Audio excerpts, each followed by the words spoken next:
Good afternoon, ladies and gentlemen. This special meeting of the Pontiac City Council is hereby called to order. For the sake of time, we could save invocation and pledge for the regular meeting. Roll call of council members. Clerk Doyle. Carrington. Present.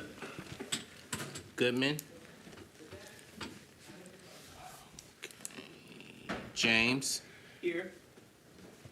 Jones. Present. McGinnis. Present. Parker. Here. Rutherford. She is here. Mr. President, you have a quorum. In the flesh. Quorum being established, is there any request for public comment? Any requests for public comment? Any requests for public comment? All right, with that, at the regular meeting, we will open up, of course, for public comment. We are now at our one agenda item for this special meeting. Is there a motion? So moved. Support.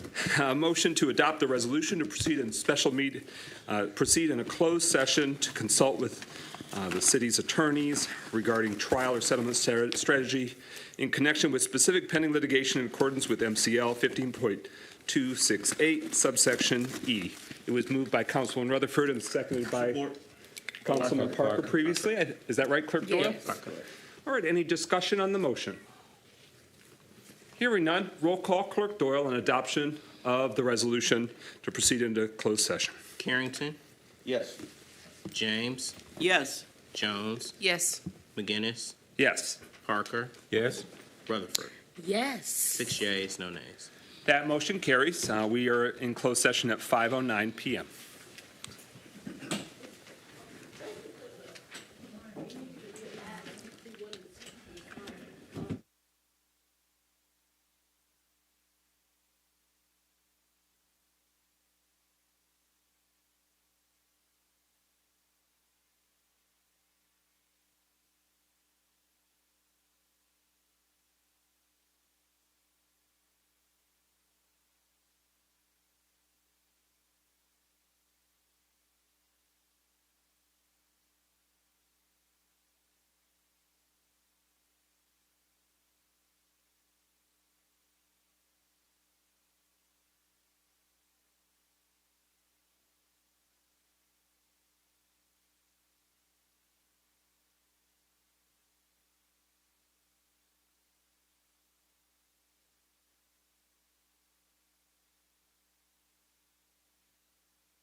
Ladies and gentlemen, we are wrapping up our special meeting. Is there a motion to come out of closed session? Support.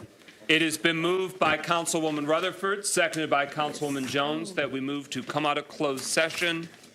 Any discussion on the motion before us? Hearing none, roll call. Clerk Doyle on the motion to come out of closed session. Goodman, Yes. James, Jones, Yes. McGinnis, Yes. Parker, Yes. Rutherford. Yes. 5 yeas, no nays. That motion carries. We are out of closed session as of 6:07 p.m. Could I please have a motion to adjourn So the special moved. meeting? Support. It has been moved by Councilwoman Rutherford, seconded by Councilwoman Jones, that we adjourn this evening's special meeting, so that way we can then open up with the regular meeting. Hearing no discussion on the motion to adjourn, roll call. Clerk Doyle. Goodman, Yes. Jones, Yes. McGinnis, Yes. Parker, Yes. Rutherford. Yes. 5 yeas, no nays. That motion carries. We stand adjourned at 6:08 p.m. With that, I'd like to call the regular meeting of your Pontiac City Council to order at 6:08 p.m. We give the floor to Councilman Parker to introduce this evening's invocation. Thank you, Brother President. And I pray everyone has had a good day today. Let us pray. And God, we come yet again giving you thanks. We thank you for your continued presence. We thank you for your guidance and your direction. We ask now in the name of your Son, Jesus, that you will guide our hearts, our minds, our very being, that we may do that which is pleasing in your sight. Continue to watch over Pontiac and its citizens in your kind and gracious care. In Jesus' name we pray. Amen. Amen. Thank you very much. Season's greetings and welcome. It's time to stand for the Pledge of Allegiance to the flag of the United States. I pledge allegiance to the flag of the United States of America and to the republic for which it stands, one nation, under God, indivisible, with liberty and justice for all.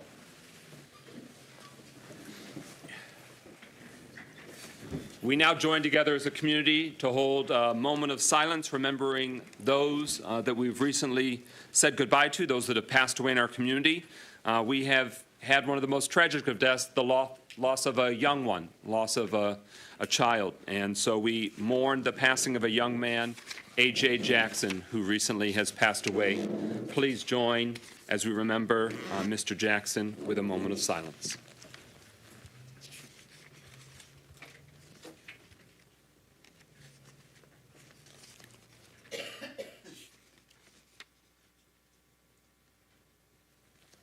Thank you for remembering Amir Jackson, also known as A.J. Jackson, born 2015 and departed on this earth December 4th, 2024. Is there roll call, Clerk Doyle, roll call of council members? Goodman, James, Here. Jones, Present. McGinnis, Present. Parker, Here. Rutherford. Present. Mr. President, you have a quorum. Quorum being established, could I please have a motion to excuse Council President Pro moved. Tem William Carrington Support. from this evening's meeting for personal reasons? Support. It was moved by Councilwoman Jones, seconded by Councilman Rutherford to excuse Pro Tem Carrington, and we wish him well as he bounces back from being under the weather. Hearing no discussion on that motion, roll call, Clerk Doyle. James, Yes. To excuse Pro Tem Carrington. Yes. Jones, Yes. McGinnis, Yes. Parker, Yes. Rutherford, Yes. Goodman. To excuse Carrington. What was the question? To excuse. Excusing Pro Tem Carrington from the evening for personal. Yes. All right. And Councilman Goodman is present and voting. All right. Sounds like that motion carries? Yes. All right. 6 Motion yeas, no carries. We are now at approval of the agenda. Is there a motion? Is there a second? Support. Moved by Councilman Rutherford, seconded by Councilman Jones, that we approve this evening's agenda. That is now before us. Any discussion? Any motions? Any amendments? Councilman Rutherford. I just have a question. Is there a way that we can read out loud the Lynette Award serve for her Absolutely, yes. After we vote on the consent agenda, once it's adopted, then we can do that. We do a point of personal privilege. Thank you. All right, is there any further discussion on the motion to approve the agenda? Hearing no further discussion, nor motions, roll call, Clerk Doyle, on adoption of the agenda as prepared. Goodman, Yes. James, Yes. Jones, Yes. McGinnis, Yes. Parker, Yes. Rutherford. Yes. 6 yeas, no nays. That motion carries. The agenda is adopted. We shall proceed accordingly and work to do the people of Pontiac's business. Is there a motion to approve the consent agenda? So moved. Support. It's been moved by Councilman Parker, seconded by Councilman Rutherford. The consent agenda includes these items tonight. The November 22nd, 2024 Facility and Property Subcommittee of the City Council, those meeting minutes. The December 2nd, 2024 Law and the Courts Subcommittee meeting minutes of the City Council. The special meeting minutes, including the closed session minutes from December 3rd, 2024 of the Pontiac City Council. The City Council's regular meeting minutes from December 3rd, 2024. Resolution establishing our City Council meeting schedule for 2025, so that way January and forward that is known. Resolution commending the Penske Family Foundation for their $3 million philanthropic donation to honor Community Health's next health center opening in Pontiac. So we celebrate and commend that generous gift that will benefit Pontiac and our residents. Resolution celebrating and congratulating the Pontiac Notre Dame Prep 2024 D5, the Division 5 Michigan High School State Football Championship. With this resolution, we extend our congratulations to the student athletes, the coaches, the entire Pontiac Notre Dame Prep family on that amazing accomplishment for their division. They are now the state football champions. And then finally, resolution recognizing the service of 50th District Court Administrator Lynette Ward to the city of Pontiac upon her retirement. Again, Administrator Ward is retiring in the coming weeks, and we want to celebrate her because she has made a positive impact in our community and for our residents. With that, roll call, Clerk Doyle, on adoption of the consent agenda and approval of those items within it. James, Yes. Jones, Yes. McGinnis, Yes. Parker, Yes. Rutherford, Yes. Goodman. Yes. 6 yeas, no nays. That motion carries. The consent agenda is adopted and those items are approved. Councilman Rutherford flagged the reading of that resolution. Councilman Parker, are you Yeah. willing to Yes, I will do that. do that reading? You Thank cool with you. that? All right, all right. And I thank everyone, and I just want to say I think her last official day is Friday. Wow, okay. And so we want to say thank you, but the resolution reads as follows. The Pontiac City Council resolution honoring the service of Lynette Ward.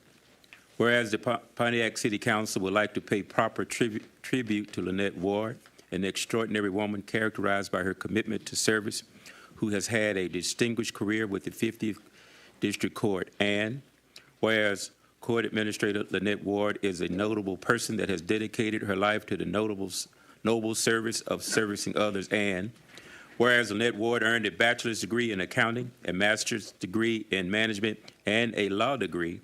And whereas Lynette Ward began her career working for General Motors in various accounting positions, and then took her first job as an attorney with United Auto Workers, GM Legal Services. And whereas Lynette has excelled in her role as court administrator in both Pontiac and Flint, Michigan, in reflecting on her time in the role she has been fortunate to have associated with people she considers the best of the best. And whereas her legacy of leadership and dedication at the 50th District Court will live on as she has spearheaded and implemented many new initiatives within the court. And whereas Lynette has been a great leader, role model, mentor, and friend to many. And whereas Court Administrator Ward's last day with 50th District Court will be on Friday, January 3rd, 2025. And now therefore be it resolved that the Pontiac City Council, the mayor, and the community does hereby acknowledge the honor and contributions and dedicated service that Lynette Ward has made to the city of Pontiac and the 50th District Court. Signed this 10th day of December 2024 by the Pontiac City Council. Thank you very much. Please join us as a community to give a warm round of applause to Administrator Lynette Ward on her amazing career of service to the city. She is here in spirit. Amen. Thank you very much, Councilman Parker, and I know you've interacted with her a great deal, as well as Yes, I have. Chief Judge Walker as chair of our City Council's Law and the Courts Subcommittee. All right, we are now at public comment. We've been moving it up so that way we can hear more from you earlier on to make it more convenient for you. With that, Councilwoman Rutherford, who's first up on tonight's public comment requests? April Forbes. And then after that would be Carlton D. Jones.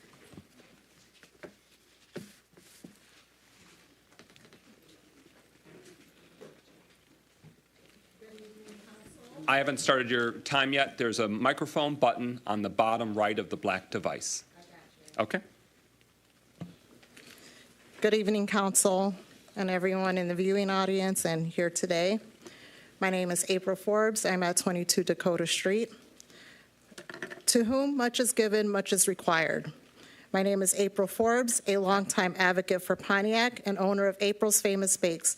Some might call it bold to call myself an advocate, but those who truly know me understand my dedication and the sacrifice I've made for community since Pontiac entered emergency management back in 2011. Through my business, I've brought positive national and local press to Pontiac. I've sat at tables with entrepreneurs who doubted the city deserved the caliber of my business, but I stood firm in my belief in Pontiac, even when someone once told me that Coney Islands are the only thing that survive in our community. I kept moving forward.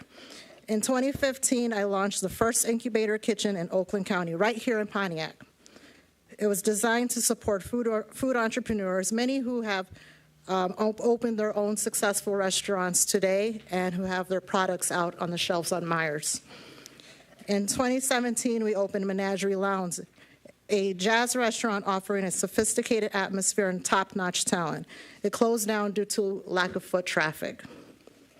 I am proud today, despite being shut down for 3 months during COVID, April's Famous Bakes is still growing. I've worked hard, and it hasn't been easy. Through it all, I've remained committed to the city, even when I felt that Pontiac was not committed to me. I recall the mental struggles of closing my treat house down during COVID, searching for a way forward. When Pontiac was awarded millions of ARPA funds to help businesses impacted by the pandemic, I felt hope. But fast forward today, I see missed opportunities and mismanagement. The grant application process was unfair and prevented me from even applying. It was untimely, unprofessional, and a rubric was issued after applications were submitted, creating a disadvantage to those unfamiliar with grant writing. We must do better. Small businesses like mine, which have poured resources and finances for years into Pontiac despite its dysfunction, were effectively excluded due to narrow eligibility criteria. And while some rules were bent for a few, they were not equal for all. This is just not about my business. It's about the many businesses in Pontiac that depend on every seat filled to make payroll. It's about the many businesses that battle against prices from the big box stores. During COVID, we faced soaring costs for gloves, masks, alcohol, plexiglass, credit card fees, all while trying to adapt with curbside pickup, contact deliveries. These funds could have been a lifeline 3 years ago, but delays and poor implementations have let us down. Pontiac administration, we need to do better for our small businesses, not just for the photo ops at the ribbon cuttings, but in the moments like this when it matters most. I do want to thank the council members who pushed for a second round of funding and fought for an increase of support. It is a step in the right direction, but we need more. Your time. Thank you. Thanks for your time. Carlton Jones, and then after that will be Dr. Deidre Waterman.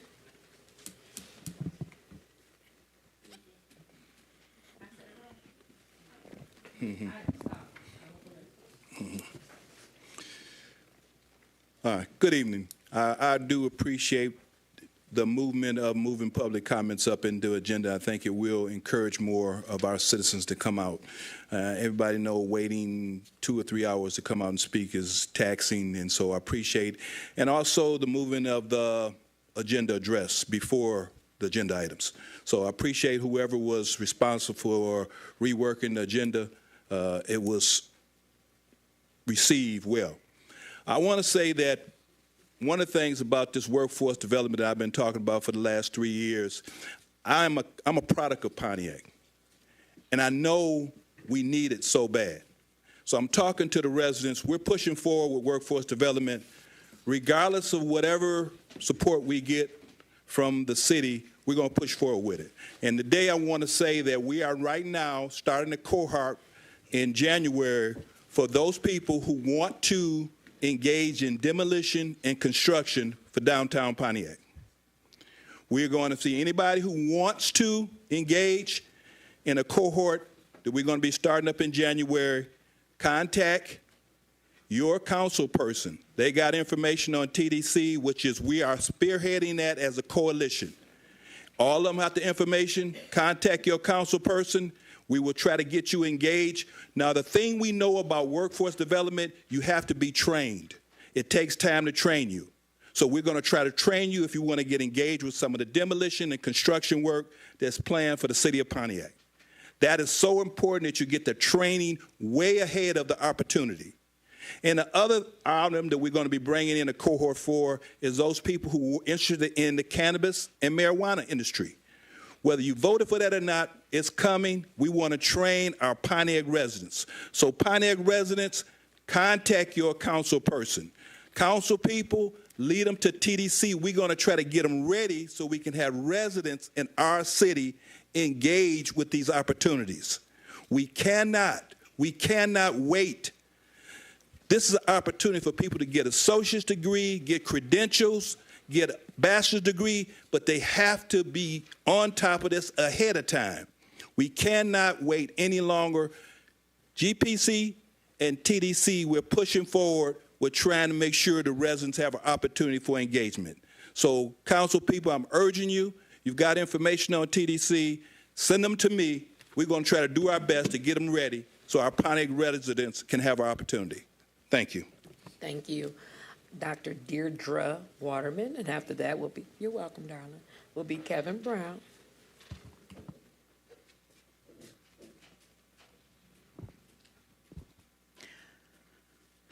I wanted to speak particularly about item 6, but before I do that, I want to respond to a previous person who made public comment here, one of our small businesses for a long time in the city of Pontiac, and that relates back to the ARPA money. Council, I understand, was here till 1 o'clock a.m.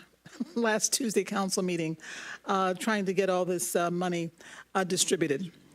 And took 3 years. Now, this council inherited this money. It came from the previous council, which got it, too late to really administer it. But some of them had told me, like, if we knew it was going to take this long to get this money distributed for COVID-19 relief, they should have done it before they left office. But 3 years. And in that 3 years' time, actually, you decided basically what was going to be given at that meeting when you approved the basic budget for ARPA back in November of 2022. So it's taken this long just to get the programs in place.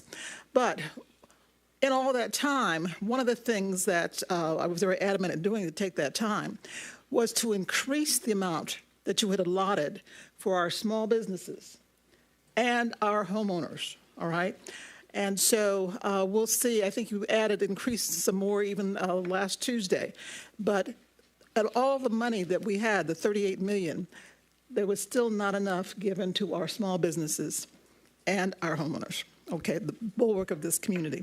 So I wanted to, we'll speak with that. We're going to hear what Ernst & Young gets the compilation of all that's now going to be given, and we'll hear what they're saying. But yes, I did hear, and a number of people came to me, businesses, and said, hey, look, this was not a fair process.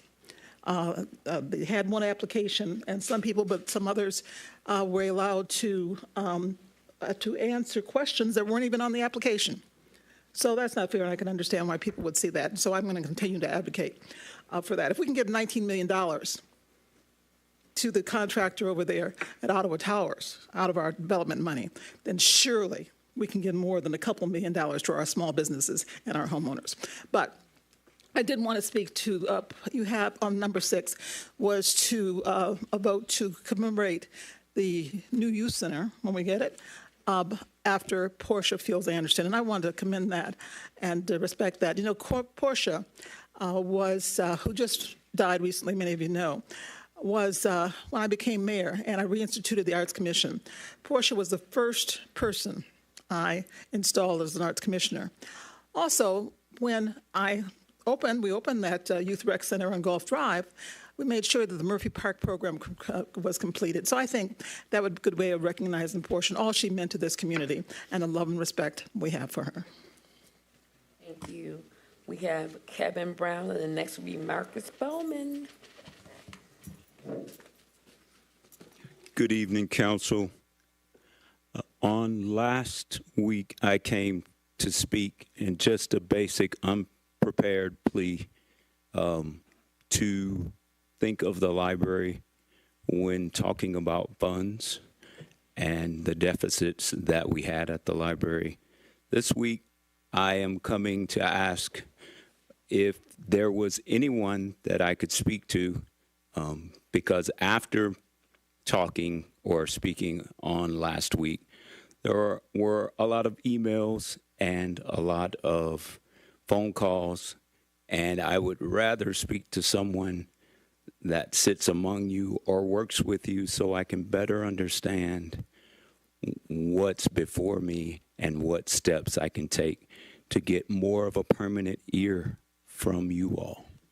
So I don't, again, like last week, I don't need a lot of time.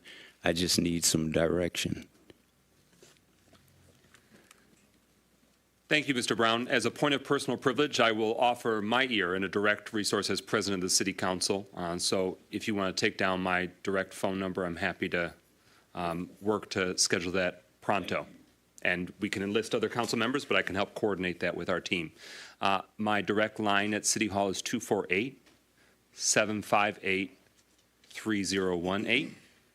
And my cell phone, for the community's benefit, is 248-410-0702, so that way we can get you some immediate answers and feedback. Thank you. Thank you for that point of personal privilege, Councilman Rutherford. That's a hotline number. Okay. Marcus Bowman, and then after that will be Pastor Kathy Desiro. I said it right. Look at God.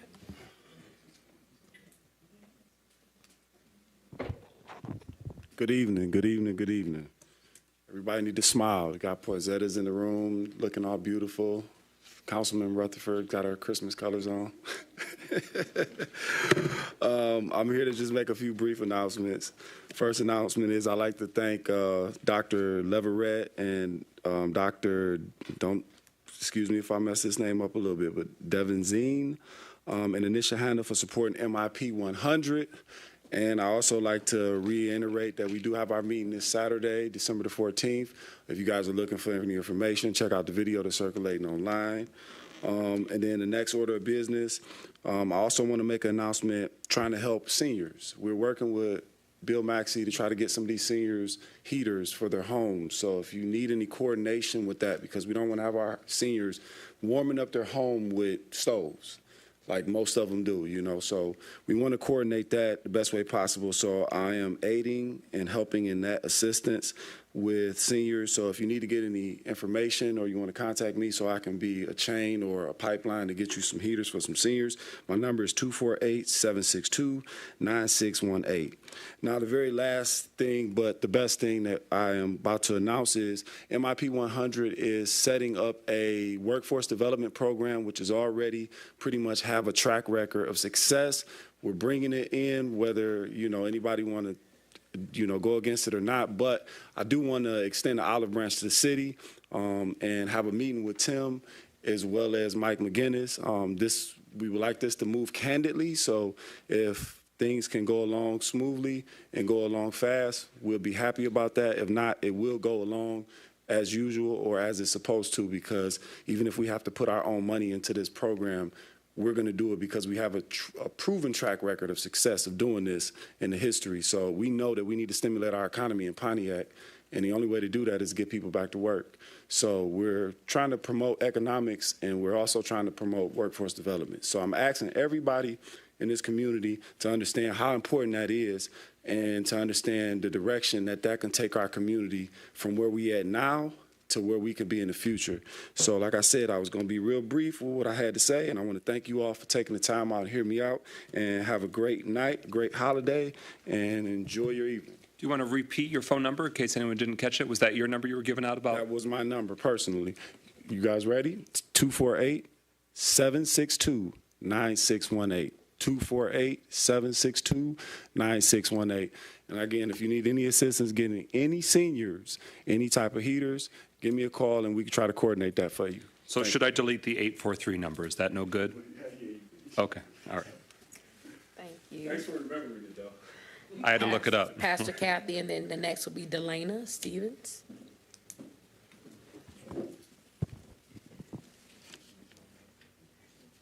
I had a funny phone call the other day from a person in our district who wanted to know who the young girl at the far end who sits next to the clerk was, and how did somebody that young get to be on the council? And I said, told her that you had a child through college, and they were flabbergasted. And I said, gave her your name and your number here so that they could get to meet you. I had an opportunity today to do something that was very rewarding. I'm a Lion, and for the 92nd year, the Pontiac Lions Club brought Santa Claus to the special needs kids of the Pontiac School District. And the room was full of kids, and they had pizza, and they played ball, and they did all the running around that young children do. And then Santa Claus appeared, and every child got a gift. And it was just so rewarding and such a wonderful thing. 92 years the club has done that, Pontiac Special Needs Kids. And there were about 130 kids there today. So the school district should be proud of that. It was very, very nice. And then I just want to remind District 5 that we have a meeting Thursday night at 5 o'clock in the Lions Den downstairs. Come.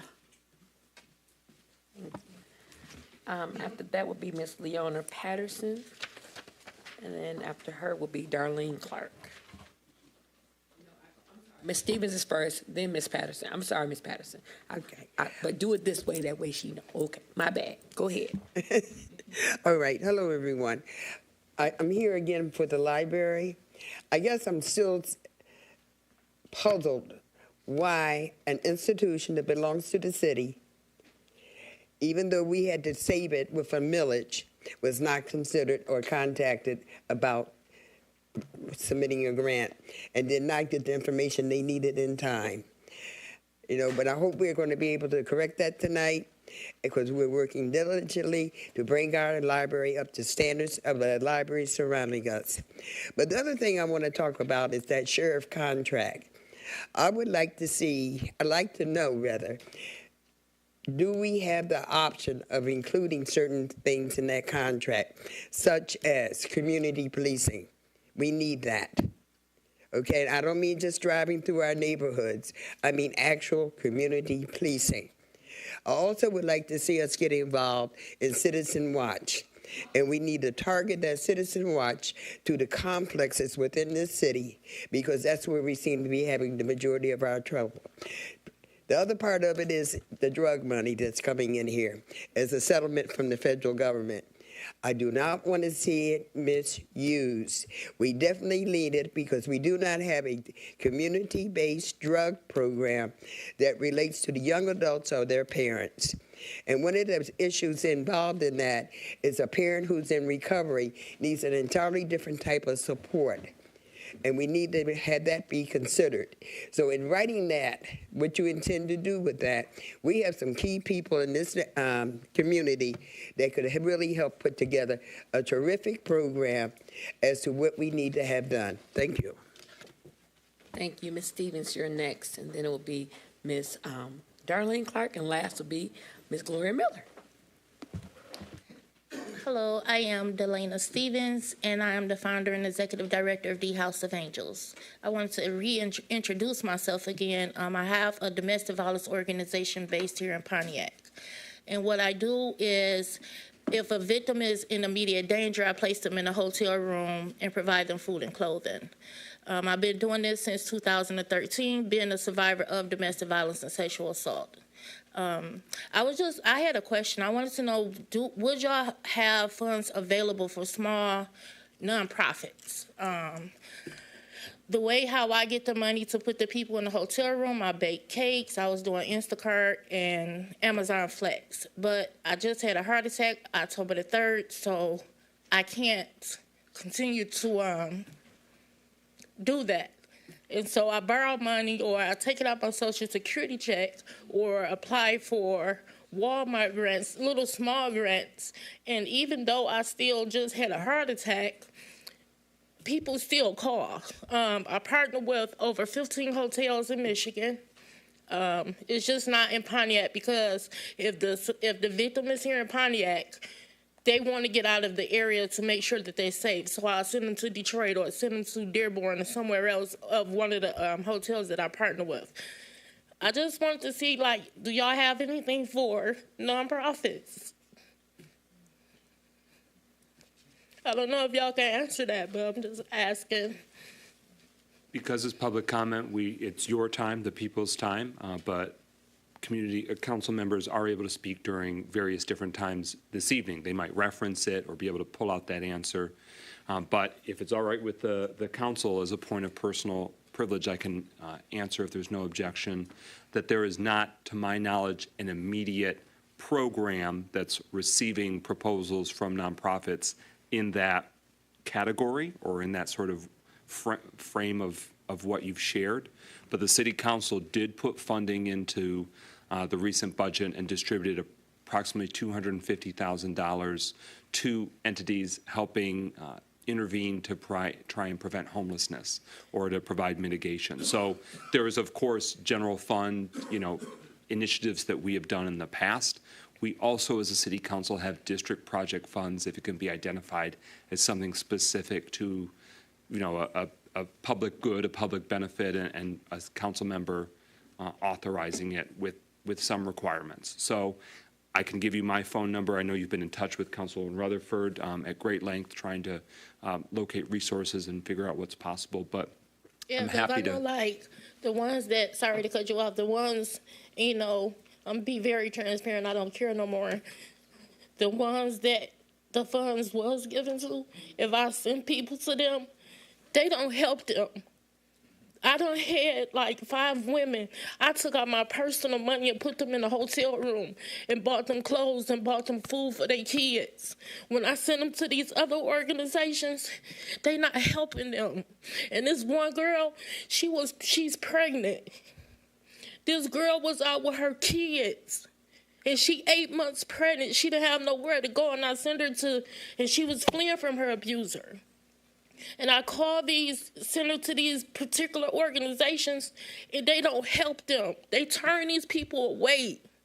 I'm telling you firsthand. They're not helping them. They only help a certain people. They're not helping them. Thank you very much for that public comment. I know I speak for everyone on the city council and everyone that's hearing the sound of your voice. God bless you for the amazing work that you're doing, and thank God that you are here with us tonight, that heart attack did not take you out. I'm so grateful that you're here and you're with us tonight. Councilwoman Rutherford has your contact information, so her and I are going to follow up with you so we can learn more and keep this conversation going. Okay. Thank you very much. And that doesn't stop other council members from speaking during other portions of the agenda or during their closing comments as well. Councilwoman Rutherford. I'm sorry, Ms. Clark. Go ahead. Yes. Good afternoon, council and administration. First, I'd like to say thank you to this young lady who, and I forgot your name, I'm bad on names, so forgive me, who brought up for the small business loan. In the opinions of a lot of residents in the city of Pontiac, and I can't speak for a lot of residents in the city of Pontiac, especially business people, the selection of the people that was selected for those small business loans, it shows that it was for favor for the future election for next year. It does not show that the people that's truly in need of that small business grant. Deborah Younger did not select wisely. She did not, the whole meeting from the very beginning was a force. And with that being said, to move on, I want to talk about the master plan.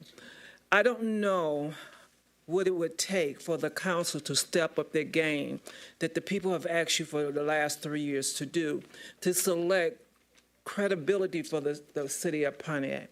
Give the people of Pontiac more that you would give yourself. And I say that because that master plan, it only seems to keep the residents and the people of Pontiac on bended knees. It does not show credibility and does not show growth.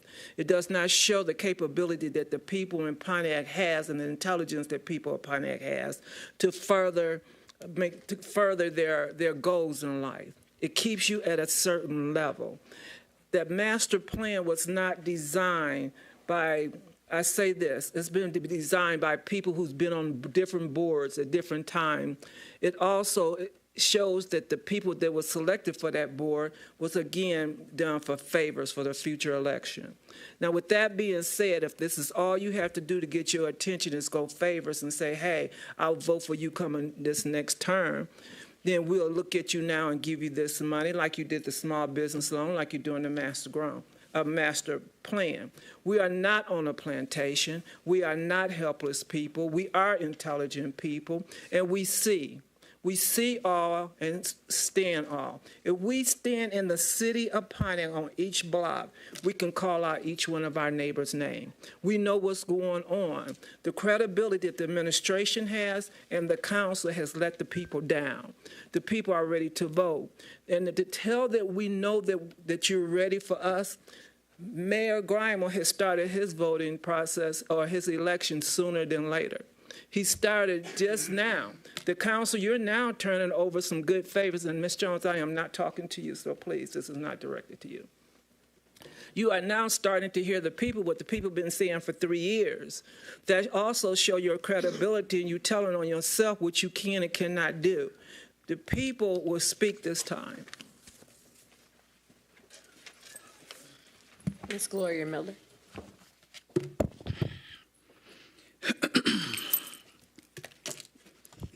Is it Ms. Stevens? Yes. God is good. You take care of yourself. I've been where you've been. I know the passion. I know the pain. The city of Pontiac is hurting. That's why when you come down here, this is all facade. But the people we leave out on the streets when I walk in here are suffering. There are many people on the street starving. And we are just so blessed. And, you know, and I say this because I grew up in a time when I know that, you know, this is a political atmosphere. You got to remember that. People come here, you got to remember this. Because I've been into stuff for 28 some years. I worked here. I know the inside and out. But it used to be a time where you could go to the churches. You know, that's what they would do. They pull us up by the bootstraps. And I talked to a lot of young people on the street. They said they don't believe in church no more. They said they hang with them much as they hang in the street. So we losing that. And so I just want to encourage you. You got to take care of yourself first. You got to, I know you have a family. And I know you mean well, but God got you. And he's going to take care of those people. And he's going to bring you somebody. I just want to say that to you. I felt that I need to deliver that to you. And with that being said, also, I want to go to the public comments. City of Pontiac, I'm talking to you. They put this public comments. We've been coming up here for 3 years. And all of a sudden, Mr. McGinnis, you want to put it to the front. Hell, people don't want to come back anymore. It's 3 years. Would it be because 2025 is the election, City of Pontiac? Don't get it twisted, Pontiac. Stay with me. 3 years. I talked to people in that outside that door, and they begged and they pleaded at this podium to make this earlier to speak. Now you want to do it when it's election time. Don't play us. Okay, now I want to go into the grant money. The grant money, there were some people that received it, and there were most that did not. Some people didn't even reside in the city of Pontiac. So how you guys account for that if they don't live in the city of Pontiac? I just want you to answer that. Explain it to people. People call me, say, yeah, we see. We see things. We're not stupid as you think we are. I want to also address that. I remember last week when I was here and I called the governor, I asked for the governor, please give me a response. She gave me one. And I just want to just say a couple things of what she had sent back to me. She basically said, it's local business, let the local people take care of it. Well, the local people is a damn problem. So I'm calling out to Lieutenant Gilchrist. I believe he's probably running for governor, since the governor probably feels she's not running anymore, so she doesn't need to come down here, because anybody can see, a blind man can see, we got some issues in his stuff. People are resigning like I've never seen attorneys and finance directors in my lifetime of coming down here, leaving this administration. And GERS. I want to get on GERS a little bit. I attended the meeting last Wednesday. I'll talk more about it on the agenda address because it's on there. There's some things that a citizen out there from GERS, you need to get the minutes from last week's meeting. It is off the chain, what they're saying. And I'll explain it more when I come back up the next time. And you mean the GERS meeting? Yep, The minutes last week. of the GERS meeting, okay. That concludes public comment, sir. Okay, thank you very much, Councilwoman Rutherford. That concludes public comment. We are now at special presentations. First up, Ernst & Young updating the City Council on American Rescue Plan Act funds obligation finalization. Your City Council was here until after 1 a.m. At last week's City Council meeting, ensuring that we took the steps necessary to obligate or assign the funds to comply with the federal government, so that way we can retain all the funds to the city that were awarded, and none had to be sent back. And now we just want to check in, see how the finalization of that obligation process is going, what further steps are necessary by the administration, what further steps, if any, are necessary for City Council. And this would be a presentation that was given last week and the City Council meeting before that, and continue to be update and for anticipation of a presentation next week as well. So with that, we give the floor to the special presentation. Thank you. Again, my name is Brian Jarzynski. I'm with Ernst & Young, and we're assisting the city, and I've been here the last couple of weeks, and I'll continue to be here at the council's request. As you stated, a lot of work was completed last week, and these steps were very relevant for us to be able to obligate our funds by December 31 of 2024. Following my presentation last week, resolutions were passed that have now allowed the city to proceed with memorandums of understanding, finalizing contracts, and so forth for the $14.8 million that was, quote unquote, unobligated as of December 3rd. From a positive perspective, I will tell you that we now have, and I've seen, signed memorandums of understanding, and the dollars are now fully obligated based on the actions that council has taken and the directives that were moved forward. That happened this afternoon. So as we go through this presentation, you'll see a little asterisk that states, you know, we don't know if the MOUs have been signed, but I will tell you that they have been as of this evening. So from our perspective, obligation is complete. That's only part of the process. We now have to go and make sure that these dollars are spent properly over the next 2 years. But the good news is there's no risk of deobligation of the funds based on the actions that council and the administration have taken. And so in tandem with making sure that the funds are spent in the period of time, in essentially the next 2 years, we also have to ensure that we're reporting on a regular basis per the requirements of the federal government. Through Ernst & Young, you are helping ensure through the Grants and Philanthropy Department that that is happening, correct? Anything you want to offer to us on we're still in the appropriate standing for reporting and compliance? That is correct. And so City of Pontiac on a quarterly basis will update and continue to update Treasury now that these obligations are complete. When you say Treasury, you mean the United States Department of Treasury? Sorry, yes. The United States Treasury requires quarterly reporting through the end of the period. Now, just to plan ahead, that means that in 2 years' time, these dollars need to be spent. They need to be out the door. So that's something that we will continue to keep an eye on. Those reporting requirements for a city the size of Pontiac are quarterly. We will stay on top of those. We began that process last quarter with the city. This is just a refresher of what was open last week. So these were the items, and I realize it's small, but we went through, and we will go through them in the following slides in total dollars. Just roughly, the primary categories remain the same. There were not significant changes in the allocation of dollars.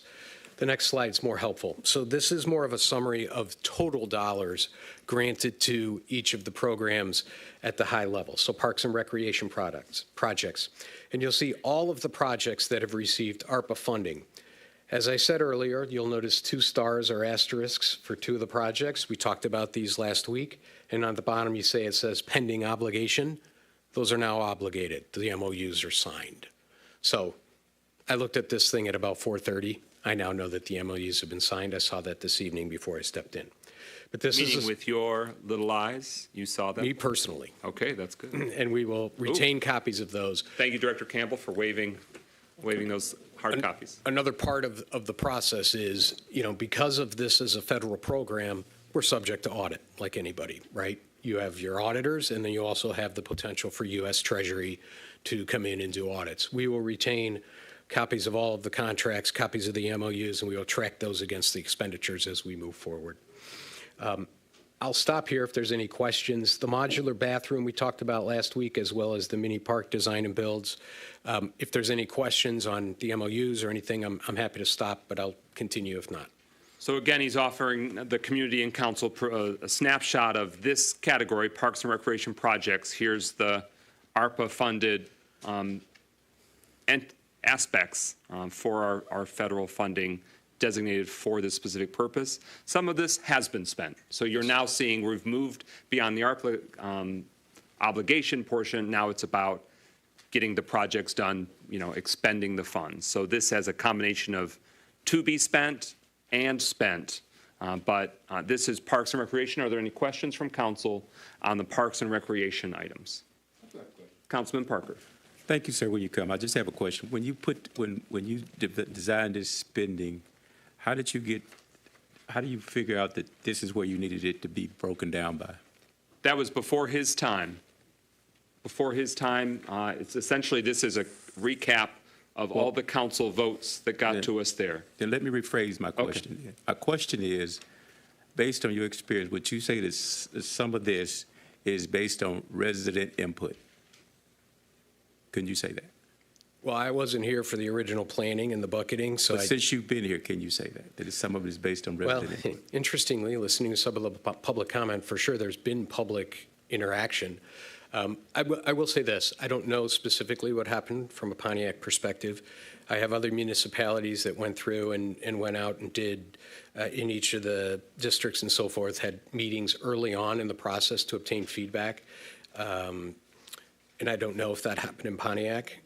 There was some of that input. That was used in some cases to, I would say, sit at the top level planning to make sure they had a little bit of input.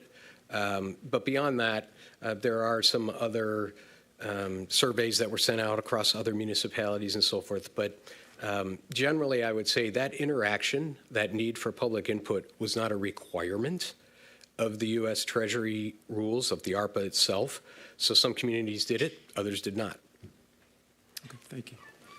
But a very legitimate question, and my understanding is it predates us, that in terms of the many listening sessions that were held by the previous mayor, previous city council, other interaction, that, to your point, dealt with the broad, sort of broad framework of we'd like to see this, we'd like to see that.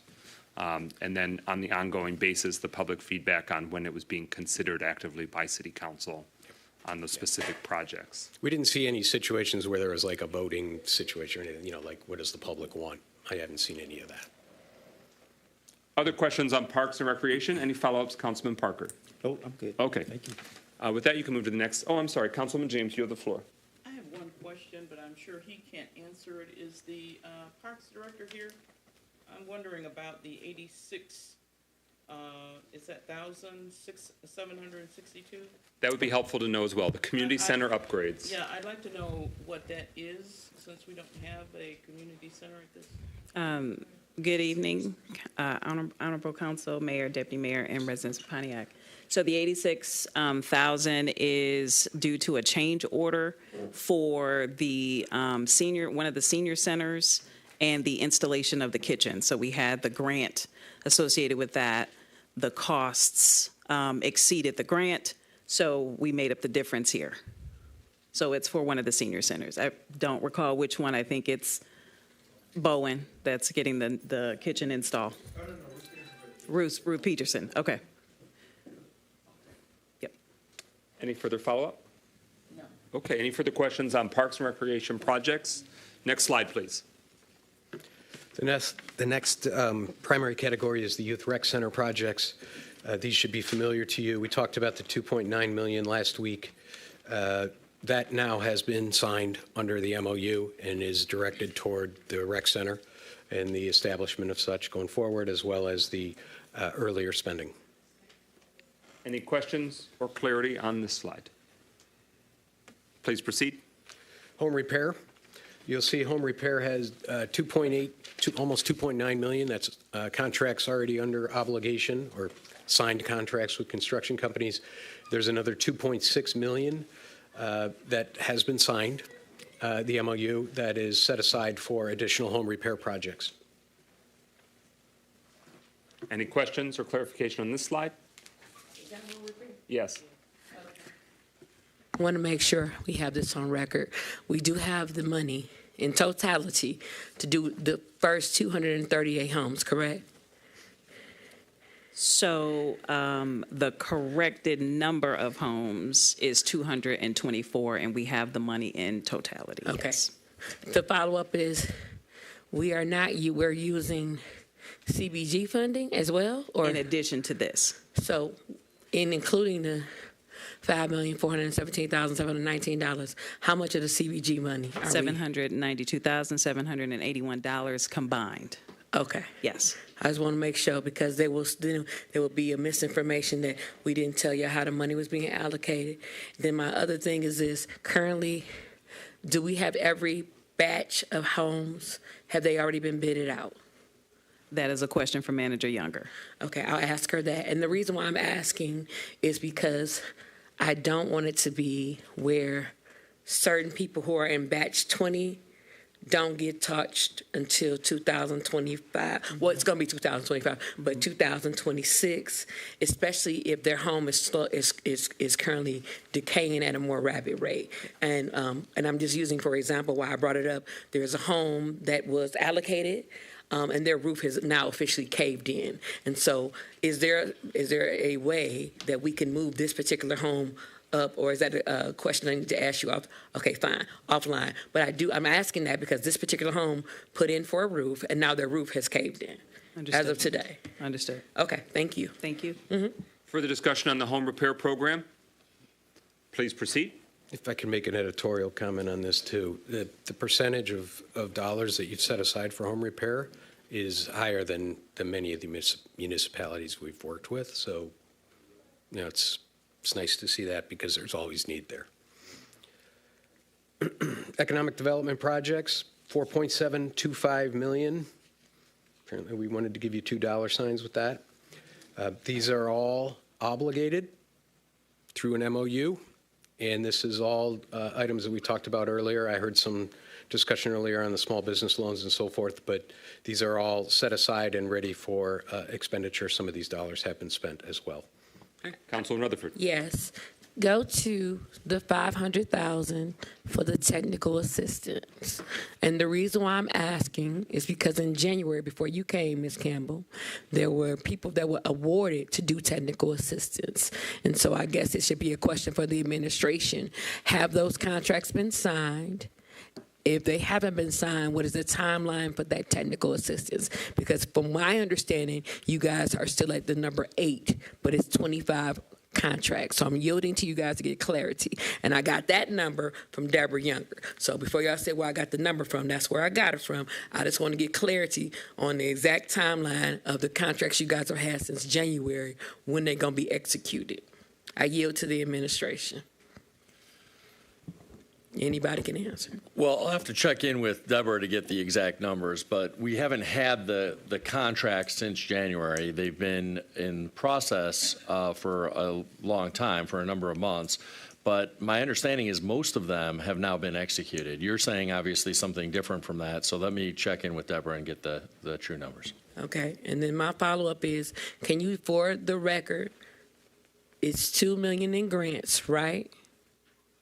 Okay, and the other part, are you taking the $75,000 that we have to pay Genesis out of the small loans, or is that in addition to that? You know what I'm referring to, how we have to pay them $75,000? Yes, so the 75 is in addition to, so the actual pool for loan dollars is 500,000. Okay, and that's important that we have clarity for that. And my other follow-up, this is the last one, for the small business loans, is it going to be the same amount allocated, the 50, the 40, the 20, and the 10, or is that a Deborah Younger question? It's a Manager Younger question. All right, thank you so much.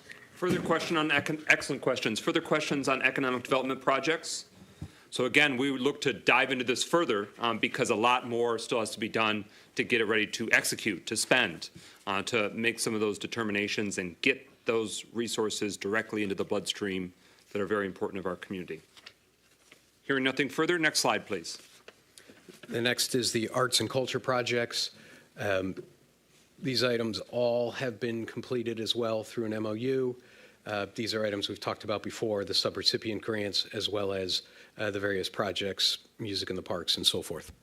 And I know the presenter wouldn't necessarily have this, but perhaps the director or the executive administration, when the city council previously authorized that a portion of arts and culture go to sort of pre-fund the concert in the park series and the arts crawl, is that essentially for what happened this year, or is there another year baked into that? What do we know? We can look into it if you need to, but what do we know right now? It's both, actually. Okay. So it's some of it obviously is allocated towards this year, but it's also forward-looking. So it's a total of $200,000 that's allocated to music in the parks and to the arts crawl. And again, my understanding is that some of that covers this year's as well as future years. Director Campbell, I don't know if you have any clarity, but My understanding as well, in addition to what the mayor has said, is that the expenses were first charged to a grant that the city had for these same events. So we exhausted that and then moved into the ARPA dollars. Okay. Yeah. Councilman Rutherford? This isn't an ARPA dollar question, but it's a grant question, Ms. Campbell. Do we still, or are we still receiving the United Way grant as of this year? It expires the end of this month. And it has not been renewed, correct? It was not a renewable grant. Okay. Yeah. And then my last question, the $350,000 for the arts, I can't see that word. I got new glasses. What does that word? Subrecipient. So have we already selected the subrecipients for that $350,000? This was per last week's council Oh, meeting. that's the people with the, okay, Creative cool. Arts Center. And, yeah. So they got their money. Yep. Cool beans. Okay, keep going. Well, we did our part. They still got to finalize the contract and get dollars out the door, I That's think. beyond my payroll. Yeah. But I'm just saying. But great questions. They got their money. Anything else on arts and culture? Please proceed. Next, we get to the Department of Public Works, $2.6 million. The majority of this had already been obligated and expended previously. The only thing that remained was a $30,000 purchase of a chipper. The rest of this had been passed previously. To the administration, so the Department of Public Works, we have no timeline still to when those trucks are going to be here. Are they already here? Or when are we getting it?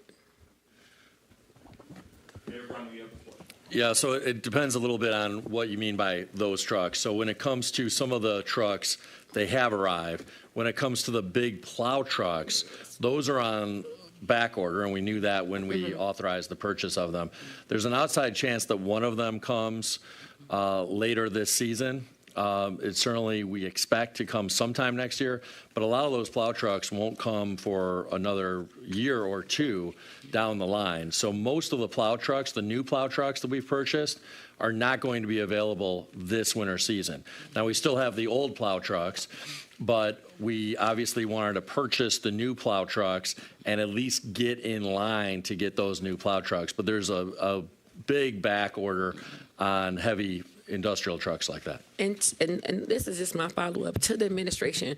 I think this is an opportunity for you to explain to the John Q. public why we had to spend so much in public works, and there's a reason why I'm saying it. Oftentimes, people just think we're spending money for no reason. They don't understand the backstory of how DPW got in the condition it is. So very quickly, can you elaborate why we had to do these particular things that we had to buy? Yeah, thank you for the opportunity, Councilwoman. So we obviously had at one time a very functional Department of Public Works, and emergency managers gutted that department, outsourced most of its functions, sold for very little money the former DPW yard that the city once owned off of near Trinity Church there, and on Weston Street. And as a result, really hurt our ability to properly function as a city, and especially our DPW department. One of the things that also happened and started really during emergency management is that there was very little maintenance done on the trucks, and there was no new purchasing of equipment. And so all of our big plow trucks are over 10 years old. And these trucks take an enormous beating in the wintertime because they're out in the salt and the snow. And as a result, they're in very tough shape. And so we've had to put them in the shop quite a bit. And obviously, they're really past their expected useful life. So we've got to get new trucks in to replace these trucks, but it takes some time for them to arrive. So we've started that process. We've placed those purchases, but it's going to be a while before those new trucks come. And in the meantime, we're going to continue operating this old fleet. But periodically, those trucks go down because they're so old. But it really all goes back really to emergency management when there was not proper maintenance done, when there were not purchases happening on a regular basis as there should be to replace that fleet, and when the DPW yard was sold by emergency managers and the vast majority of functions were outsourced. Thank you. And equipment was also sold by the emergency manager, to my recollection as well. All right. Any other question on, Councilwoman Jones, you have the floor.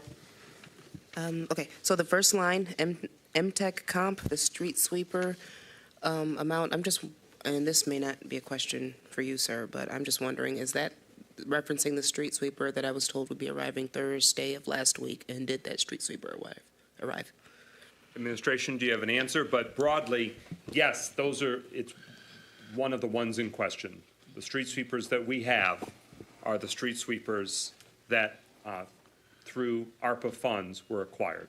Otherwise, they were renting. They were, it was a rough situation in terms of street sweepers anyway. Mayor Grimal? That's exactly right. The city had not owned street sweepers in many years, and so the city was paying a lot of money to rent street sweepers where they had very limited availability. So by purchase, and now we have had some mechanical problems with the street sweepers we purchased, although they're still under warranty for most purposes. But as a result of buying those street sweepers, we've been able to get them deployed much more so than we were able to deploy rented street sweepers. One of those was already mothballed for the winter. The other one was in the shop at the manufacturer and was scheduled to come back, I think, sometime this week, so I don't know that it's back as of today. But we're really now beyond the season when they can be deployed because they use water, and in freezing temperatures, that system doesn't work properly. Understood. Just wanted that clarification. Further discussion or questions on Department of Public Works? Councilman Rutherford. I didn't see it. I want to make sure. To Ms. Campbell, the training, is there anything in there to teach people how to use this equipment? Not the trucks, but the other stuff. Was that put in any budget for that? And that might be off the subject question, but I'm asking for a reason because of what I experienced on Friday about people not knowing how to work with the equipment we currently have. So I'm just trying to see, was that budgeted in there for them to learn how to use this new equipment? I'll defer to the administration because it possibly is in the department. Yeah, so we didn't allocate ARPA dollars for training, but what we have instituted is that we've allocated, I believe, a total of $4,000 per employee for training and continuing education in terms of their work here in the city of Pontiac. And in the past, there really wasn't any allocation of funds for the vast majority of employees for that kind of training and continuing education. So the resources are there to make sure that employees are properly trained. And I do know that our DPW director has begun ensuring that employees are trained in a variety of ways. If there are some specific concerns around them being properly trained on certain equipment, we can certainly talk offline and make sure that they're getting that training. Okay, thank you. But I have flagged that for us to get some more thorough understanding and dive into that question. Anything else on Department of Public Works investments using American Rescue Plan funds? Next slide, if any. The next is the gang violence intervention projects. We talked about the GVI employees last week. We wanted to make sure that we solidified through MOU for the ones that may be under contract that may fall off, so the dollars are still protected. So that's why we went through that exercise. Questions about gang violence intervention? Yes, Councilwoman Rutherford. Okay. the $283,952 was supposed to be used for them to take some form of training. Has that happened? And I'm not, when I mean training, so let me get you clarity. I'm not talking about having the sheriff's training. I'm talking about that is a national network training. Has that taken place? And if so, when is that going to happen? Mayor Grimo. It has been happening and continues to happen. So they work directly and very closely with the National Network for Safe Communities. And we can certainly provide some additional information around that. But literally, they're in virtually constant communication, certainly weekly communication with the National Network for Safe Communities. And the National Network for Safe Communities has done specific classes with them about the work that they're doing. In addition, you're right that they did a problem analysis with the sheriff's office, where they look at a number of shootings and homicides over a recent period of time. And they looked at, I believe, approximately 60 incidents that have occurred over the past 2 years, roughly. And I just learned today that there's a draft report based on that problem analysis, where our employees, the National Network for Safe Communities and the Sheriff's Office sat down and looked at these incidents. I have not yet seen that draft report, but we are intending to have a formal presentation before City Council in January of that draft report. So Coley Gracie, who's leading this effort together with Brian Killian Bay, is going to be presenting that to Council in January with Council's permission. Has that date been, requested date been identified yet, or just I should make note? Well, earlier today, we weren't sure what the actual calendar would be. So as of tonight's vote, it's January 7th and the or 21st. Yeah. Yes, so I'll circle back with them and find out. Okay, thank you. Any other questions about the gang violence intervention projects, resources? Yes, ma'am. So my follow-up is, when will this training be implemented in the community based upon what's happening in, I can say, in our district, in District 7, like the gang, this is for gang violence, and they've had a huge uptick at the schools recently of these new gangs. I'm not going to name them because I want my safety, but when are they going to be implemented in the schools or the partnership or whatever we going to do, because that's where they're recruiting these children from, is from the schools. Yeah. And so I really would like to see an actual and I'm not trying to put you on the spot. I'm not. No, you're not. I'm literally asking because of the uptick in violence that has happened just 2 weeks ago at the high school. What are we doing to offset the gang violence and the new gangs that are being created? So that's why when I'm asking for a reason. Do we know when they're going to be involved in the schools or in the communities or even in the subdivisions such as like Turtle Creek, Spring Lake, where the Pontiac Phoenix Center apartments, where we know there's a high level of gang or violence in totality? Do we have a timeline when they're going to actually hit the streets and run? And I guess that's my question. Well, they've already started some of that.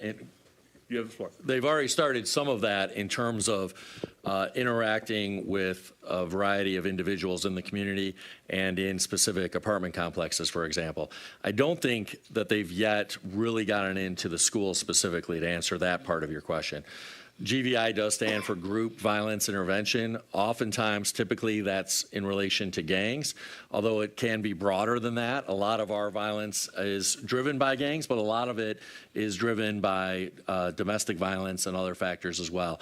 So this is really a comprehensive approach at trying to proactively prevent violence. So it is in part gangs for sure, and that's an important component to this, but it is broader than that. I will share that there's going to be, this is not a event generally open to the entire community, but it is an event targeting community leaders, and City Council will be getting a formal invite to it. So what's called GVI University, which is an opportunity to sit down and learn more about the program, not just for those of us who are elected officials here, but also other community leaders. That has been scheduled for the middle of January, and City Council will be getting an invitation to that. So that's part of educating some important community leaders, including school leaders and nonprofit leaders, as well as elected officials here in the city. And I just learned today, along with learning about the draft problem analysis report, that those dates have now been set for the middle of January. So you'll get an invitation to that. Further discussion on Councilwoman James.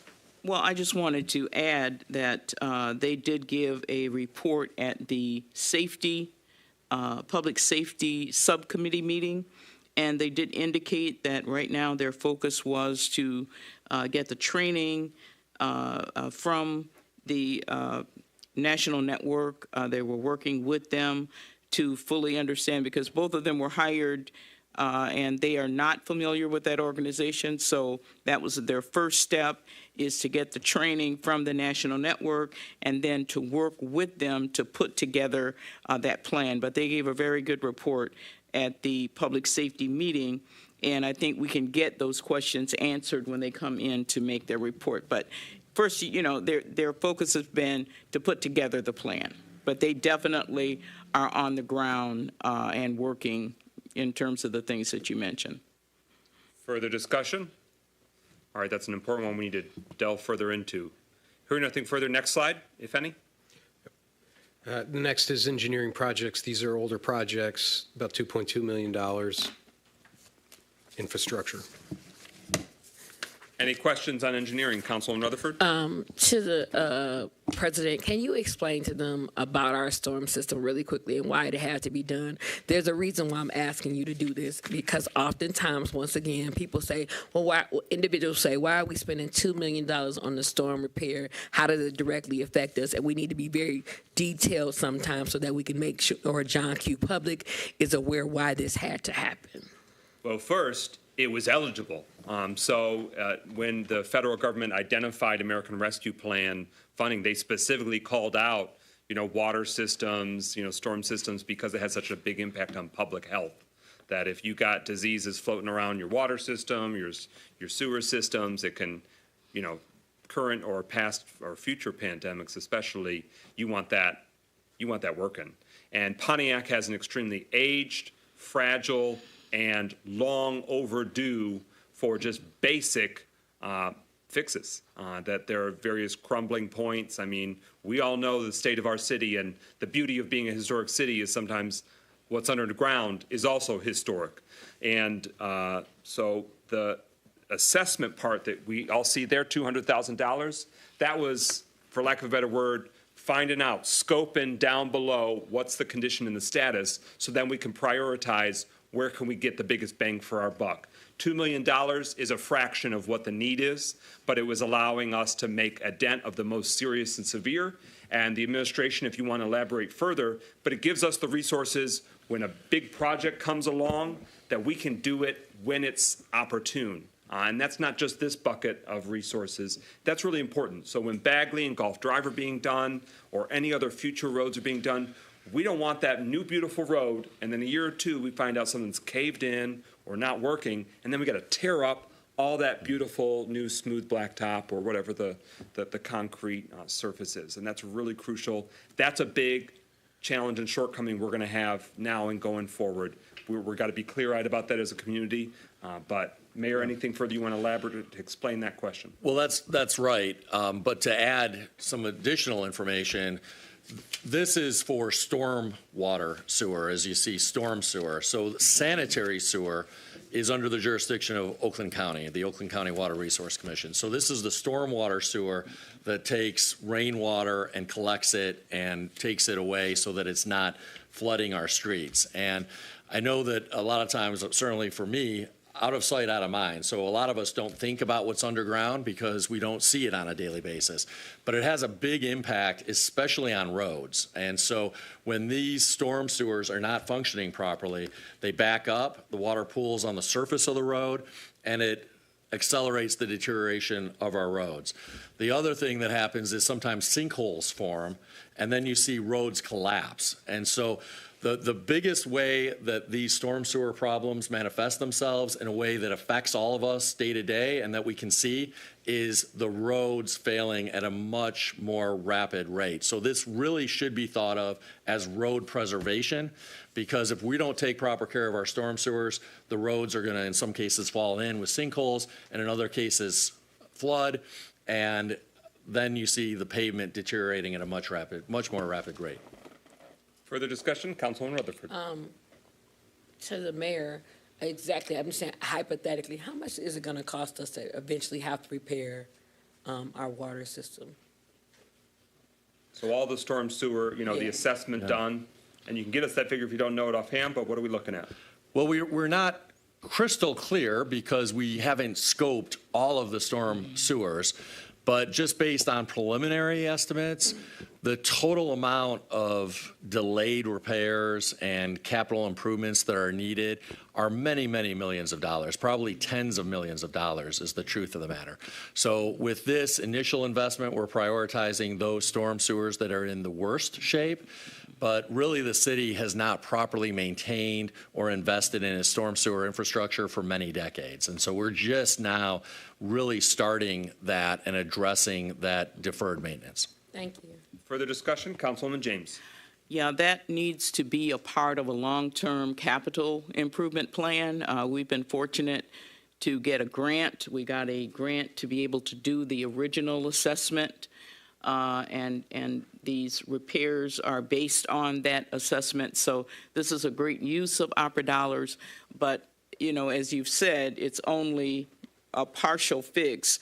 The remaining needs to be a part of a full capital improvement because we're going to have to spread these repairs out over a number of years. So we need to come up with a capital improvement program, and that program would definitely include stormwater maintenance.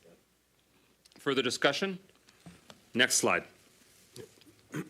Next is city improvement projects.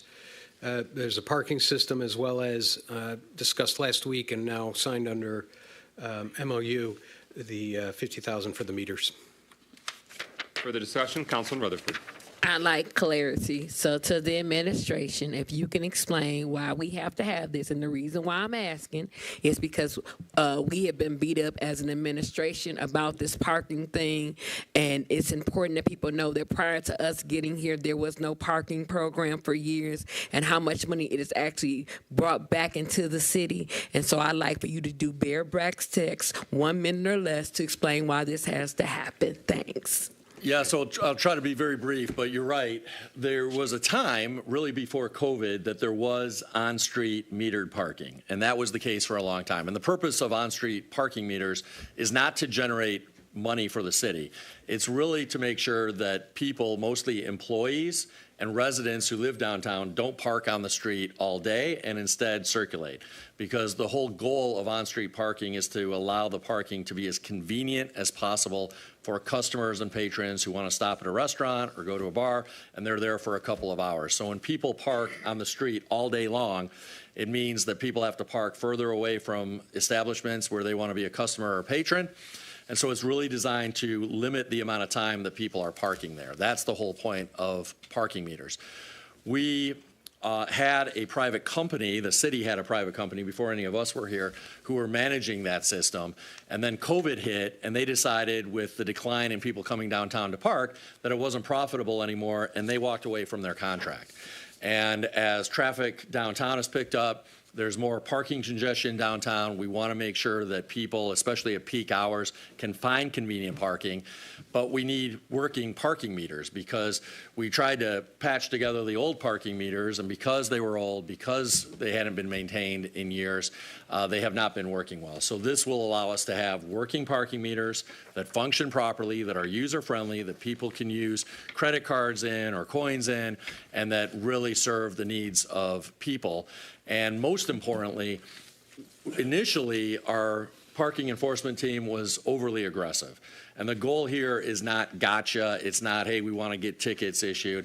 It's to just make sure that people aren't parking there all day long. So there's a new philosophy in code enforcement when it comes to parking, and it's really to make sure that, hey, we're educating the public, we're reminding the public, hey, don't park here all day long.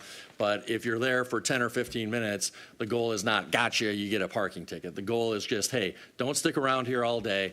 Park here for what you need to do, and pay. Don't just stay here for 2 hours and not pay anything. But it's not designed to be a gotcha thing or an enforcement thing. It's really designed just to encourage cars to circulate so more people can find convenient parking. Further discussion? All right, we'll have more follow-ups on that in the coming weeks and months. Next slide. Administration, Administration is our contract as well as software that was purchased for the grants that are associated with this. Does that cover the life of the ARPA cycle, so to speak, for Ernst & Young, or is it a portion? What do you know? So the contract set up, if you recall, a $25,000 max bill per month. I forget the exact end date of it, but we're not running at that pace, so it'll extend until it's used up, but that's the contract amount. Okay. As the months go on, we'll want to keep looking at that to see where that's tracking. And we can give updates, but... Any further question about this slide? Next slide. Last one is the use of the revenue replacement, the $10 million. You'll note this is set aside for the police services. Will City Council need to take additional action for the $325,000 difference for the revenue loss, sort of the formal assignation? No, there's no requirement for that. This is a reporting item, not a action from council. Thank you for the clarification. Anything else on this slide? Okay. Yes, ma'am, you have the floor. Can he clarify this? I'm not clear on what this is. So the City Council, we voted early on to categorize $10 million, the maximum provided to our municipality size, or the funding amount that can go directly to the general fund. And that was done so it can be a lot more versatile, that it doesn't have as many requirements or constraints, because ARPA funding could be used for revenue lost revenue that the city would otherwise have been generated from income tax if there hadn't been a global pandemic and a shutdown of the economy. But to her question, can you explain why we have to sort of assign it to what that revenue loss window is? Yeah. Because it obviously can represent revenue loss across the board. Right. So, yeah, as you rightly said, so what they did is they said there was an assumed minimum of $10 million revenue loss for everybody. It's a standard exemption.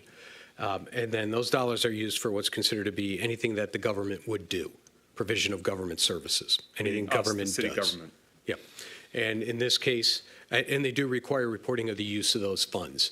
Now, if you wanted to, you could have used it for something different. They just want it to be reported and recorded so that they know that the dollars have been utilized.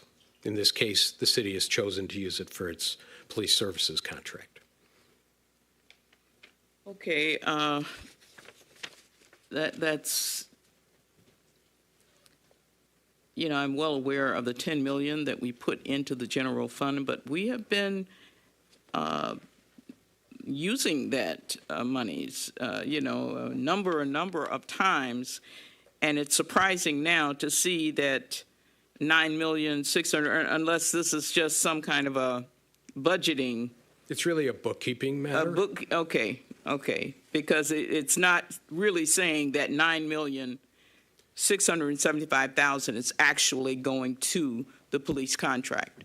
Right, it's within the financial statements, so it's not. Okay. You're not writing a check to the sheriff's department for $9,675,000. But it's something where we have an annual contract expense that kind of covers that threshold. Right. So you're saying you're booking it as that. Yeah. But you're making an excellent point. It's been referenced as, sort of psychologically, we have this additional revenue loss monies in the general fund, therefore the general fund is grown, and then we can have those resources to use for planning, for you're executing different Other initiatives. services, yep. Councilman James. Now, in terms of, we know all of the other items are covered under MOUs. How are we covering administration, and how are we covering provisioning government services projects? So for the administration, there's contracts, so you're covered there. Those are contracts. When the city council voted to authorize the Ernst & Young contract that fulfilled the obligation. Yep. Okay, So those are thank you. contracts. In this case, you have an existing contract with the sheriff's department. So, we'll apply that. Again, it'll be an accounting entry, basically. Okay. And why Treasury requires the reporting of these dollars is they don't want these dollars, they have to be used for something government would do, and that's why they want reporting. Yeah. So, they're looking for any possible misuse of the dollars. In this case, it's an absolutely acceptable use. This is what government does, provides police services. Okay, the Ernst & Young contract, we know that's been finalized and signed. What about the StreamLink software? Has that contract signed, sealed, and delivered? Yeah, that software is here. Yep. It is? Okay.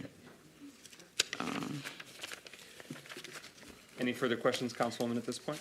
Okay, I would like to, when I know we still have some tweaks that we need to do to the MOUs, or maybe I should ask you, do we still have tweaks that need to happen between now and December 31st to any one of the MOUs? There should be no actions that council has to take.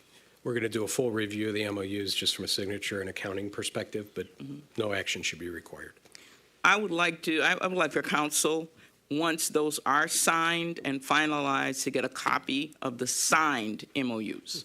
Of course. Okay. Thank you for flagging that, and I concur. Councilwoman Rutherford? Okay, so I know that we have to negotiate the sheriff contract. I know that there was a 15% uptick in how much we have to pay them. Does the administration have a plan for us to have negotiating room? Because what I'm worried about is that some of the services will be cut. So I'm not asking you to say, tell us what you're going to do, but tell me you have something in the works, because I believe it's December 31st, if I'm not mistaken. We have that as a discussion item later on the agenda. I didn't know that. No, So that's okay. I take my question back. No, I'll it's an wait. excellent one, but we'll just parking lot it I'll until a wait. little bit. Yep, thank you. Any further discussion on this special presentation? Just lastly, this Yes. is a summary. And that's, so for council, this is the final slide in the hard copies that you have to follow along. We can research and review this further. And, what we are hoping is that at next week, should your schedule allow, you can, put the full faith and credit of Ernst & Young and its storied reputation to say that, yes, all is obligated, all is calm, all is bright, whatever that Christmas carol is. Yeah, I messed it up. All right. Any further discussion on the special presentation? Going once, going twice? Sold. Thank you very much for the special presentation. We now move to our second special and final special presentation, Pontiac Master Plan Update Progress. Following that is recognition of elected officials and agenda address. Mayor, any cue in before you want to turn it over to the city's planning manager? Well, just a couple sentences, which is this is a Herculean task. This is a big deal, revising and updating a city's master plan. The city's master plan, as we've talked about at other city council meetings, is really the blueprint for where we want our community to go. So, yes, it's about zoning and land use, but it's a lot broader than that. It touches on workforce development and economic development, job creation, housing. So it's really pretty comprehensive, parks and recreation. So it's a really pretty comprehensive document about where we as a community, first and foremost, all of you as residents, want to see our community go. And we've had lots of open houses and opportunities for public engagement, both virtually and in person. And this is an update around where do things stand now and what are the immediate next steps. But we're looking to hopefully wrap all of this up and get final approval sometime in the first 3 or 4 months of next year, by approximately April of 2025. And with that, I'll turn it over to the team. Thank you, Mayor. Good evening, Council. Good evening, public. I'm going to introduce Alexis Farrell from McKenna. She'll be giving tonight's presentation. She is on the team. What they're going to be presenting tonight, this is the second time this is being addressed to City Council, and it really is where are we, but what feedback have we received from residents? There has been a very strong public engagement arc that has happened with this plan. We've gone to 20 different locations to actually have pop-ups and get people to buy in and fill out surveys and whatnot. And we had 6 public engagement sessions this past summer and fall that we got anywhere between 30 and 80 people for. So Alexis is going to describe what some of that feedback is and where this project is going forward. So with that, I will give her the floor. All right, good evening. Thank you for having me tonight. And I just want to say it's nice to see you all. I see a lot of familiar faces in the crowd, a lot of folks that have come out to events, so we appreciate your time and input so much. Okay, so this is just a little agenda. Mark kind of went over it. We're going to talk about findings from this engagement process that we've been wrapping up, as well as some draft findings and metrics that will be incorporated into the plan. So I think at this point, everyone is pretty familiar with what master plans are, why we're doing this, but just as an overview, I'm going to talk about a lot of the focus area specific metrics and things like that. So please, I'm going to try to continue moving through, but I'm sure you'll stop me if you have questions. Okay, so like Mark and Mayor Greimel had mentioned, we have been doing public engagement for the last about 5 or 6 months now. There has been a variety of events, as well as an online survey that we got over 200 responses from. And I just wanted to note that we've been talking about this as the master plan, but early on in the process, we've rebranded this to be Vision Pontiac. So I know there was a comment tonight about wanting to make sure that this plan incorporates not only where the city is at right now, but where it wants to go in the future. And that's exactly what a master plan is intended to do. And with all of the comments and feedback that we've received throughout these events, what we're trying to capture on paper is that vision for the future for the city. So to talk about the schedule a bit, so obviously this is pointing to November. Originally, we were going to give this update last month. It's gotten pushed back just a bit, but this is the second update to council. There will be another one in January, and this will be tonight the last opportunity to kind of talk about these ideas and share feedback before you have a draft in front of you. So we have been working tirelessly on this draft, incorporating all of the input that we've heard from folks that I'll share tonight, and making sure that it's capturing all of that, as well as data analysis, best practices, the most innovative techniques that are in our planning field, so that the city can rise to that different sort of standard that you're seeking to do in the future. And so again, here we have listed some of the engagement. This doesn't even capture all of it, but just to note on the next steps again, we have council presentation as well as planning commission. So the Planning Commission, the way that the process works, and I'll touch on this a bit at the end, is the Planning Commission will make a recommendation that City Council release the draft once they feel it's ready to the public. After that, there will be a 63-day public review period where the draft is available, and you'll see that we've got our third virtual webinar. Again, that will be in January. What we'll do during this webinar is share with folks how they can find the plan, how they can navigate it, how they can make comments and get that back so we can get those incorporated. So just again, recapping that we're in draft mode and this stuff isn't set in stone. We're welcoming your feedback and we're really seeking that tonight and throughout that process. So again, to cover some of the recent events that we've had, this is sort of the concluding events that we've had. In November, we had a town hall meeting at Welcome Baptist Church. Tonight, I'll be sharing specific feedback that we heard from folks that evening. We essentially shared summaries of the findings that we've heard based on the 7 focus areas that you all put together for this plan, and asked folks, did we capture your feedback correctly? Do you feel heard with these statements? So I'll share a bit about that. And then on November 20th, we held an open house at Bowen's. This was more of a passive event. Folks were able to walk around, take a look at the specific objectives and sort of key action items that we're recommending the city take to achieve the goals that will be laid out in this plan. So all of that feedback is being incorporated into these, and this plan for the next 5, 10, 20 years will be the city's guide rails to making decisions.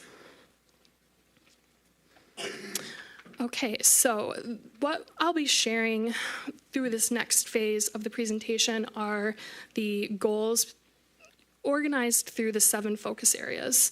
I'll also share the findings from engagement from the last 6 months and then feedback on that. as well as metrics. So we want to make sure that the city has a way to measure success if they are meeting these goals. It can be great to say, well, we want to improve our city, but how do we know if we're meeting that? We will have metrics for each of the 7 focus areas that I'll share.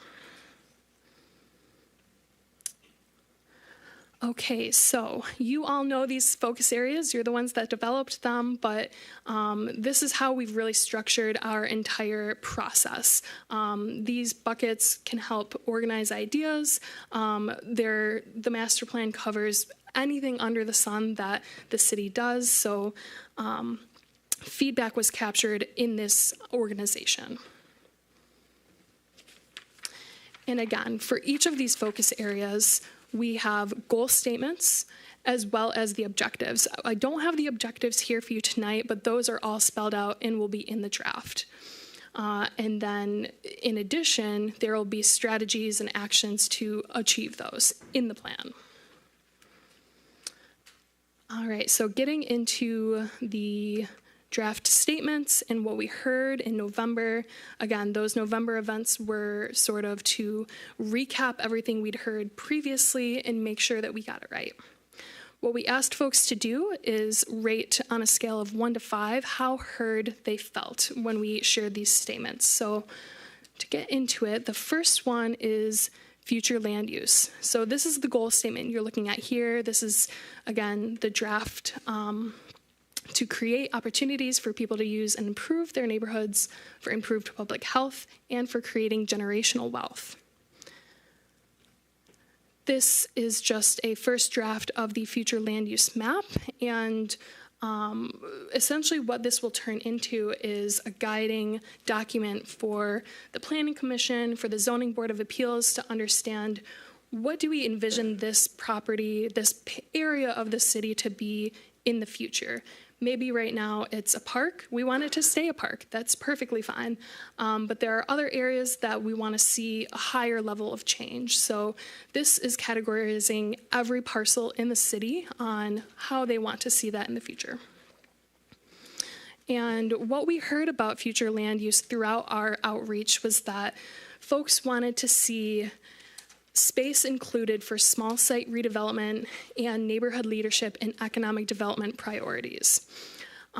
Again, we were trying to capture these hundreds of comments that we've received in one statement, so it's a little bit high level, but folks were able to rate this, and this one scored a 3.8. I think this was on the lower side. Most of the other ones are over 4.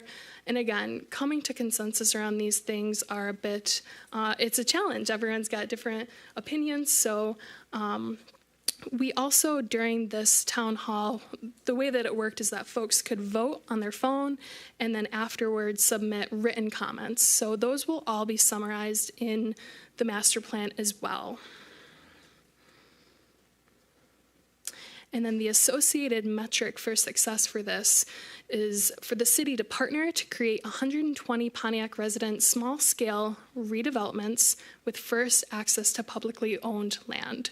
So we really want to make sure that longtime residents, current residents of the city are able to have firsthand access to development and redevelopment opportunities and over the next 15 years. Thank you, Mark. So that's a good thing to keep in mind. We've got this as 2040, so over the next 15 years, reaching this goal. And then moving forward for the transportation and walkability focus area, our goal statement for this is to strengthen opportunities for mobility and the quality of transportation experiences available in Pontiac. Just as a note, this is the existing jurisdictional map for roadways in the city. You'll see that there's majority, all of the side streets and neighborhood streets are owned by the city. So a lot of the recommendations and objectives in this area are focused on maintenance and upgrades to this current system. And then associated is the non-motorized system, so sidewalks, pathways, trails, What's shown here is pulled from Oakland County's non-motorized plan. Part of what we're recommending is that the city adopt that plan, but also we will have city-specific recommendations in the master plan. So what we heard about transportation is that folks in Pontiac want to feel safe on the streets and are concerned about the effects of growth on neighborhood parking. We know that parking is a concern, and when folks were asked about this, they felt on a scale of 1 to 5, that a 4.1, they felt heard with this. So we felt good about that one. And the associated metric with this, there's a couple of things within this. So the city's traffic engineer wanted these specifically included. They know the system, right, like by the back of their hand. And again, these are over the next 15 years goals to upgrade the system. Moving forward, the redevelopment focus area. The goal statement for this is to attract and actualize new office, retail, and commercial and mixed-use development that aims to serve and provide opportunities to Pontiac residents. And so within the plan, what you will see when the draft hits your desk are a variety of urban design studies. Now, what this is showing is, this specific one is Glenwood Plaza. What we're trying to demonstrate is just development potential. So this is not anything in the pipeline, it's not anything that's actually proposed, but it's to show here's one option of something that could go in this space. Here's how many homes it could generate, how many jobs it could generate, as well as the potential property tax benefit. So there are 5 of these included in the plan. And what we heard about redevelopment throughout the process is that folks don't want mixed use everywhere. You don't want to see a commercial establishment right smack dab in the middle of a neighborhood, and that folks are concerned about what this development how it might impact their neighborhoods. And we want to make sure that those concerns are addressed. So folks rated this one a 4.1 out of 5, that they felt heard, that this captured their thoughts and their concerns. And the associated metric for success over the next 15 years for this is to redevelop 5 new neighborhood mixed-use nodes. So those urban design studies that are included in the plan are these mixed-use nodes that we're referring to with walkability, workforce housing, and daily service needs like daycare, grocery stores, and restaurants. We know that there's a need for these, and we want to make sure that they are appropriately located in the city, and that when redevelopment happens, that it addresses these needs. Moving on to downtown and commercial. Our goal statement for this is to strengthen the downtown as a cultural and economic hub in a way that invites residents and the workforce in the city to live, work, and play and stay in downtown in a way that improves connection to the neighborhoods. And just a little bit of a visual reference for this one. And what we heard about downtown through our engagement was that folks want to see in downtown and along commercial corridors that the land is fully utilized, and that Pontiac residents, again, have first access to entrepreneurship opportunities. Again, in the plan, we will outline specific actions to make this happen and make sure that we address this. And when we asked folks, does this capture how you feel about downtown? They rated it a 3.8. And I think, some of the written comments regarding this were that, well, this doesn't capture everything. But again, we were trying to summarize hundreds of comments into one statement, and there will be a variety of more detailed information in the plan. And again, the metric for success for this is to use community benefit agreements to create 500 new Pontiac-owned businesses in the next 15 years. Moving forward, someone mentioned how the city of Pontiac is a historic city, and there's a lot of benefits to that, but also a lot of responsibilities. So our goal statement for this one is to prioritize the preservation of historic buildings, places, people, and events to remember where we came from as a city, as it embraces new development. Again, just a visual reference. And what we heard about historic preservation throughout our events is that residents are concerned about home maintenance. We know it's expensive to keep up with historic homes, but also concerns about blight and wanting to see more citywide opportunities for creating local historic districts and properties. And folks rated this one a 3.8 out of 5 in terms of how heard they felt with this. Some of the comments were regarding sort of, it's not just making sure that there's historic preservation is highlighted, but also that it's supported financially and through technical assistance so that folks who own these homes have the support they need to ensure that they maintain them to the level and brilliance of when they were first built. And so our metric for this historic preservation area is to support renovation of 600 houses that are more than 50 years old. That's the threshold is 50 years to be considered a historic building, and prioritize contributing resources in established and emerging historic districts. Moving forward, similarly related to historic preservation is neighborhoods and housing. Our goal statement for this is to strengthen residential neighborhoods with infill housing and new amenities to be a place for everyone to thrive. And so throughout engagement, not only have we been doing engagement for the plan, but we've also been doing the housing studies, so we really dove in deep with this topic. And what we heard is that folks do not want just affordable housing for low and moderate income, but great housing for all incomes. So we know that there's a need for housing for low income, for high income, and part of what will be accomplished through the housing study is understanding specifics around how many units do we need at this income level versus this income level, so that the city has that information on hand when they're talking to developers, investors. And when we asked folks, they said that this felt like a 4.6 out of 5. So this felt very closely aligned with how they felt about neighborhoods and housing.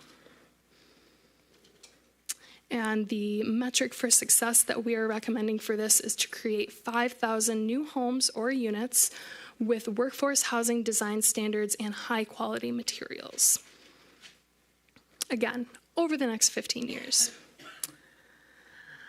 Moving on to workforce development, which we've heard a bit about tonight already, and we know this is a hot top priority for the city.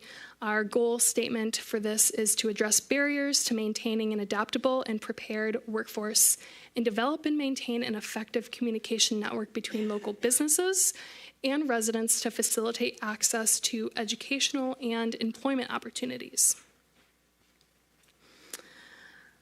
Another visual reference, and what we heard about workforce development through our engagement is that the closing of neighborhood schools has impacted neighborhood cohesion. Workforce development must be paired with valuing education and training the next generation of successful Pontiac residents. These are things that you all know, and when we asked folks if this captured how they felt about workforce development, they rated it a 4.4 out of 5.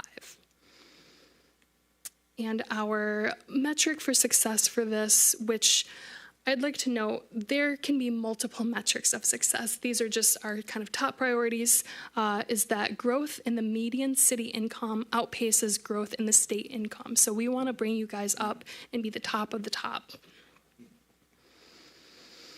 Okay, so before I go over next steps, are there any questions at this time that I could address?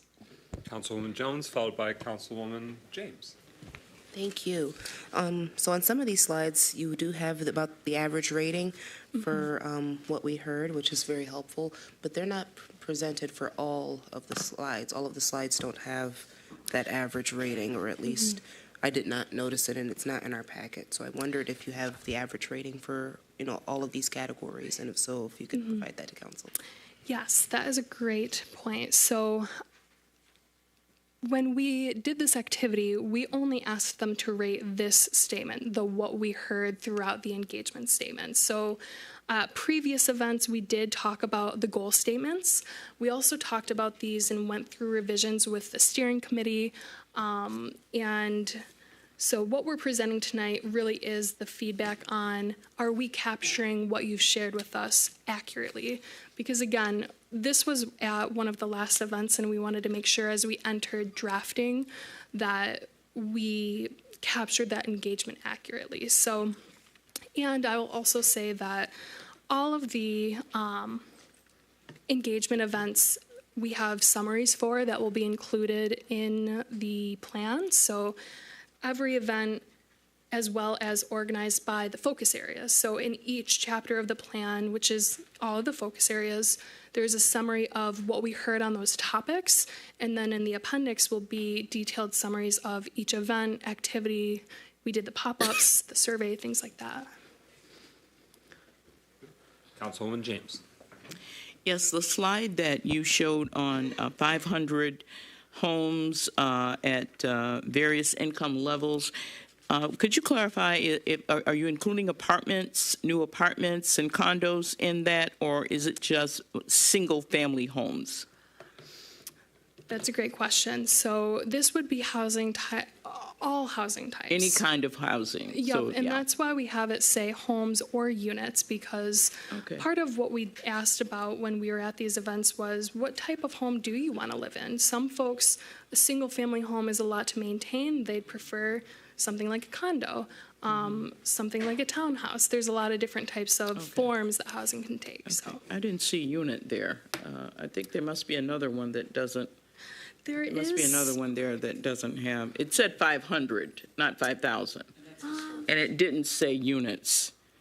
And I just wanted to clarify on that one. Sure. So is it this one, maybe the historic preservation?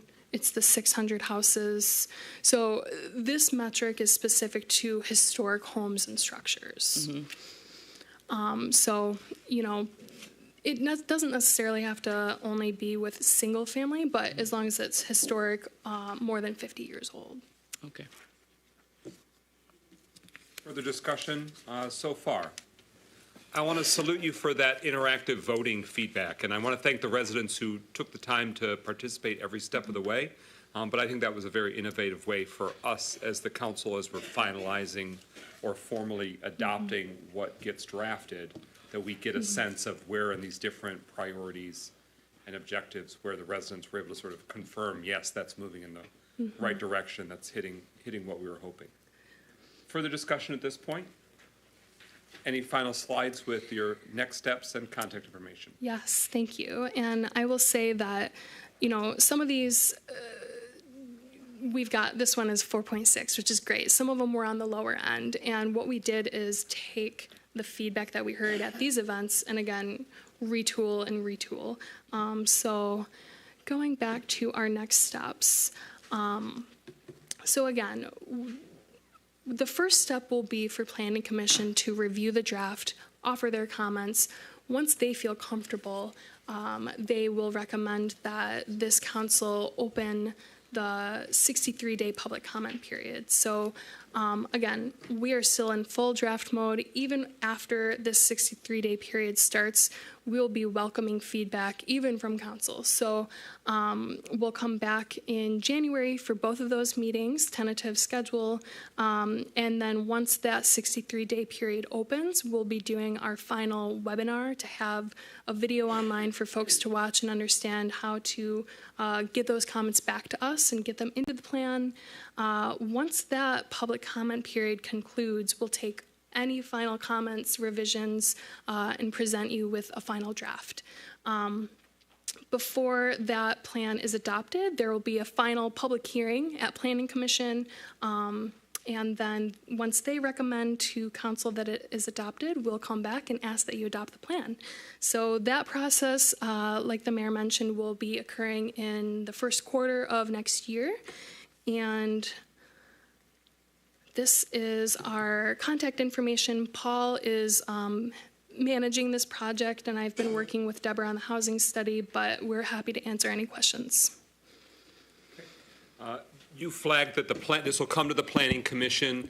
Manager Yandrick, is there a public hearing? Is there a formal public hearing that the community, that they're also welcome for public comment, but is there a public hearing as well? So the draft plan on January 8th is not a public hearing, but when this comes forward for the final plan to Planning Commission, it is required to be a public hearing. That's likely to be the first meeting in April, I believe April 4th, that there'll be a public hearing for the entire community to be able to speak about the plan. Okay, so the next Pontiac Planning Commission meeting where the draft will be shared and the community can follow that draft, sort of diving into it, is Wednesday, January 8th, 6 p.m. in this very room. That is correct. Okay, Councilwoman Rutherford. I just have one question. When was the housing study done? Because from my understanding, it has not occurred yet. Am I missing something? So they've been happening concurrently. So at the same time as we've been doing outreach for the master plan, we've been also incorporating questions and activities for the housing study. So it is not complete yet. Yeah. So that's false narrative, because here's the thing.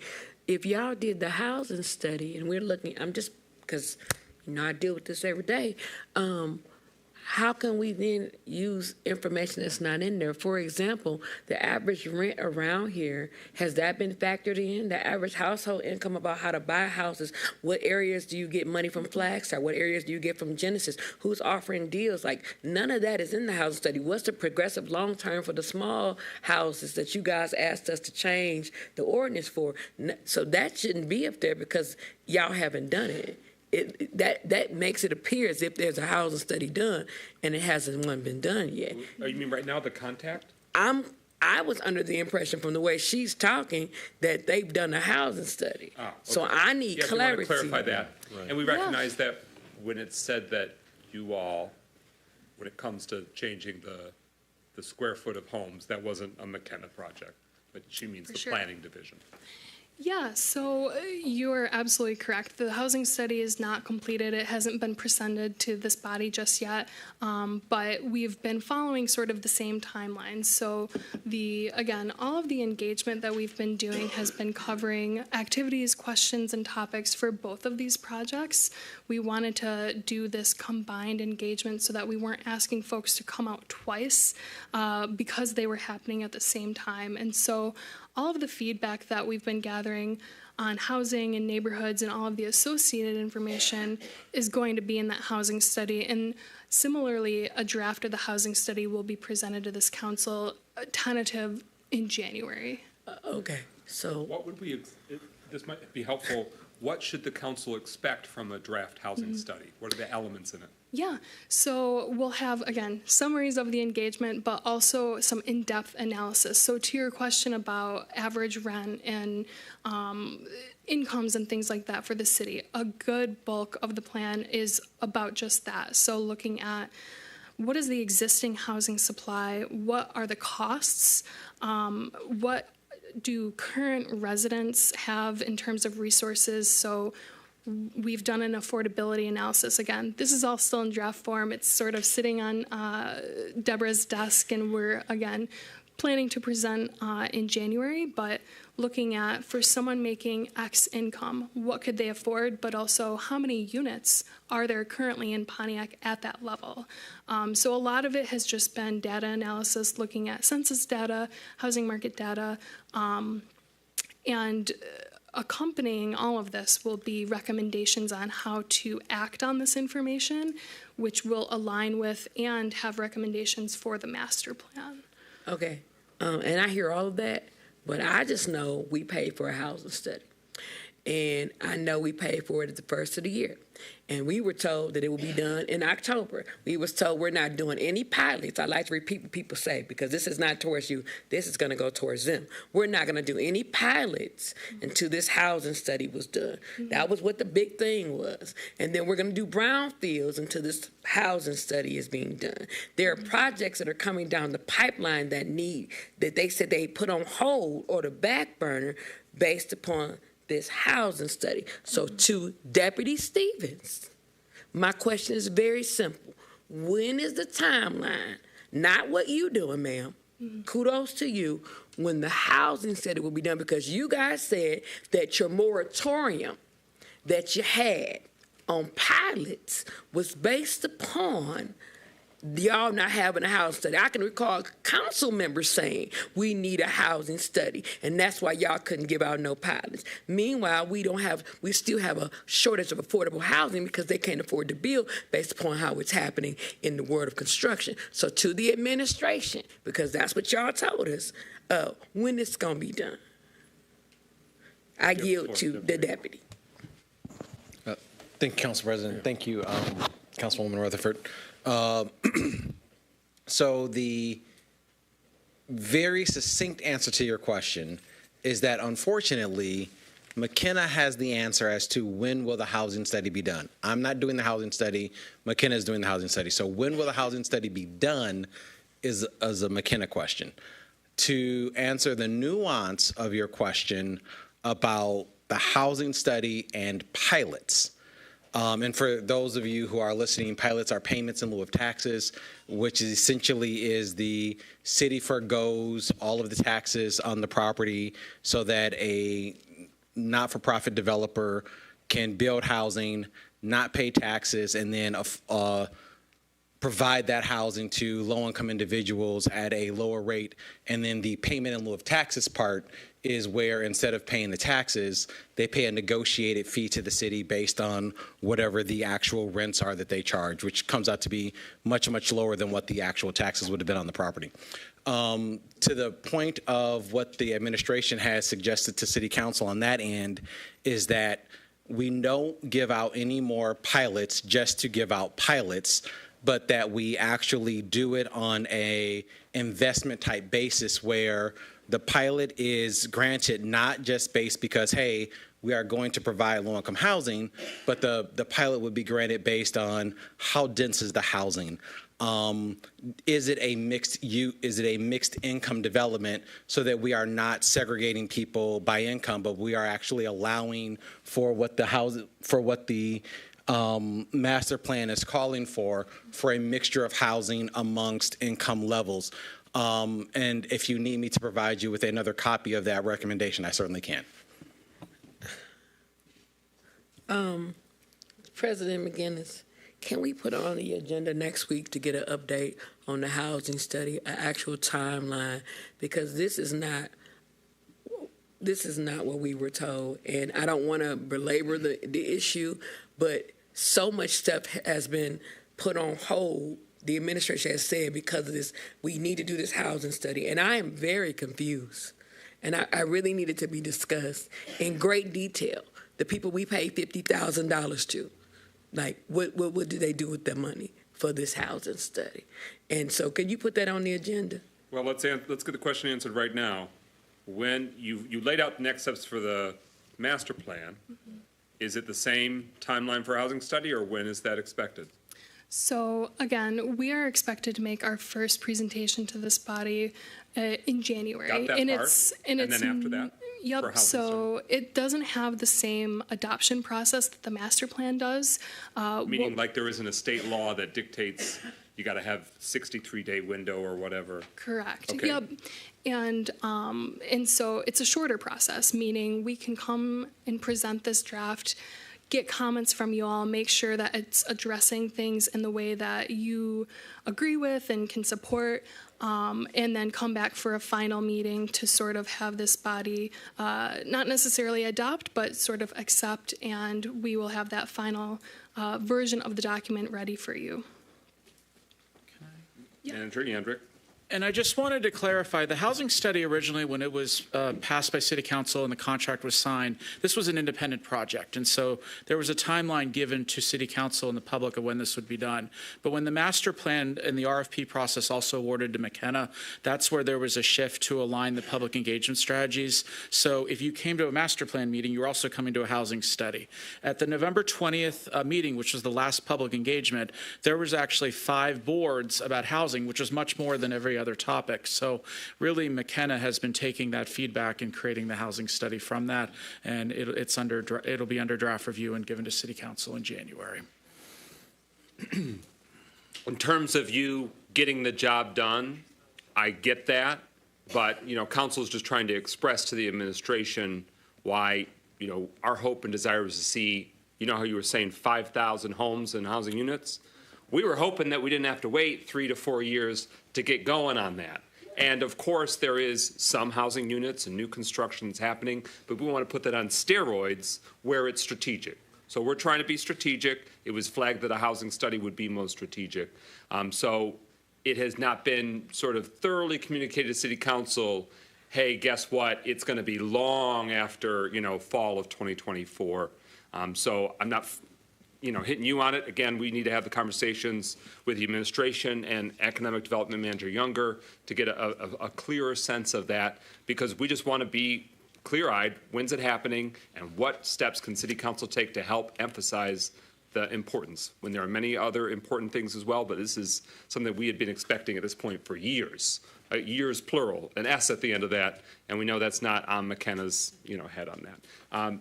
There was a hand earlier, so you've had a few follow-ups. I'll put you next on the speakers list after Councilman Jones, but well, I think, did I miss you, Councilman Parker, earlier? No, okay, Mayor Graham. Yeah, well, I think much of what I was going to say has been shared. I do just want to say the housing study is very important. Yes, we're concerned about pilots because they're massive tax breaks for landlords, and they tend to be massive tax breaks in perpetuity. But we haven't just sat on our hands waiting for the housing study. We have entered into a number of housing agreements, Casa del Rey being one of them, that has broken ground and is affordable housing. The Pontiac State Bank building downtown, which uses missing middle funds and is designed to be middle-class housing. We have been moving forward with the Lighthouse project on Auburn, which is affordable housing using brownfield TIFAs. We have an option agreement for the Purdue school site for affordable housing. We have done rezoning of the school on the northwest side of the city, the old Weaver School, with the Community Housing Network for affordable housing. There has been progress made, but these projects, by their nature, this is true for any housing development or construction project, take years from conception to financing to design and engineering to actual shovels in the ground. That's the nature of these kinds of projects. Noted. City Council expects more, faster, sooner. Councilman Rutherford has a lot to say on this, of course. We've been going a long time. This is what I'm going to say. I know. She's next on the speaker's list. Wait. I'm just trying to help you I have to. catch a breath. Councilwoman Jones. Okay, I'm just looking for a little more clarity, because I also was under the impression that the housing study would be a separate process. But are you, or you, Mr. Yandrick, are you, either one of you, saying that the initial phases of the housing study have occurred with the master plan feedback in those sessions? Is that what, I mean, I'm just trying to confirm what I thought that you heard. And if that is the case, I don't think that was communicated. So then my follow-up, if that is the case, then would be, where does the next session or the next, phase come in? Would it come in this with the virtual plan that you have here as the virtual webinar? Would that be, another? I mean, since it seems like some of this has already been done virtually, so I'm just kind of wondering where that next step is so we can get that clearly communicated. Yeah, so you're absolutely right. They are separate projects and they will be separate documents, and that's why they're, being presented separately. Really, I came here to talk about the master plan, and the reason why we had both the housing study and master plan on that contact slide was because we have done joint events.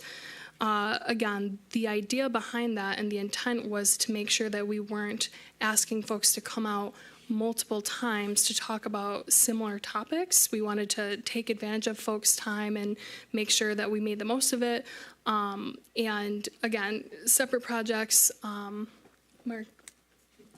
And every event, public engagement event we've had, it's been advertised as the master plan and housing plan, community engagement session or town hall, and we've tried to be consistent with the branding of the events that we've had to outreach with the public. Councilman Rutherford, or anything for a follow-up? You have a hand, Councilman John? Are you referencing the housing summit mentioned attached to the master plan meetings? Yes. Yep. Councilman Rutherford. This will be a statement. It is very misleading to tell people that affordable housing in downtown is affordable when we know for a fact that the average apartment in that building is going to go anywhere from $1,475 and up. It is very misleading to you don't have to try to save face. Just say, we didn't do the housing study. We're going to do the housing study. This is how we have a miscommunication with this council, and then it causes a whole bunch of strife because the administration feels that they have to defend themselves when I'm not attacking. I'm simply saying what you said. If you would have never said it, I would have never had a reason to say it. So I'm not going to get into weeds because that's what we do. That is a deflection tool. I want to show you guys that. They deflect and say, this is affordable, and this is affordable, and this is affordable. When in actuality, we all know that the average person can't afford the rent that is where it is now. That was what the point of the housing study was. So instead of us trying to point out affordable housing, affordable this, we need to be real and tell our people, we didn't do it. We dropped the ball, it'll get done. When you do that, you are basically trying to take a dig subliminally or a wonderful political tool at the council as if what we are asking did not happen. And I know, and I'm not going to name names because they in the audience, that I'm not crazy, and I was told this. Please stop doing that, because what that does is that makes me feel like I got to get on the defense with this administration when all I want y'all to do is make it affordable for people to live here and not the new people that's coming. There are people that live here now that can't find housing. And that's what y'all said. Y'all wanted to do the housing study for it so that we could not do pilots or do pilots. Take ownership for what you said 3 years ago, because you got to say the same thing now. That's all I'm going to say. Please don't do that. We've had a good meeting so far. I haven't said anything out the way, and I'm trying to stay within the realm of God, but y'all are pushing it. Stop. That's it. That's it. Very well said. Peace between the poinsettias. Is there any further discussion on this master plan update process? All right. To your point, Councilman Rutherford and others, that is alluded to, we are going to try and dial in more to find out, sort of housing study conclusion. And so we welcome your feedback through the city staff to help us have a clearer understanding and help the community have a clearer understanding. Hearing nothing further, that concludes the second special presentation. We are now at recognition of elected officials. Are there any current elected officials wishing to give an update on their position? Hearing none, we are now at agenda address. Councilman Rutherford, any requests this evening? Yes, we do have several. Carlton Jones, what items will you be discussing this evening? 1, 2 on the agenda. Thank you, sir. And up next will be Dr. Deirdre, my God today. Dr. Deirdre Waterman. I'm going to get this name right. I'm sorry. Let's see, what is it, 8:20? Okay, all right. I can appreciate the conversation we just had. It just reminds me when we promised that we was going to have TA assistance before we went through the grant process. We said we wanted to have a housing study before we did the master plan because housing was so important in this city, and I agree. And then we give it to the same consultants to do both of them, and now it's all entangled together. And how do you have a master plan when the major component is to study housing before we start doing the whole understanding of what we want in our plan? It just does not add up, and we don't need to defend that. It don't add up. That's why you do your housing study, to understand how you want to approach your master plan. And for anybody to try to defend that, it's kind of like playing us like we don't know what's going on. We got to stop doing that. We not stupid. I want to just read right here what it said for the future land use. Create opportunities for people to use and improve their neighborhoods, for improving public health, and for creating generational wealth. Now, we can put words down on paper, but how are we talking about generational wealth and we're not even talking about educating our people for higher income? How do we talk about that? How do we say workforce development is so important, intertwined into a master plan, and we're not putting a dime towards workforce development? I want to ask this because I only got a couple minutes. We said obligations for workforce development, I see it then went up to 800,000. We put in proposals, I haven't heard anything. Even if we did not receive it, we should hear something.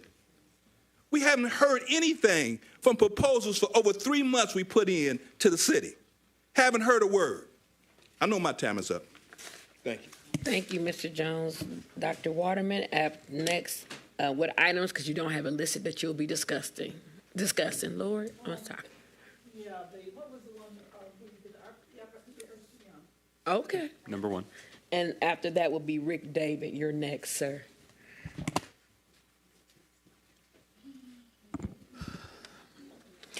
As I was listening to the discussion, several talking points came to mind about the Ernst & Young and how we, after the 3 years of the administration, you finally did the horse trading and decided how to spend the money. And as I said, I was interested in your comment, Reverend Parker, when you asked the Ernst & Young representative, was there public discussion so the public had a chance to decide how this money was spent?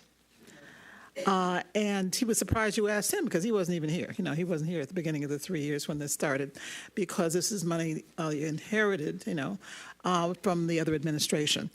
But there had been, just for purpose of history, there had been discussion because during the previous administration, I made sure when Alexander Borgesser was here that we had a number of town halls. And there were some great ideas that came out that were transformative, including one of which I remembered was, why don't we just do broadband for the whole city? So everybody has access to the internet at ways that we can do that. And then we can also have broadband for all the city facilities as well. So that was just one of the things that came out of that. But also the skate park actually got done because that was money that we were going to take out of the ARPA, but then we took it out of the budget. So just to understand, to answer your question. But there wasn't public discussion because I think if there had been public discussion, more public discussion, then people wouldn't have agreed to that $10 million that got taken out of the ARPA funding. All those people who were standing out trying to get an application in for the homeowners who couldn't get it because there was $10 million less in the ARPA funding. And the mayor, before I brought to your attention, was going to take $20 million out, which would have been even less to go. So that's what's been happening over the last 3 years. And also the youth violence. People are wondering, why is the youth violence ticking up? I'm going to tell you one thing. No youth rec center. Okay. Because our youth do not have a place, protected place like we had. That was one of the things that we established. The emergency manager took away 4 youth centers. The one that we built up, this mayor came and took away that one. So now we have more youth violence. Rick David, and then it will be Charlene Dreyer. What items will you be? I said it wrong. Okay, I'm sorry. What items? What items will you be discussing today, sir? Oh, both 1 and 2. Okay. I'll start out with 2. City Council Administration and Community. About a month ago, the City Council President indicated there were a number of airplanes in the sky, and the goal was to land these airplanes. And I want to just recognize that one airplane, the ARPA money, is now being landed. And your job now is to land the second one, the master plan. I'm very optimistic that you're going to accomplish that. You're going to accomplish that. There's always, in terms of speed, when I look at it, there's always the nice and the necessary. The nice, of course, was to do it earlier, but the necessary is to make it when you need to do it to obligate the dollars. And you have done that, and I want to congratulate you. So finish up this master plan. That's the second one we got to land. I have not a clue what the other 5 or 6 or other ones you're dealing with. I know the finance area is one as well. So that's important. I did want to call your attention, just briefly, the Michigan State University had done a study with the master plan back in 2008, the economic development, and they listed the assets of Pontiac and the strategies.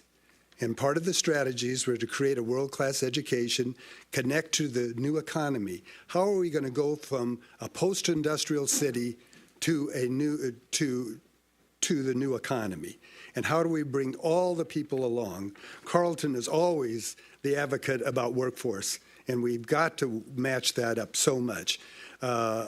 So that's really, I want to just indicate that I'm optimistic. We hear a lot of people at this podium who are not that way. I like what you're doing, City Council is asking it, but you're going to get all these planes to land.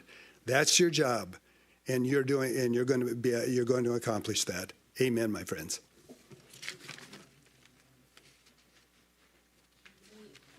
After her will be Darlene Clark, and last will be Miss Gloria Miller. Hello, good evening, Mayor, City Council, Deputy Mayor. My name is Charlene Dwyer. I am the president of the Pontiac's Creative Arts Center. I've been volunteering in Pontiac for since 2018, and I just want to thank you for your encouragement and support that continues to keep me motivated to volunteer in the city. I know you don't hear it enough, so thank you. I especially want to thank you for doubling our arts grant. It's just really incredible what you did last week. So thank you. We're grateful for this jump start. We feel that we can build on it with the continued support of the council. And I really just wanted to say thank you. Ms. Clark, which items will you be discussing? Number 2 and 15. 2 and 15. So, Council, this is, again, in this last hour, the third year in office, you haven't had a person at that desk over there to represent you. Today and other days, you have clearly showed why you need legal representation in that chair. Michael McGinnis, it was your job to lead the other 6 council people to clarity. And so far, it's not clarity. The city council has been caught with their pants down over and over and over and over and continuously over again. If you had legal representation in that chair, that question that Ms. Rutherford asked, I guarantee you all that would have been taken care of before you got here. Now, you allow the administration to guide you, but look who fooled who. The mayor is not responsible for the decisions that you made. You look to him for guidance. Even in the midst of your conversation tonight, it seems you're doing the same path. But the mayor is washing his hands and turning it over to you to be responsible for all the downfalls that has happened. Now, let's talk about the GERS. Now, on the agenda for the GERS, we were there on December 4th. At least I was there on December 4th for the meeting. The board member made it very clear that it's up to the administration and the council to make sure these retirees get their money. But let me make this clear to you. When the case was dismissed in Detroit at the Supreme Court, the higher courts, it was dismissed without prejudice. A copy was given to you. The court didn't dismiss without prejudice. The city dismissed without prejudice. What that's telling them, he's willing to come back and forth to bring any little thing to keep the retirees from getting their money. In that meeting on the 4th, he showed his hand. He had undying questions, little by little, to throw it into the arena to say why the people cannot get their money right now. Now it's up to the council to look to the administration, the mayor. And let me tell you this, he rarely come to the GERS meeting. Now, he'll come to the other meeting, but he wouldn't. Him and Councilman Parker are not there for the beginning of the GERS meeting to talk about these retirees. Now, it's up to you to go to look into the situation as I speak, because I'm not just sitting here preaching to the choir. I'm sitting here telling you facts. Now, if you want those facts, it's up to you to push it. Ms. Miller, which items will you be discussing? GERS, wherever you find it on there. I believe it's 15. Yes, ma'am. I'm talking to the GERS member. I have had several calls. GERS member, I was there last Wednesday too. I've been advocating for the last year or so at the GERS meeting about these meetings being televised for you so you can see what's happening, see who's on your side, who's not. And it was very interesting Wednesday. This was last Wednesday. As I stated before I end this conversation, go and get the minutes for last week. because it was an interesting meeting. Well, what they're saying now, we look like we don't have enough money to pay everyone the stipend. Oops. We've been had money for years and and now all of a sudden we don't have enough to pay the people $400. Not alone to pay the $400 for each person. The back pay, they're talking about taking that from you because we don't have the money to pay you from the back pay. Some people at the meeting suggested, we just allocate $30 million. So when they spend the $30 million, just go home. That's it. Please go get those minutes. You don't have to believe Gloria, which I don't have no reason to lie. I'm sitting there. And if you don't believe me, this administration lies so much, I tape it. So if you want to hear it, but I want you to go get the minutes and listen to it. Listen, Pontiac, if a person show you who they are, believe them the first time. This administration keep coming up with some BS every time it gets close and close to the goal of getting your money. They did mention you, council, that said the ball is in your hands. Put it in your hands. Show the girls, remember what you're about. End this stuff with this. Because every time we go to a meeting, is something wrong. These people are not going to get their money. Where it's looking, no one's going to get a thing because we have no money. We don't have enough money to pay everyone. Girls, get ready for 2025. That concludes your time. That's the end of agenda address. Thank you very much, Councilwoman Rutherford. We're at number 3 on the agenda. Is there a motion to adopt the resolution? So moved. Support. It's been moved by Councilwoman Jones, second by Councilwoman Rutherford. This resolution is requesting approval to purchase carbon monoxide detectors from Grainger for the United States Consumer Product Safety Commission's 2023 Carbon Monoxide Poisoning Prevention Grant Program. We have taken previous action in terms of accepting that grant funding. The city staff worked hard to acquire the funding, win the funding, and now is working to implement. So this authorization allows them the ability to purchase those that would be distributed for free. Mayor, anything before? Well, you summed it up well. This is the second part. We accepted the grant dollars, and we're very excited about getting that $300,000 grant to fund the purchase and distribution of the carbon monoxide detectors.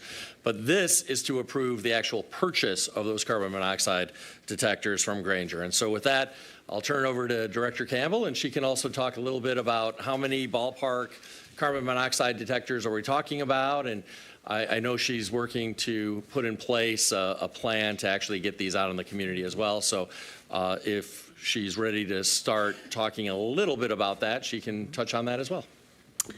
Good evening again. Thank you, Mayor. So as you may recall, the grant allows for the purchase of carbon monoxide detectors for us to provide to the City of Pontiac residents. So we are essentially asking to execute those dollars via our existing agreement with Grainger.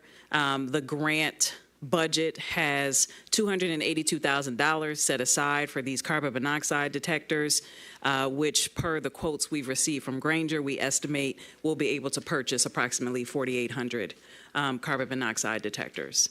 So I want to thank our team, Michael Martin, who is no longer with us, who wrote this grant, and also Delia Cork, more importantly, who's managing this program and has come to some of the council district meetings and is getting the word out and is ready to proceed per council's approval tonight with the purchase of these carbon monoxide detectors for installation beginning in January. And also thank our colleagues in community development and code, particularly for stepping up into this grant opportunity to help us with the installs. So,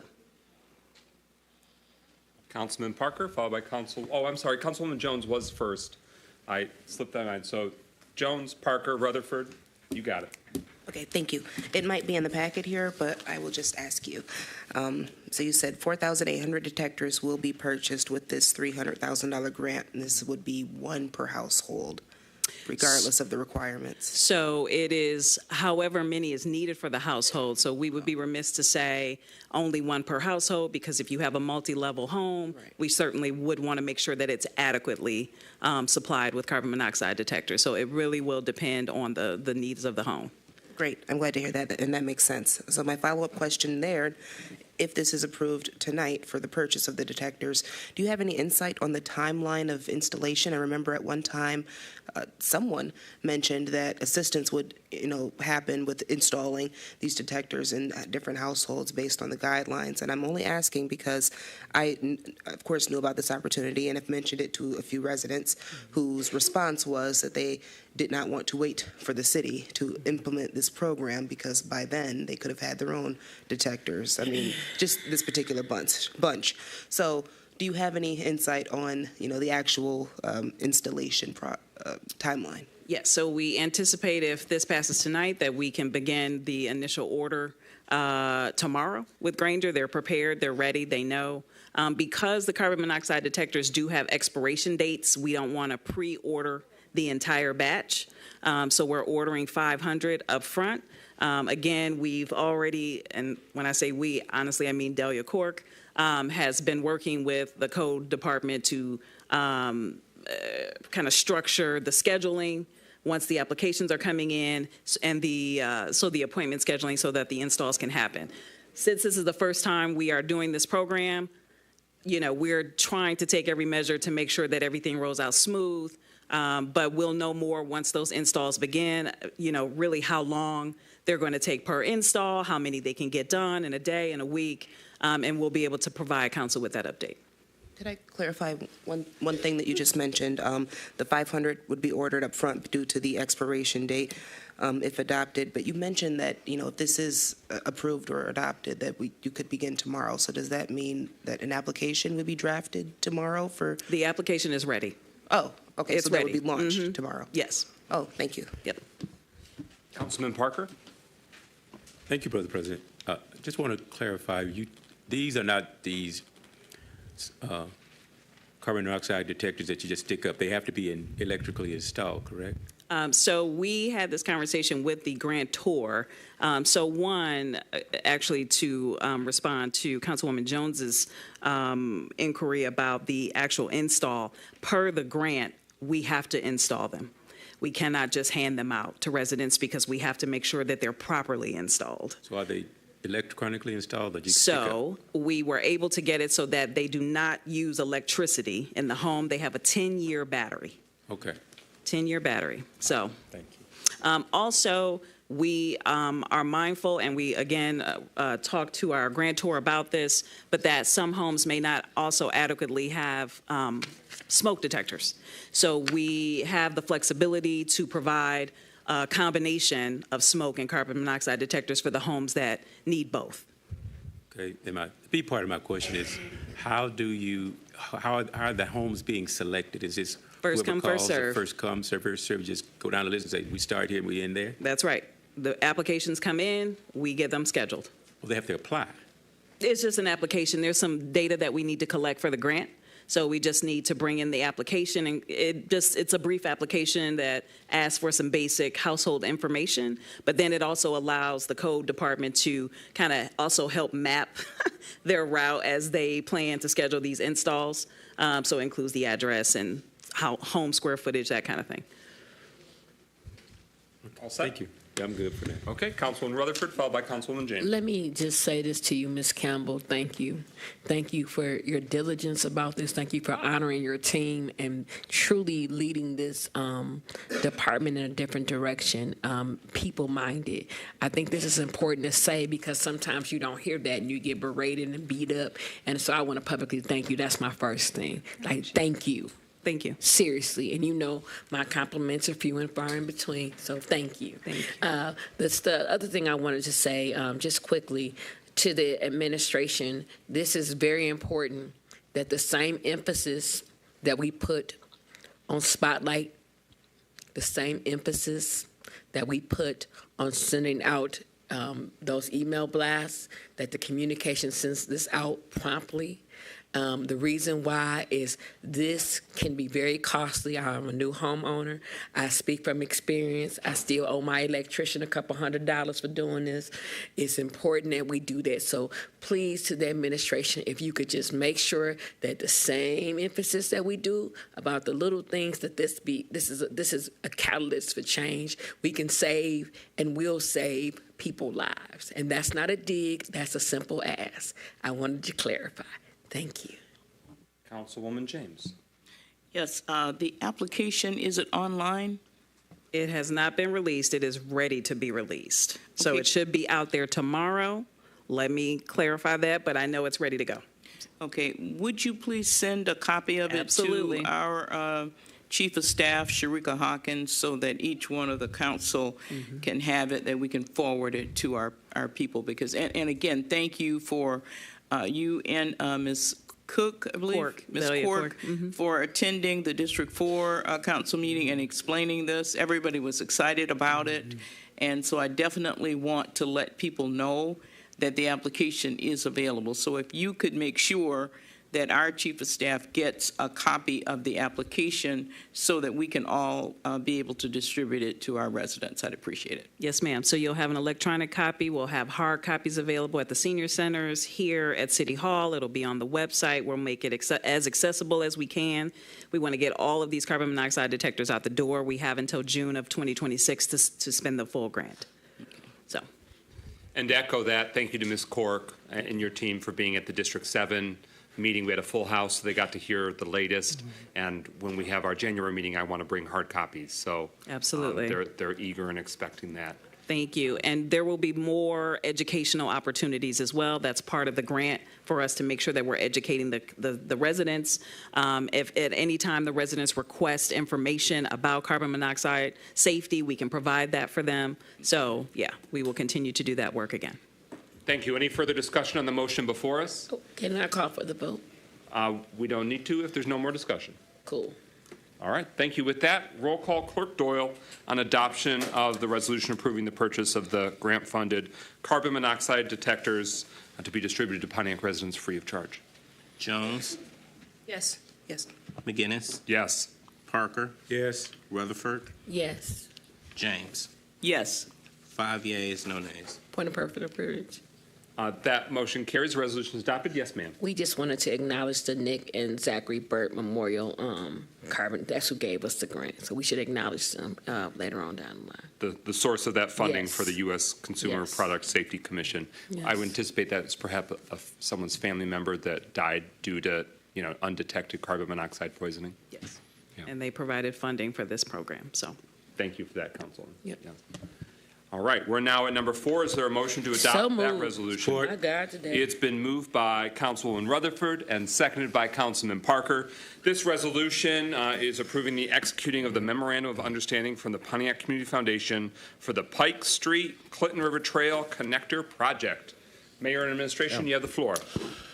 So this is an exciting project. We're still a couple years out from actually having shovels in the ground. The first step was getting the funding, but it's a $20 million project to completely reimagine Pike Street. So it would certainly resurface the road, and the road needs it because the road's in really terrible shape. But it would also make it much more pedestrian friendly, and it would allow Pike Street to serve as a connector between the two disparate ends of the Clinton River Trail. So it's a really exciting project. The city received approximately $16 million from the federal government through a RAISE grant. And in addition, the Ralph Wilson Foundation has committed $4 million towards the project. Like many philanthropic organizations, the Ralph Wilson Foundation does not allocate funding directly to cities. It goes through 501c3 nonprofits. And anticipating that, we have long had, for the past year or two, had an agreement with the Pontiac Community Foundation where they can serve as the 501c3 fiduciary for the city. However, we really needed a specific memorandum of understanding between the city and the Pontiac Community Foundation for this project, because unlike how they typically operate, they are not charging the city a fee to serve as the 501c3 fiduciary because the Ralph Wilson Foundation is covering that cost over and above the $4 million. And with that, I'll turn it over to our grants director, Lisa Campbell, to get into any additional details here. But this is an essential memorandum of understanding between the city and the Pontiac Community Foundation so that they can receive the $4 million from the Ralph Wilson Foundation to cover the full cost of this project. Thank you, Mayor. I think you summed it up quite well. The only thing I would add is what it means is that we will seek reimbursement directly from the Pontiac Community Foundation. So they will hold the funds, and when we need to pay invoices with these funds, we will seek reimbursement directly from the Pontiac Community Foundation. Okay, the next step in a major, big project that will directly improve life for East Side residents and for some West Side, South Side, downtown folks, but this cuts directly to the current District 7 and will definitely make life better and improve recreation and public access. Councilman Rutherford, you have the floor. I want to just thank the Pontiac Community Foundation. It was brought to my attention that sometimes they feel like I don't appreciate what they do. I do. I'm just very thorough. So I wanted to tell them thank you for doing this for us. I appreciate you, Dustin, and let's get this done. That's it. That sounded so sincere. It was. It was, though. Any further discussion?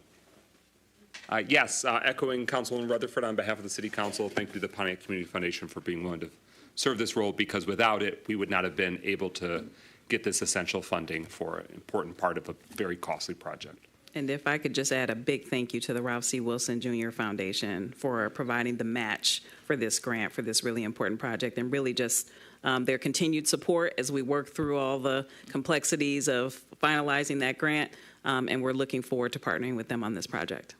And so for the federal funding that we got from the U.S. Department of Transportation, it required a match component? So 25%. That philanthropic gift from Ralph C. Wilson Jr. Foundation served as that match? Yes. That's great. All right, any further final discussion? Hearing none, roll call Clerk Doyle on adoption of the resolution.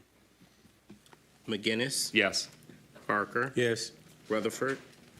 Yes. James? Yes. Jones? Yes. 5 yeas, no nays. That motion carries. The resolution is adopted. We're at number 5. Is there a motion to adopt that resolution? So moved. Support. It's been moved by Councilwoman Rutherford, seconded by Councilwoman Jones. This is a resolution approving the creation of a Buyer 2 position in the purchasing division and authorizing a budget adjustment to fund the position. Administration, you have the floor. Yeah, this is part of our ongoing efforts to bolster the staff in the purchasing division, so the purchasing division can more quickly and effectively and efficiently make sure that we're getting contracts out the door and processed and signed and doing all the requisite compliance checks as well. And I want to invite our purchasing division manager, Alicia Martin, to the podium to get into any additional details.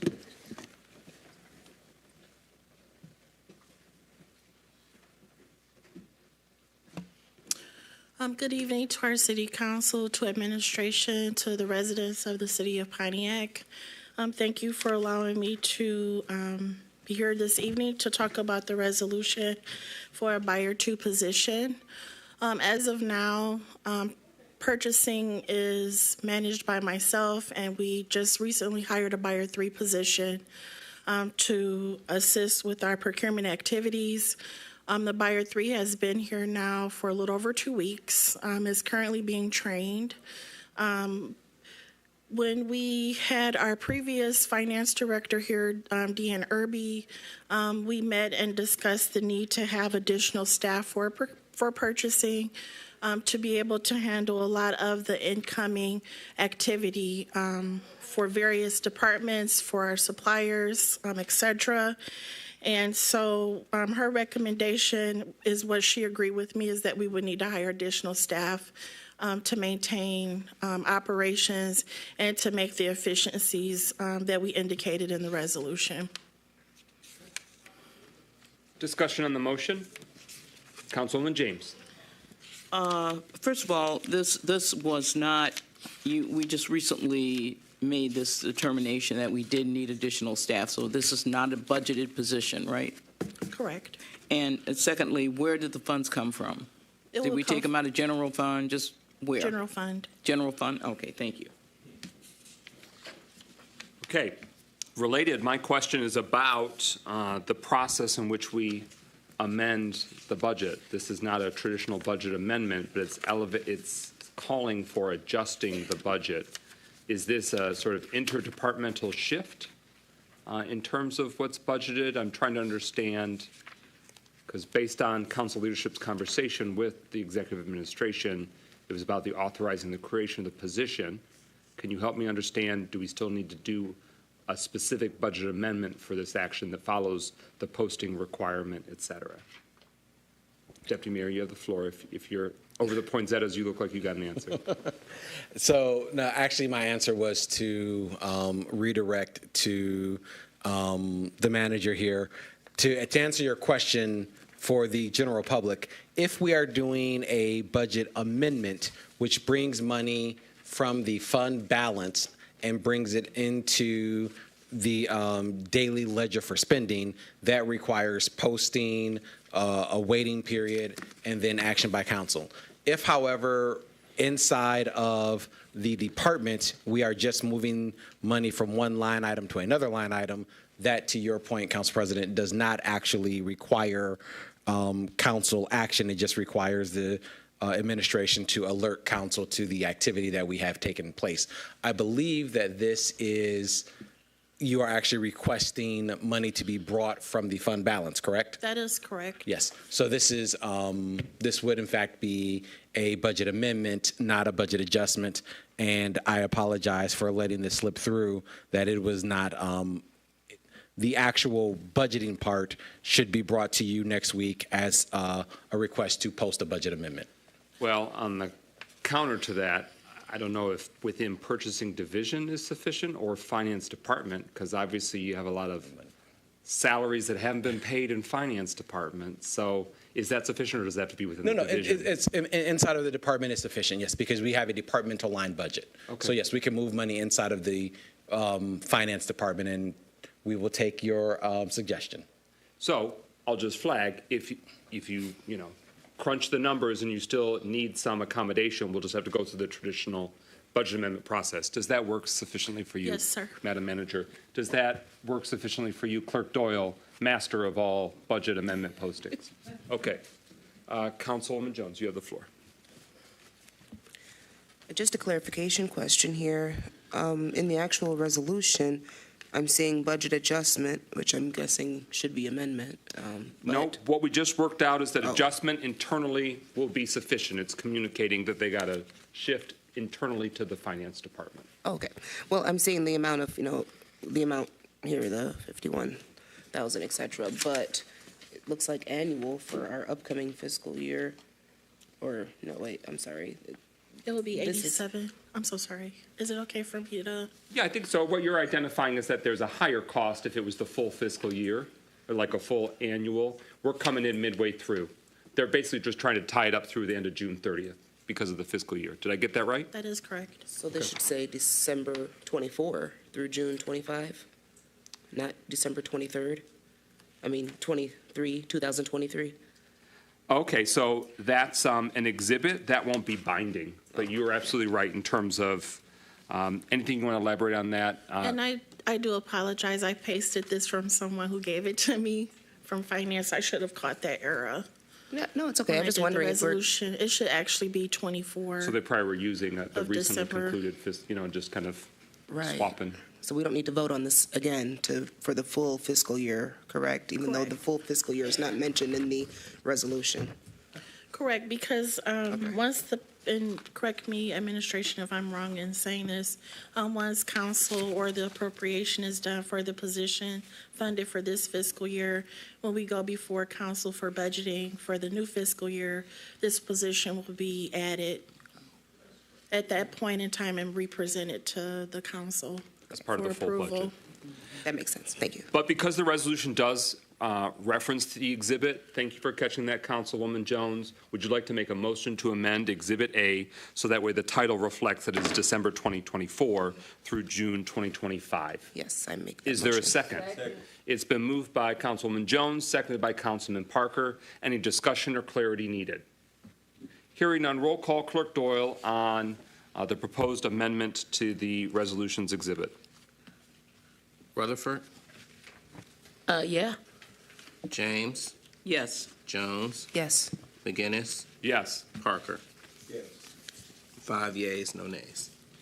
That motion carries. The amendment to the exhibit is part of the main motion before us. And just to be clear, maybe what we want to do is do an amendment that says, be it also resolved, that second resolve, that the City Council authorizes increase the purchasing division's budget in the amount of that sort of balance, that $51,098. It may be that we say it's just not been our habit. So it's not harming it. I just, when looking through to see if we want to use a different phrase or word. The City Council, this is what I think we should propose. It would instead read that the City Council recognizes the administration's intention to internally adjust within the Finance Department to accommodate an increase in the purchasing division's budget in the amount of, and then the language would stay the same. So moved. It's been moved by Councilwoman Jones. Is there a second? Second. It's been moved and seconded. Deputy Mayor, do you have any concerns about that language? No concerns. Okay. Any further question or clarification? And Clerk Doyle, I have notated that, so if you need to, compare notes on the language in addition to rolling the footage, we could do that to make sure we got the language correct. Hearing no further discussion on the amendment proposed, roll call. Clerk Doyle on that amendment. James, Yes. Jones, Yes. McGinnis, Yes. Parker, Yes. Rutherford. Yes. 5 yeas, no nays. That amendment also passes. We are now back to the main resolution as amended twice. Is there any further discussion on the main motion? Hearing none. Well, I mean, the community might benefit. What does the buyer do? We know it, but if you want to share that, what does the buyer do? So the solicitations that you see being posted in OpenGov and BidNet, the buyer will be responsible for preparing those documents, working with the departments to source the goods and services that they need. For instance, our current buyer 3, I'm assigning that buyer to help with DPW. They have a lot of major purchases, a lot of buying. So he'll be working with them closely to make sure that their requisitions are being processed in a timely manner, that their purchase orders are being journalized, that they're getting the goods and services that they need. Thank you. Deputy Mayor. Additionally, Council President, the purchasing department splits amongst all of its employees, which includes the buyers, the compliance portion. So when we are working with vendors to make sure that they are adhering to all of the city's requirements, it is the purchasing division that circulates all of those, all of that paperwork to make sure that they are up to date on their taxes and other things. Okay. Hearing no final discussion, I think it's time to vote. Roll call, Clerk Doyle. Parker, Yes. Rutherford, Yes. James, Yes. Jones, Yes. McGinnis. Yes. 5 yeas, no nays. That motion carries. The resolution is adopted. And since she's here so late along with you, let's give a hand to Manager Alicia Martin, working hard for the people of Pontiac. All right, we are at number 6. Is there a motion to adopt the resolution? Support. Support. It was moved by Councilman Rutherford, seconded by Councilman Parker. This is a resolution elevating the priority status of First Presbyterian Church Warming Center proposal determination by the City of Pontiac. The action essentially is to say that this is of high priority. We want to ensure that it's getting swift determination, and also requesting from the administration guidance and a response to City Council so we can understand the moving parts and if any action is needed swiftly by City Council so that way we can help facilitate it should that be feasible. And that's the main elements of it, but there's a broader issue at play. I know Council Member Parker and others in City Hall have been working hard to try and make sure that we have comprehensive action when there are cold weather seasons that we are in, so that way residents, especially residents that have housing challenges, that they are able to survive, stay warm. Councilman Parker, any initial reflections on this specific item before us? I think you summed it up pretty well there. I'm just going to wait and see what the administration has to say. Okay. Mayor or Deputy Mayor, any updates that you have for us in the community right now, or would you like to defer in terms of giving us a response? Well, I know that the Economic Development Department and Planning Division has asked for the city attorney, Morgan McAtammy, Martin, who's here to look into this. She did send an email to Mark and Rachel that Mark provided to me earlier, so I can pass that out now. I don't know, Morgan, if you have anything to add or you just want the email to sort of speak for itself, but and we don't necessarily have to do a super deep dive into this tonight, but this is the latest as I understand it. That is correct. I will just summarize my opinion. Essentially, the main issue here is that our zoning ordinance prohibits this type of use in the downtown district.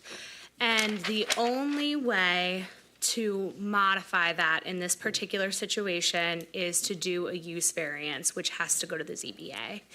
Unfortunately, there is really no authority that we can use to modify that path under the Michigan Zoning Enabling Act. From what I understand, we would be willing, the administration is happy to have that conversation and has already started having that conversation with the applicant to make sure that that gets moving as soon as possible. But unfortunately, our hands are pretty tied. I'd be happy to answer any questions that you might have. Councilman Parker, followed by Councilman Rutherford. Okay. Councilman Rutherford. It is so convenient that this is happening. That's a statement. These people are going to freeze. They have no place to go. The shelters are overpopulated. You knew, and the administration knew, that the Messiah building that they originally were trying to use is not operational. And I understand rules and regulations, but there needs to be some human compassion in this situation, because these individuals, during the coldest months of the year, have no place to go. No place to go. We're not talking about the whole year. We're talking about a part of the winter, the hardest part. They have no place to go. And we're going to say all of a sudden that this can't happen.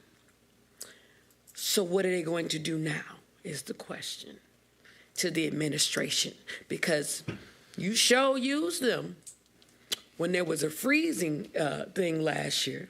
You used them then. It was okay. We didn't have to get no zoning things changed then. We didn't have to do nothing. They were highlighted by this administration.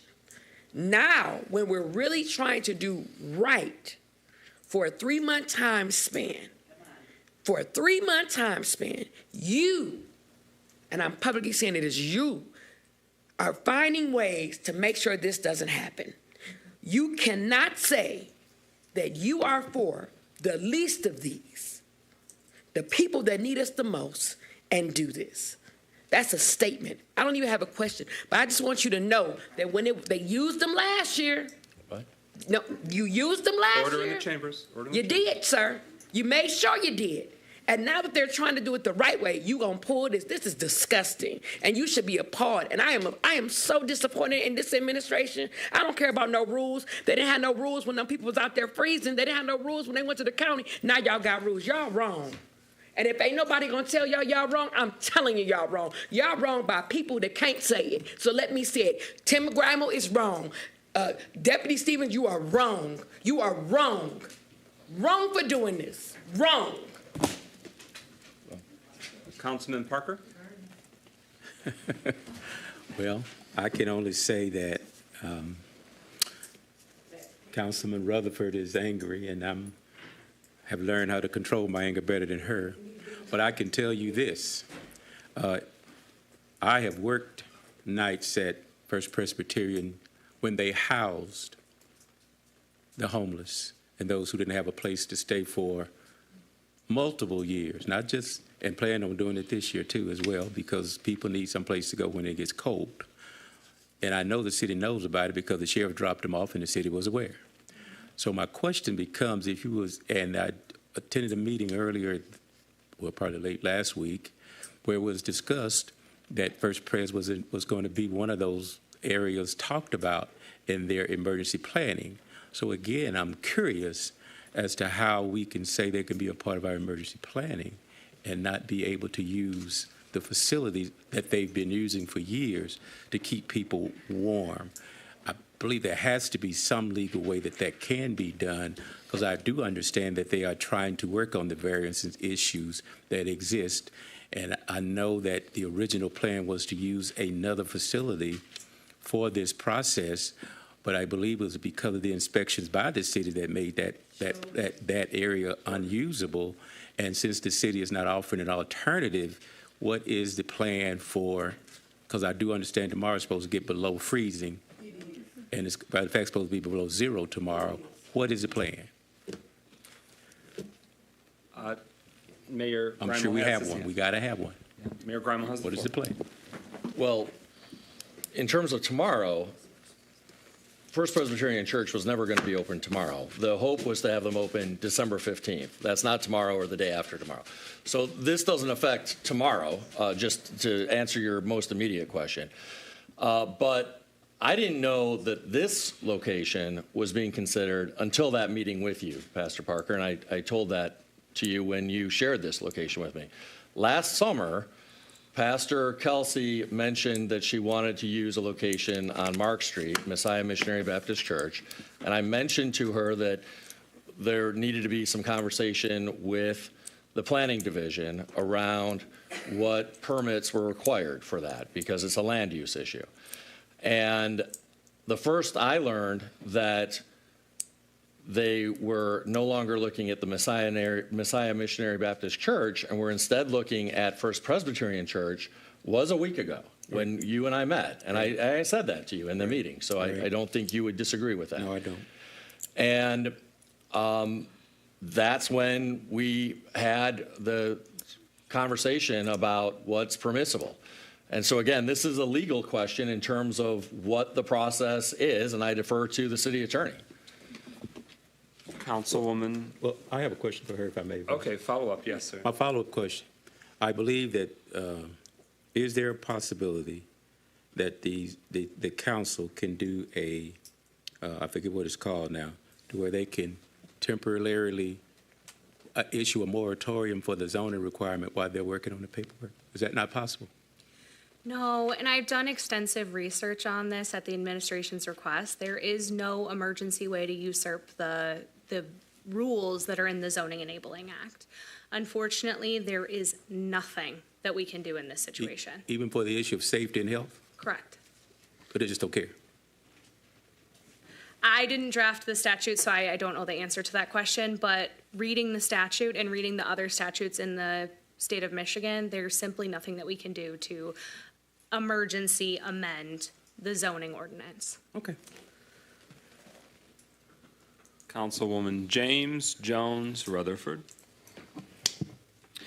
Okay, I guess I'm not real clear on what the original request was. I think that First Presbyterian was asking the city for, they were asking for some kind of an emergency order from the mayor.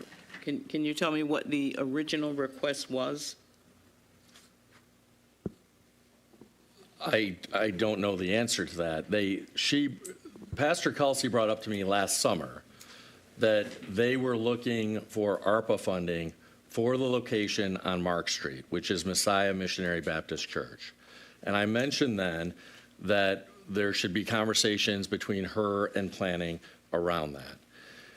Only a week ago did I learn about the First Presbyterian Church location. And I believe that she and Mark talked around that time about this, and Mark looked into it and got back to her, I don't know, last Wednesday. And I met with Pastor Kelsey yesterday and asked the Planning Division and the Economic Development Department to get with the city attorney and talk about what the legal options are. But at no point in time did Pastor Kelsey has expressed the desire to operate the shelter there, but she didn't make a specific request of the mechanism to do it other than wanting to know what her options are. Okay, I thought there had been a specific request for some kind of an emergency order, but ZBA meets on the 16th. And so I'm not sure if their schedule is already set. Is it possible that they could add this item to their agenda for the 16th? Unfortunately, no, because there are notice requirements. So in order to have something go before the ZBA, we have to give notice to properties that are in a certain boundary, just like we have to do for the Planning Commission. And unfortunately, that notice period has passed. So there's simply nothing that we can do at this point to get that on the agenda. What is the Zoning Board of Appeals date for January? It is the 27th. Okay. Is the Zoning Board of Appeals able to schedule additional meetings? There is a function to schedule a special meeting. They could do that. Who authorizes that? Internally, the membership of the Zoning Board of Appeals? Correct. So at their December 16th meeting, they could schedule, what's the notice requirement, 10 days? 15. 15 days. 15 days? And that doesn't even determine what outcome the Zoning Board of Appeals would do. It just means that they would consider the appeal request. Correct. Councilman James, you still have the floor. Any further questions at this point? Okay, the 15 days, they're meeting on the 16th. Is there a way that 15, they would have to make that decision to, I mean, is there any way that we could start the timing for the notification before the 16th? You mean, could they call a special meeting before their meeting on the 16th? Is that the question? Well, they could not start. Well, you're saying that we have to post in order for them to get on the agenda for the zoning board. That's the first step, is that they need to get on the agenda. Exactly. What's the soonest they can get on the agenda? I mean, as of right now, the soonest they could get on the agenda is January 27th. The ZBA does have the authority to call a special meeting. I don't believe that has been posed. January 6th is probably the quickest one we could do. Okay. January 6th? If we get membership. A quorum, yeah. Okay. Madam Attorney, what's the legal definition of homeless shelter? That's a tough question. So under our zoning ordinance, a homeless shelter is known as a community service facility.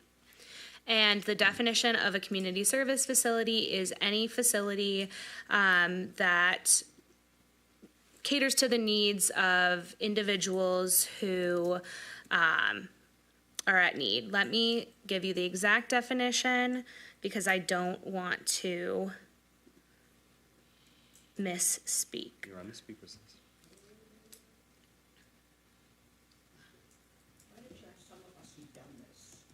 Order in the chambers. A community service facility is a public or a privately or publicly operated facility for the benefit of and service to the general public or individual persons. Community service facilities include shelters, halfway houses, substance abuse rehabilitation centers, and adult foster care facilities. So under our zoning ordinance, that is what is considered a homeless shelter. So a community service facility Specifically, the word shelter is, I assume, invoked in that roster you just gave. Yes, and specifically the definition of shelters is a shelter, which is a temporary housing unit for abused individuals or the homeless. Okay. Is there a legal trigger for why it's a homeless shelter versus some other definition? So is there no other definition that would be applicable? Not in this situation, no. Okay. So are there other community service facilities existing in the C2 downtown district? That I don't know off the top of my head. Administration may know the answer to that question. I would defer to Manager Yandrick. It's the city's understanding about 800 feet away, Grace Centers of Hope has a community service facility right on West Huron Street. That's the only one that I'm aware of at this time in the C2 district. So did this zoning ordinance come after their existence, and therefore they're existing non-conforming? Legally non-conforming, correct. We know that this has been placed at least since 2012. Unfortunately, we don't have old zoning codes to know when that ordinance changed. And are there other zoning categories that have this same prohibition? Is this the only part of the city in which this exists? So a community service facility, are they eligible in C0, C1, C2, C3? Any M zoning, is there any R zoning that allows them? What can you tell us? So it's generally a special exception in commercial zoning districts, and it's a permitted use in industrial zoning districts. So there is not even a special exception option if it's a residential of any? Correct. Okay, so we're only talking commercial or manufacturing. You can confirm that? Not necessarily true. Okay. I just pulled it up, so that's why I have the answer. It is a special exception use in R2, R3, C0, C1, C3, and then it is permitted by right in M1 and M2. Okay. What are the posting requirements for a special exception permit consideration for the Planning Commission? So for a use variance, the only thing that would be required is Oakland Press, and then a mailing within 500 feet. We do not have a sign that is required, such as a special exception. But a date, how many number of days? 15 days. Same for a special exception as with the zoning Board of Appeals. So typically we send that out, both the mailings and the notice in Oakland Press, approximately 20 days before that meeting. So we've already passed the window or approaching the window for even a planning commission for another location. Okay. Correct. All right, Councilwoman Jones, followed by Councilman Rutherford.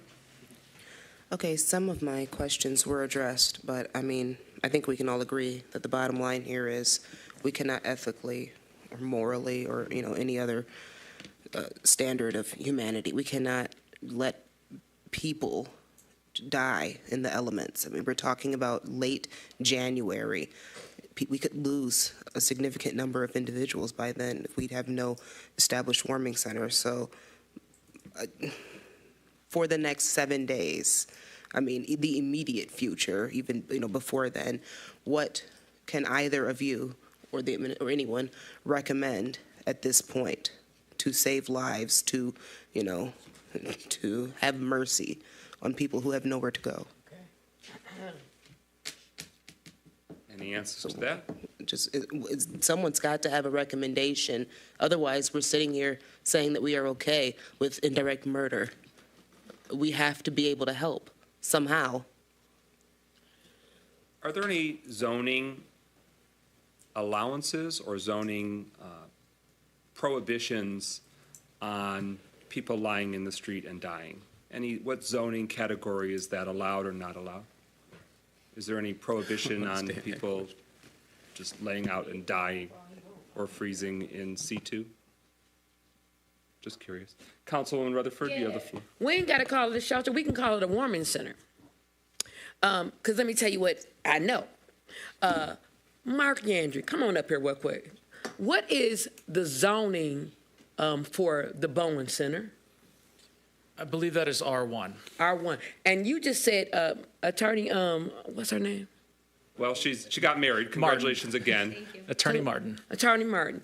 You said it can be allowed in the R1, right? She said R2. She said R1? R2. R2. So not R1, but it would require a special So exception. let's say we wanted to use the Bowen Center as a warming center.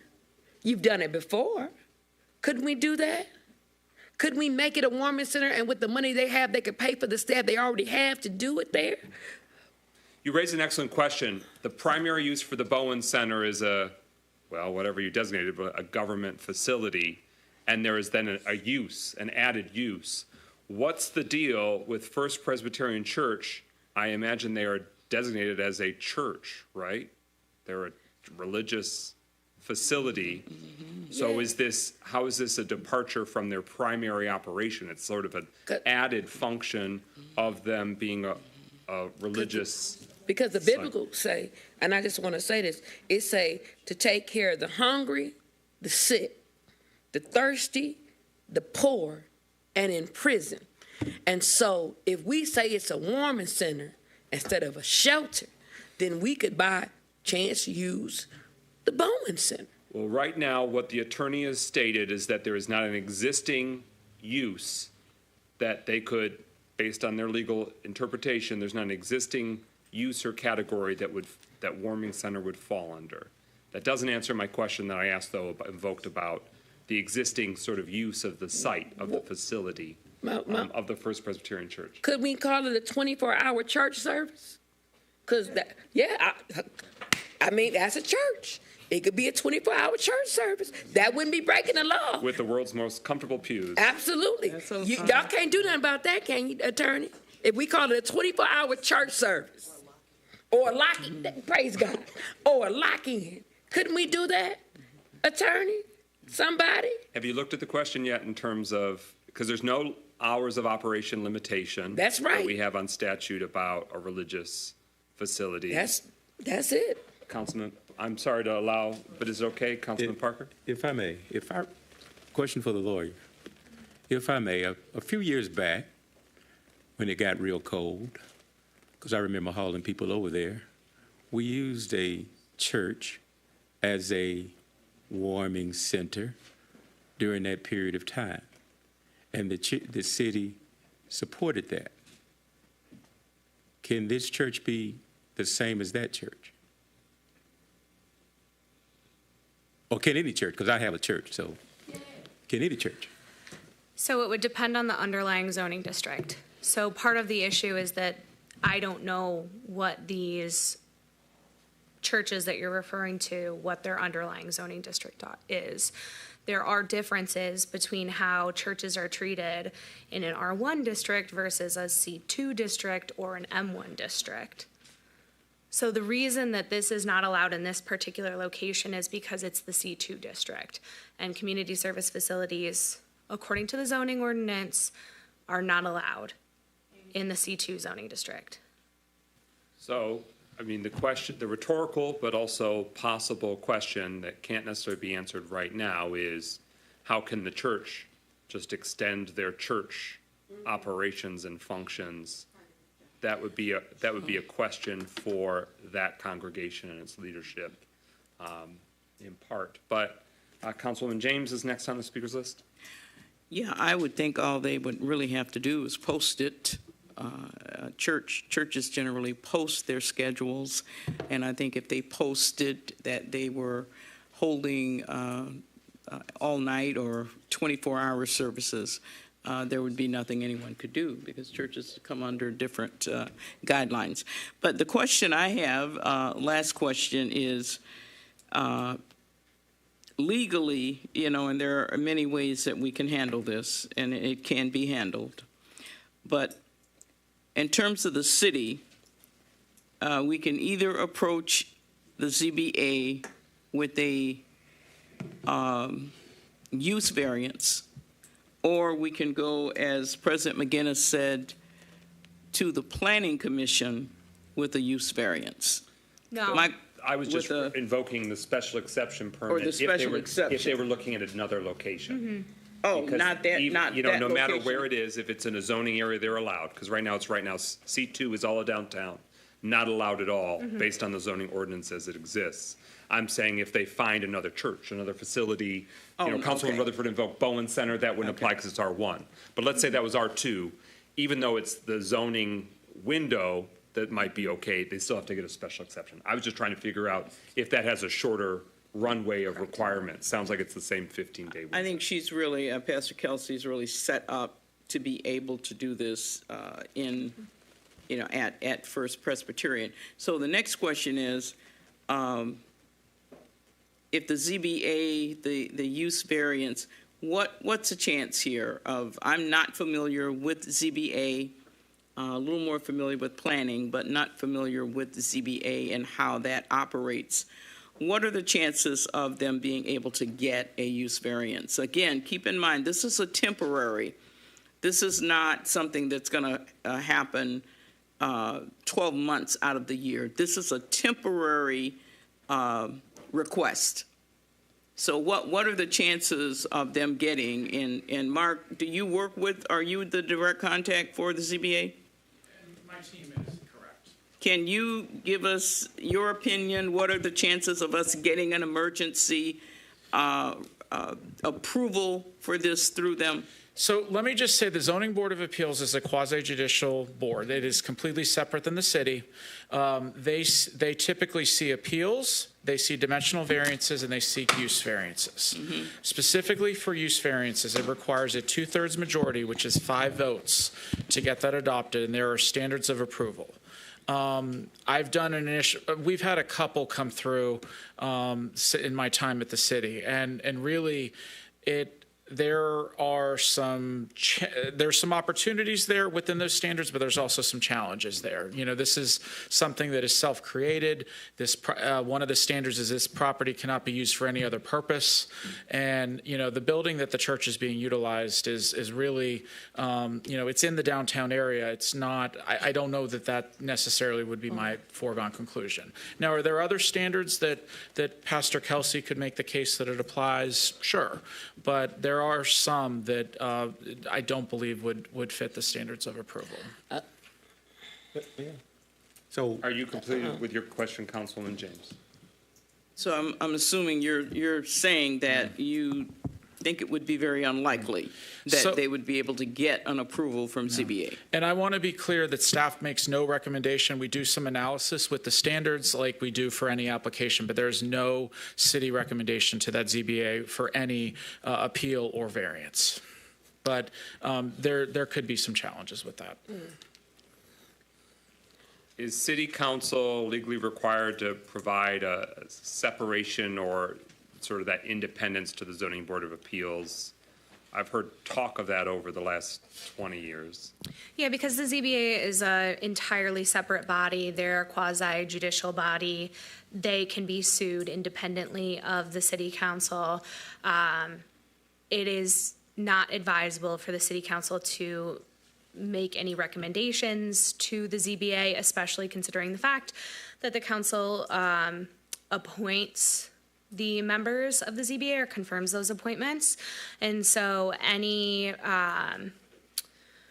attempt to sway the decision of the ZBA can be viewed as an inappropriate behavior by the courts if it is appealed.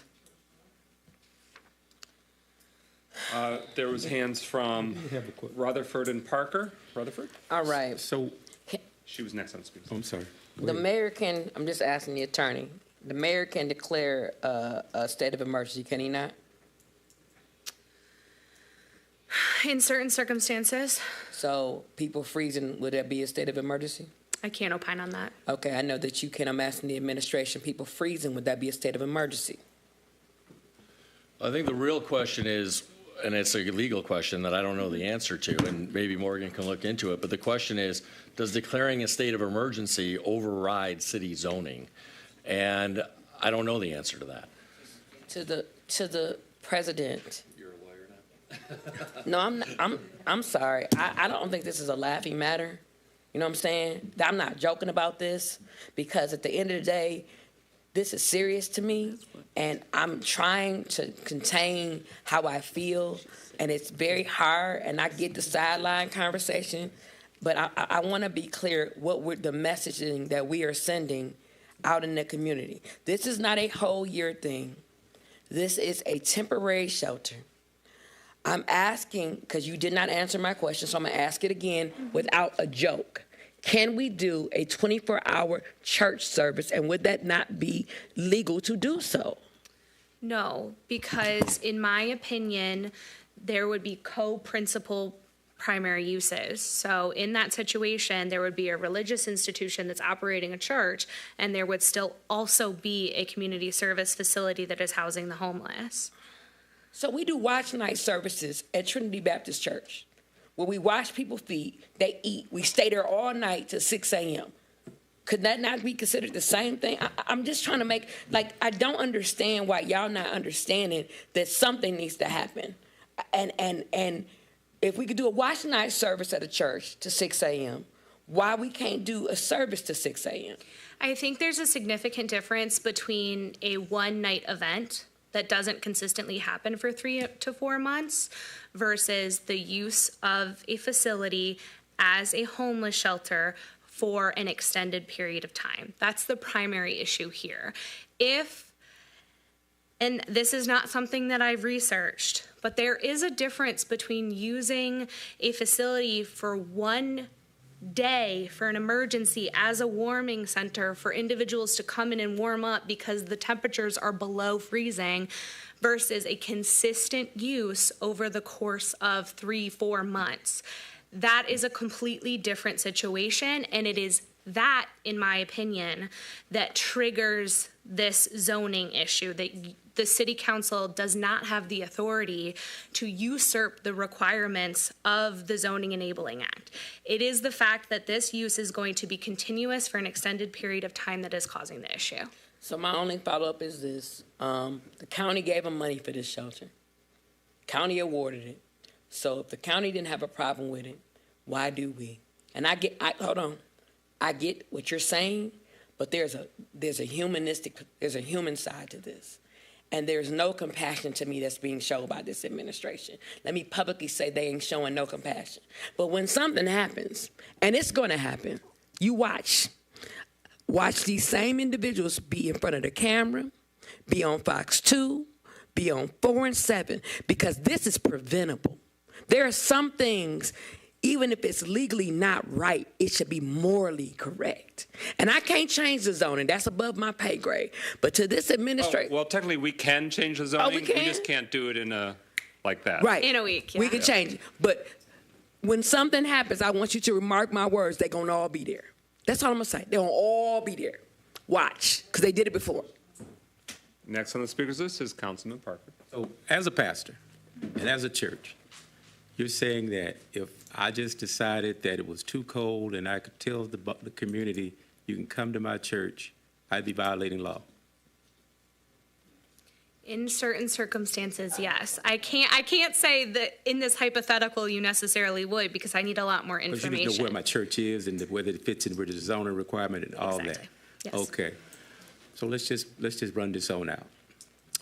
My church is on Woodward and Prospect, right across from a marijuana place, so which is not supposed to be there either, but we ain't gonna talk about that. So you're telling me, and I think, it's been there for a while, so I'm pretty sure it's legal, because when I looked, I think there's only 2 churches that's actually zoned legally in this city, and neither one of them opens for folks who need a warming center. Mm-hmm. So, but as a pastor of a church, you're telling me if it got 2 degrees below zero tonight, and I said, y'all just come over to my church, I could do that. And I could do that every night that it's cold.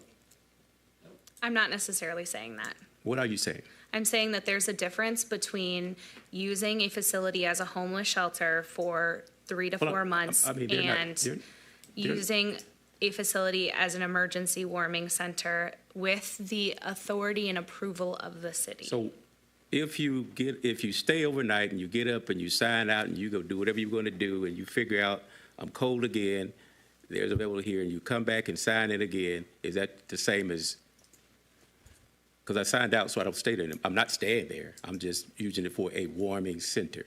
I got up, I left, I came back. I got up, I left, I came back. I'm not staying there. My clothes ain't there. Everything that I got went with me when I left. I just knew that I tried to get to the balls when the center day was closed, Grace and Center of Hope don't take men. I tried to get to some of the other churches that said they're going to be open, but they ain't open today. And the only place I know that's going to be open is this place I just left. Can I go back and say, I'm here again?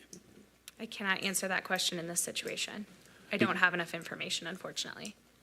Okay. All right. Mike, we need to go and move on this because this ain't getting nowhere. Councilwoman Jones will be the last speaker on the speakers list. I will read the resolution concluding that, and we will vote. Well, we could vote on the resolution. I'll read it. Okay, so my last question here, and I don't think I ever got an answer to my former question. Perhaps there is no answer.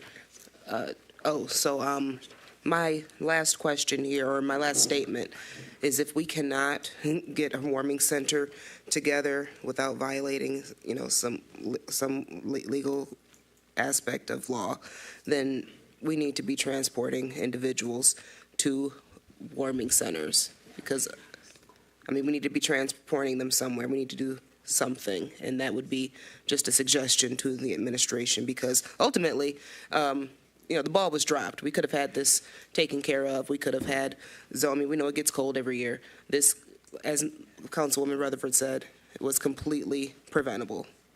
So I think Councilman Parker, said it best. We're not going to get anywhere tonight. You've stated the law. We thank you for your time here, but this is very sad and very scary. Councilman Parker. First, I want to thank you for answering my questions. I know I put you in a very difficult position, but I'm just trying to make sure that when the Lord calls me home and he asks me, did I do what I asked him, what I was supposed to do with his people, I can say I did the best I could and the city stopped me. That's what I'm going to tell him.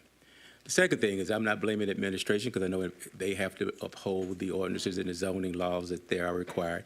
And some of this probably could have been addressed better if information had been known sooner. Yes. And so I do respect that, and I know sometimes we don't always get information when we need to get it. And so I want that on the record that as we exist right now, and I do even thank the city for letting them do what they did when they didn't meet the zoning requirements because it did help to meet the needs of the people. But at the end of the day, if we're going to do this legally, let's make sure we do it legally and binding so that whatever we do after this year don't have to come back. Because I'm going to tell you, if somebody came to my church and say, I'm cold and I need a place to stay, they're coming in. And y'all can put me wherever you want to put me. Although I would say I want to go to jail, but I don't have a problem with going to jail because I just believe that's the calling. We have to operate according to church by the laws regulated by Luke chapter 4, verses 18 and 19, 17, 18, and 19. So if you want to know who that is, I'll tell you about what those are after we get done here today. But I do know it's making sure that we meet the needs of the least, the last, and the lost, regardless of what the city says, regardless of what the county says, regardless of what the president says. We meet the needs of the least, the last, and the lost as the religious community. And so I'm appalled that there are not any exemptions made for religious communities when they try to meet the needs of those who can't do it for themselves. Maybe that's the piece that needs to be addressed, is how come religious communities are not exempt from some of those things that keep them from being able to do what they were established to do. That's it for me right now.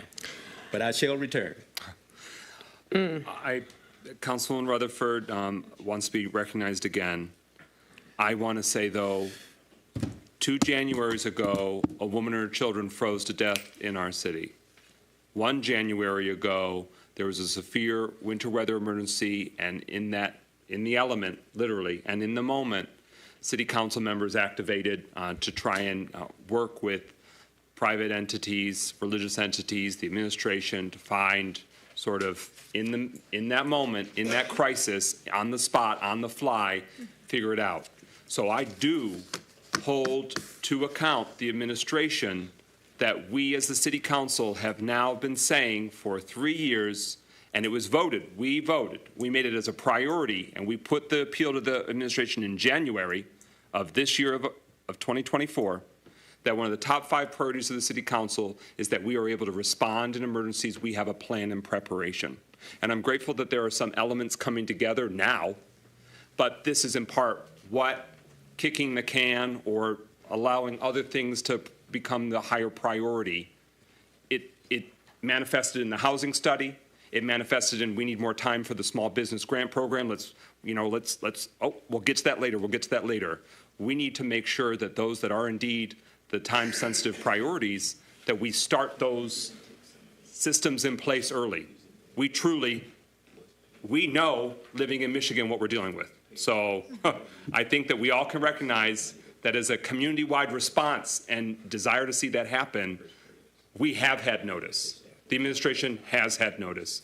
So I just want to put that emphasis. Before I read it, Councilman Rutherford, mindful of the clock, you have the floor. So I'm going to say this.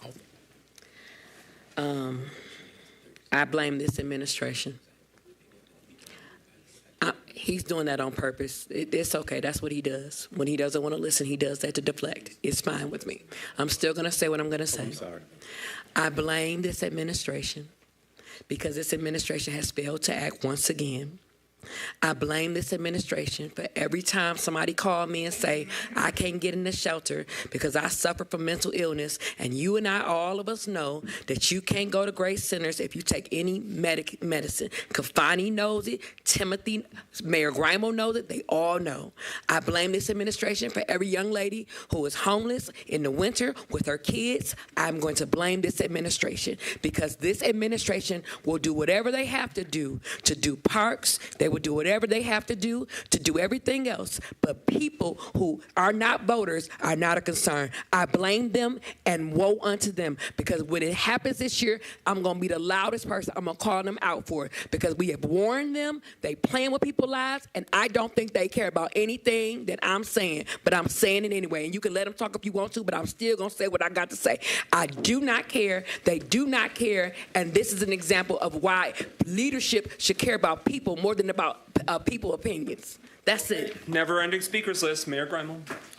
Well, I just want to say we do genuinely care. That's Order. why we worked last year. Order in the chambers. To try to address it. It's Order why in the chambers. We will have to shut down the meeting if we can't handle regular order.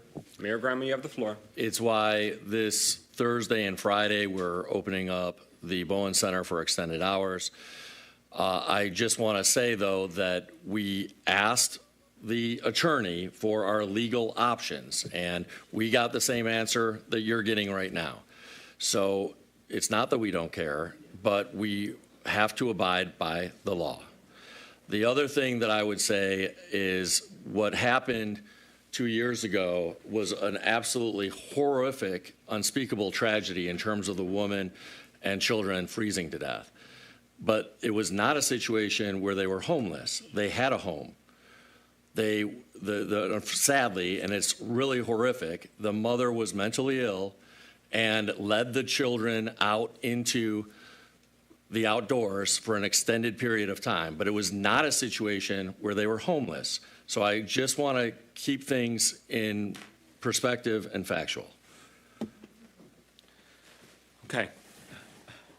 I think the council has made our position verbally very clear. And I think that in a city of 62,000 people and 40,000 parcels, there are opportunities to act. We have a hospital, Pontiac General Hospital, privately owned now, that stands at the corner of Huron and Johnson. I'd be interested to know their zoning classification.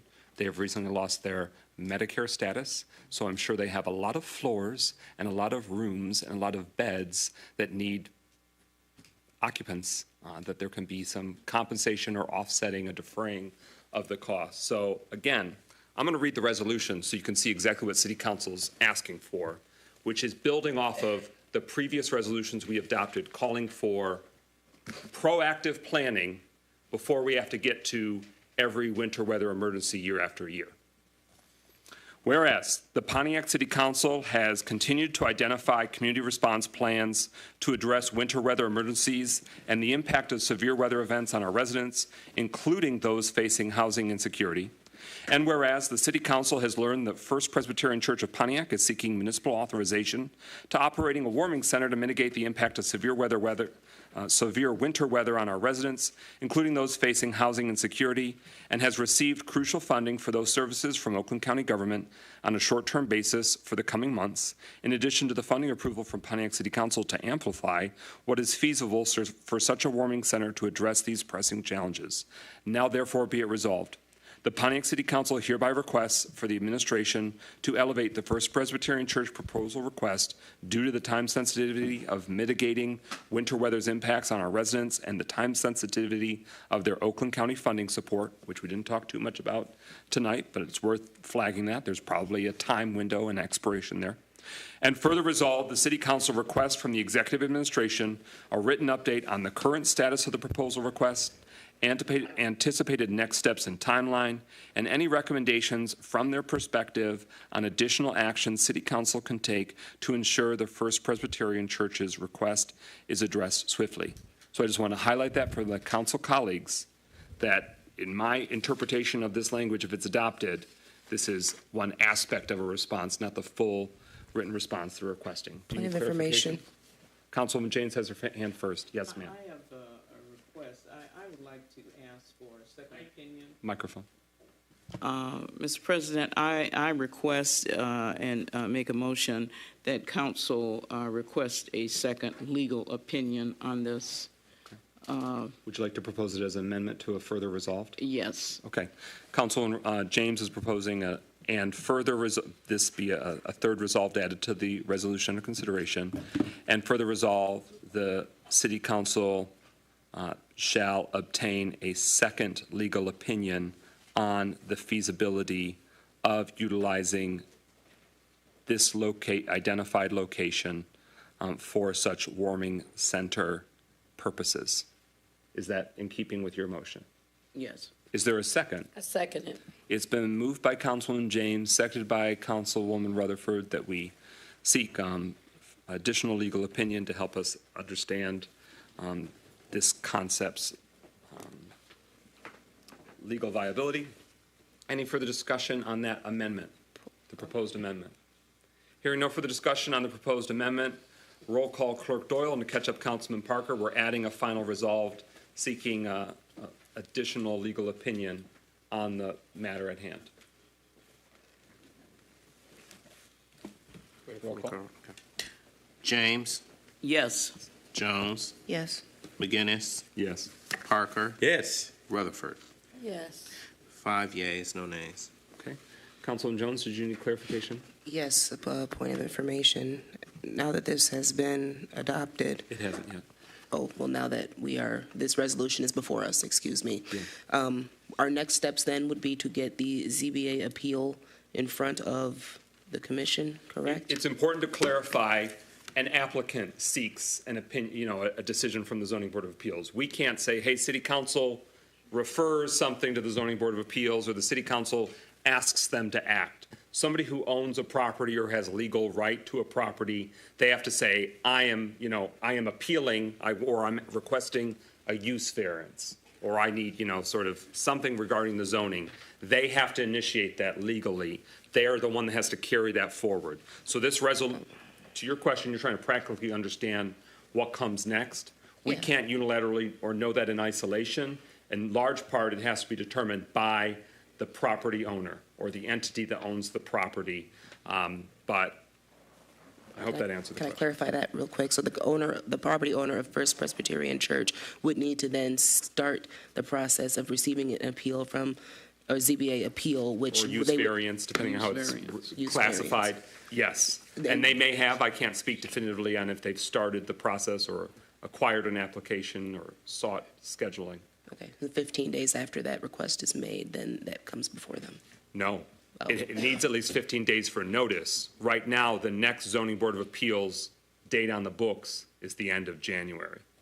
So what we don't know yet is the method or whether they would consider it, deemed it necessary to schedule something earlier than January, late January. Point of information. Okay, I need to make sure she's done with it. Did you get your point of information Yes, addressed? thank you. Point of information from Councilman Rutherford. Does this mean that they do not get the $160,000 that we allocated to them? The motion that we made of 150,000. I'm sorry. Central Multicultural La Familia was 160,000. Okay. The $150,000 language was very broad and versatile, where this doesn't necessarily close the door in my legal, assessment, and I welcome further legal refinement. But we worded the motion very broadly about authorizing entering into a grant agreement for placemaking for warming center purposes. And it said with First Presbyterian Church. It did not say at First Presbyterian Church. I intentionally wanted to give versatility in case that other location, became viable once more, or if they identify another facility. And then my other point of clarity is, doesn't the Oakland County Ministry Fellowship, don't we seek them for guidance in these type of situations? Because I just think, to the president, Pastor Parker, I'm just asking for clarity. Pastor Parker? Wouldn't we, is there a way that we could get the Oakland County Ministry Fellowship involved in this? Because it seems as though when they come, things change. They here. I know, not just you. I mean, everybody. You could ask them. Okay, thank you. But here, if I may, and I think we just need to put this one to bed. Could I ask one question, Mr. Yandrick? Yes, as long as there's no objection from council. Mr. Yandrick, was the original place, did it meet all the zoning requirements? So I actually just learned about this last week. And the place that was considered at 15 Mark would require a special exception from Planning Commission in that location. Okay. And Pastor Kelsey told me that she really wanted to do it. There was actually leaking going on there. What she informed me was not that the building department said you couldn't. It was just that there were some maintenance issues that made it inhabitable. Okay. But it met all the zoning requirements. It would have needed still an approval from Planning Commission, though. But it met all the zoning requirements. It would have met, it likely would have met the other buffer for the requirement. issues, it would have met the zoning requirements. Yep. Okay. Yep. Contingent on special exception approval? Yep. Okay. All right, further clarification on the motion before us? Hearing none, we are voting now on the Pontiac City Council resolution elevating the priority status of First Presbyterian Church Warming Center proposal, determination by the city of Pontiac as amended. Roll call, Clerk Doyle. James. Yes. Jones. Yes. McGinnis. Yes. Parker. Yes. Rutherford. 5 yeas, no nays. That motion carries. The resolution is adopted. All right, we are at number 7 on the agenda. Is there a motion to adopt?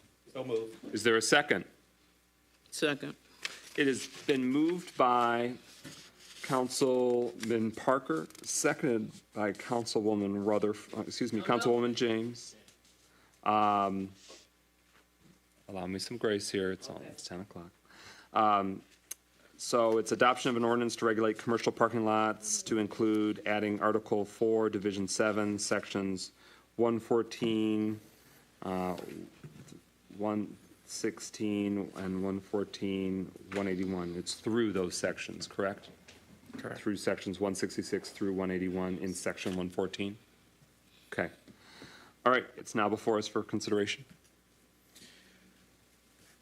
Okay, so I just have a brief presentation that we reviewed last month. While the city has a parking ordinance for all lots in the city, there's not an ordinance or regulation specifically for paid parking lots. The city-owned parking lots, particularly downtown, were sold off to private entities around 2012 by the emergency manager. The current issues with parking are not solely that they are privately owned, but there's a concern for safety, access, and general welfare of these lots.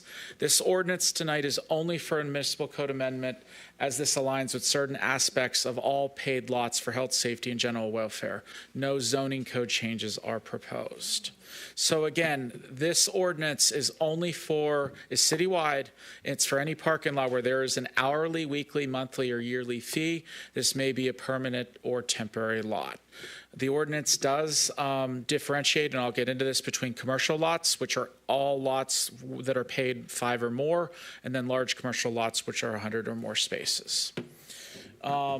This would require that all commercial parking lots, no matter whether it's proposed next year or it's been in place for 100 years, that it has to have adequate ingress, egress, and internal circulation. The fire department would make that determination, much of that determination, and it would need to meet the requirements of the ordinance. B, the commercial parking lots shall not be designed in such a way that would require patrons to back out of a lot onto the public right-of-way, which is a little bit of a safety issue. C, the entire parking lot must be constructed from concrete or asphalt pavement or pavers, which must not be retained pooling water and must remain free of dust or loose particles. Obviously, if this is a temporary use permit, which can sometimes be done on grass fields, that would be exempt from this. There are requirements for minimum and maximum lighting standards. For someone having a temporary, so maybe it's not a permanent lot. If it's a temporary lot, lighting would be necessary if there's evening hours to ensure safety for all visitors and drivers coming and going. There are signage requirements, particularly for information and parking costs. So you may know before you go into a lot how much you actually have to pay, and it helps the consumer actually make a determination of whether they want to park there or not. We have some that do this in the city, but not all, and this has really been an issue that the city has heard about. F, all commercial parking lots, including parking areas or surrounding sidewalks, must be kept free of dirt, ice, litter, and snow, and must be kept in safe conditions for travel of pedestrians. Provided a portion of the parking area may be utilized to store ice and snow, which is plowed from the lot. And just expanding on that from our first reading that we had last month, we did modify the ordinance to say that, however, no portion of the lot may be utilized to store ice and snow, which has been transported from another parcel of property other than the one for which the lot is located. So if you have a parking lot, you can pile that snow and ice there. You cannot transport that from other locations. And really, that's an aesthetic. It really becomes blight if you have more than what is necessary. So looking at general welfare, it allows a potential parker that if the price is not right, they made a mistake, they can leave the lot within 5 minutes without having to pay a fee. B, the commercial parking lots must comply with the city zoning ordinance, particularly with outside storage. It's only permitted under zoning table 2 of the zoning ordinance or as a part of a temporary use. And this really limits the storage that can be done here. These paid parking lots should not have permanent commercial vehicles that are being stored for months upon end. This would help protect us with that regulation. C, all improvements to ensure compliance must be applied, approved, and constructed within 6 months of effective date of this ordinance. So if you have to revise your lighting to ensure safe lighting for a parking lot, you have 6 months from the passage of this ordinance. D is a legal thing. No contract, agreement, lease, receipt, rule, or regulation shall exempt any person owning the parking lot from damage or loss caused by the negligence of the owner or operator or subcontractor of the owner or operator. Additionally, we've got 2 items for large commercial parking lots of 100 or more spaces. During operating hours, you must have an attendant. Again, if there's an issue on that parking lot and you maybe need help to actually exit the lot, or there's an issue on the parking lot itself, having that person there is extremely important. Furthermore, the city has a compelling interest in ensuring residents have access to affordable parking. There's some additional language within the code you can take a look at, but the following proposal has that in mind. The maximum parking fee is $15 per day. Valet parking, where a user drops their car off at a business and the car is parked by an attendant in another property or location, is exempt from the maximum fee provision. So in conclusion, this ordinance for paid parking lots attempts to provide proper regulations for safety, health, and general welfare of the community. I do have the motion that City Council may want to consider this evening, having to do with the Councilwoman James's suggestion from last reading that they would be prohibited from bringing snow, ice, and dirt from other locations to a parking lot. But that is the ordinance. I'll take any questions this evening. Thank you very much. First, let me clarify what you're saying in terms of the new language. So what we have in here in our packets is the ordinance language. There is no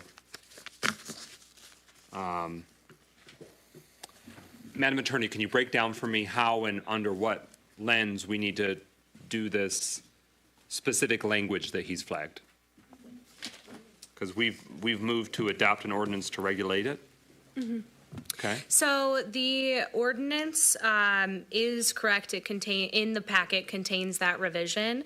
It is on page 61 of the packet. It is section 114-171.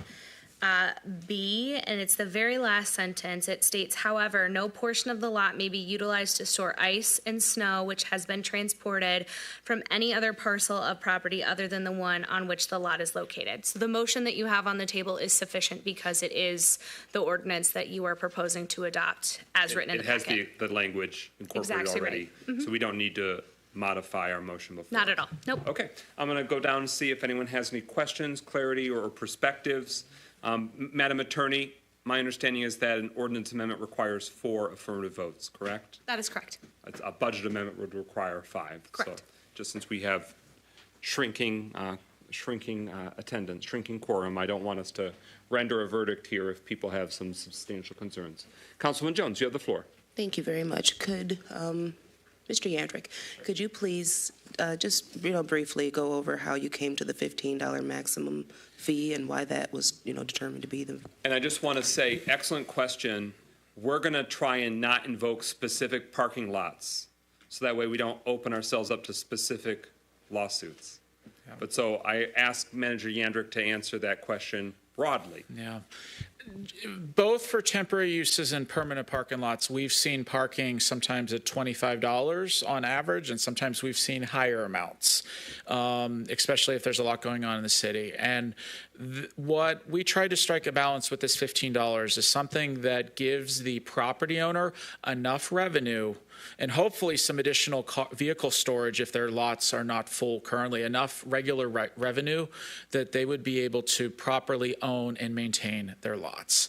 We felt if it was any lower, it would be a difficult thing to, be able to do the maintenance that it requires for a parking lot like this. Further questions? None further. Do you feel comfortable voting on this tonight, or would you like it to be considered at a later time? I'm comfortable. Okay, just want to make sure everyone's questions are answered because it's been a few weeks since we looked at it last. Councilman James, thank you for prompting what was added in language. Is there any further questions or feedback you have? No. Are you comfortable voting on tonight, or would you like it decided at a future meeting? Yes. Okay. Councilman Parker, you have the floor. Okay. If it's okay. In view of the fact that we've got so many absent people here, I'm wondering maybe we should put this off. Because we've only got, 5 people. All right. Okay. I will say I want to make sure that our citizens don't get gouged when they go to park, and that's throughout the city.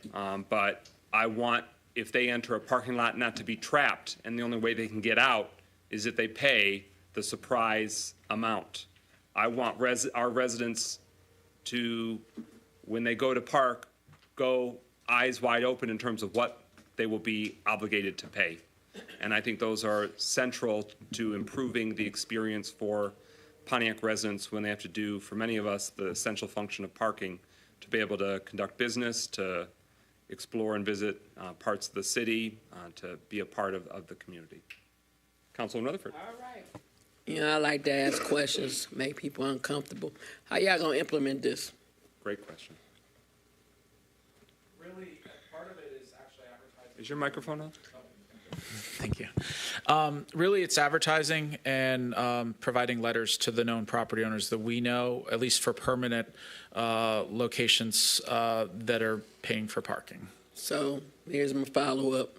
Every weekend, some people charge $45, some people charge $50. Yep.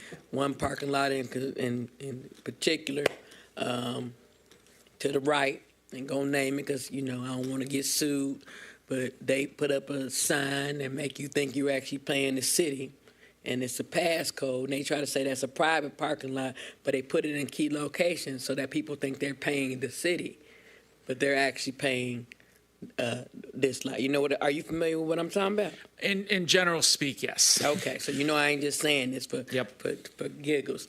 What y'all gonna do about all them signs I've been talking about for 3 years? So we do have the ability for enforcement and to ensure that it's averly. As part of this ordinance, the posting requirements have to say the information of the parking attendant, and if there's problems, the contact information. So, this ordinance would not allow them to put city information for that. They would have to put their own information to let the user know that it's not a city lot. And what's the ramifications that they don't? Because he's not going to. He's been doing it for years. I told the royal, the royal whomever. This ordinance for any lot, really, we have enforcement policies. Morgan, could you speak to that a little bit? Okay. So we agree. We're concerned about this. So we did build in an enforcement provision inside of this ordinance, which requires or states clearly that it's unlawful to violate the ordinance. So any of these violations that you're talking about, signage, failure to properly maintain the parking lot, all of those things, every single one of those things would be an individual violation, and any violation is a misdemeanor. What you say? Misdemeanor? Misdemeanor. They go to jail. They could go up to 90 days in jail. Okay, $500 fine or up to 90 days in jail. I just want to make sure that they hear that, because there's a reason why. I just have always seen this, even on lots that the county owns, they got their sign up that says they own it. So I just want to make sure if we pass this, when they going to take them signs down? When is code enforcement to the administration? Maybe y'all can answer this one. When are those signs going to come down? So we have a, I'm sorry, Mayor, if you want to answer this, go ahead. Well, as soon as the ordinance takes effect, and I'll allow the attorney to delineate that timeline, we will be ticketing those who are not in compliance with the ordinance, period. No, I'm asking this because I'm going to go down there and take pictures if they ain't down. Yep, absolutely. Just want to make sure. The ordinance goes into effect 10 days after publication. Councilman James? So are they going to be notified, though? What's the process? We send out a notification to the current parking lots? We can send that out, correct. And then they're given, it goes into effect. We should let them know that we have approved, or, if we approve, but that's been done and when it would go into effect. That's just good business. Agreed. Further discussion? Hearing nothing, speakers list exhausted. Roll call, Clerk Doyle on adoption of an ordinance to regulate commercial parking lots in our city. Jones. Yes. McGinnis. Yes. Parker. Yes. Rutherford. Yes. James. Yes. 5 yeas, no nays. Okay. So that way we don't make it longer on us next week, let's blaze through that ordinance is adopted. Thank you very much, Clerk Doyle. We're now at subcommittee reports. Communications Chair isn't here. Economic Development, Chair Jones is here. Any quick updates? Yes, I have some updates. We met on December 2nd this month, and updates were received from the code enforcement team.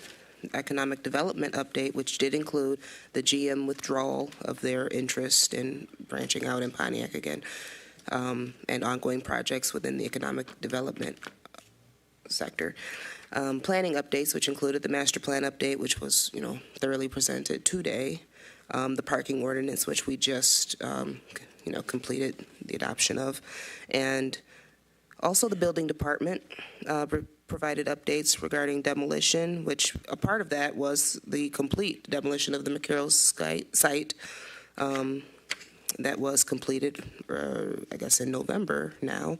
So, and also the general community development update, when those updates included municipal codes and ongoing hiring processes.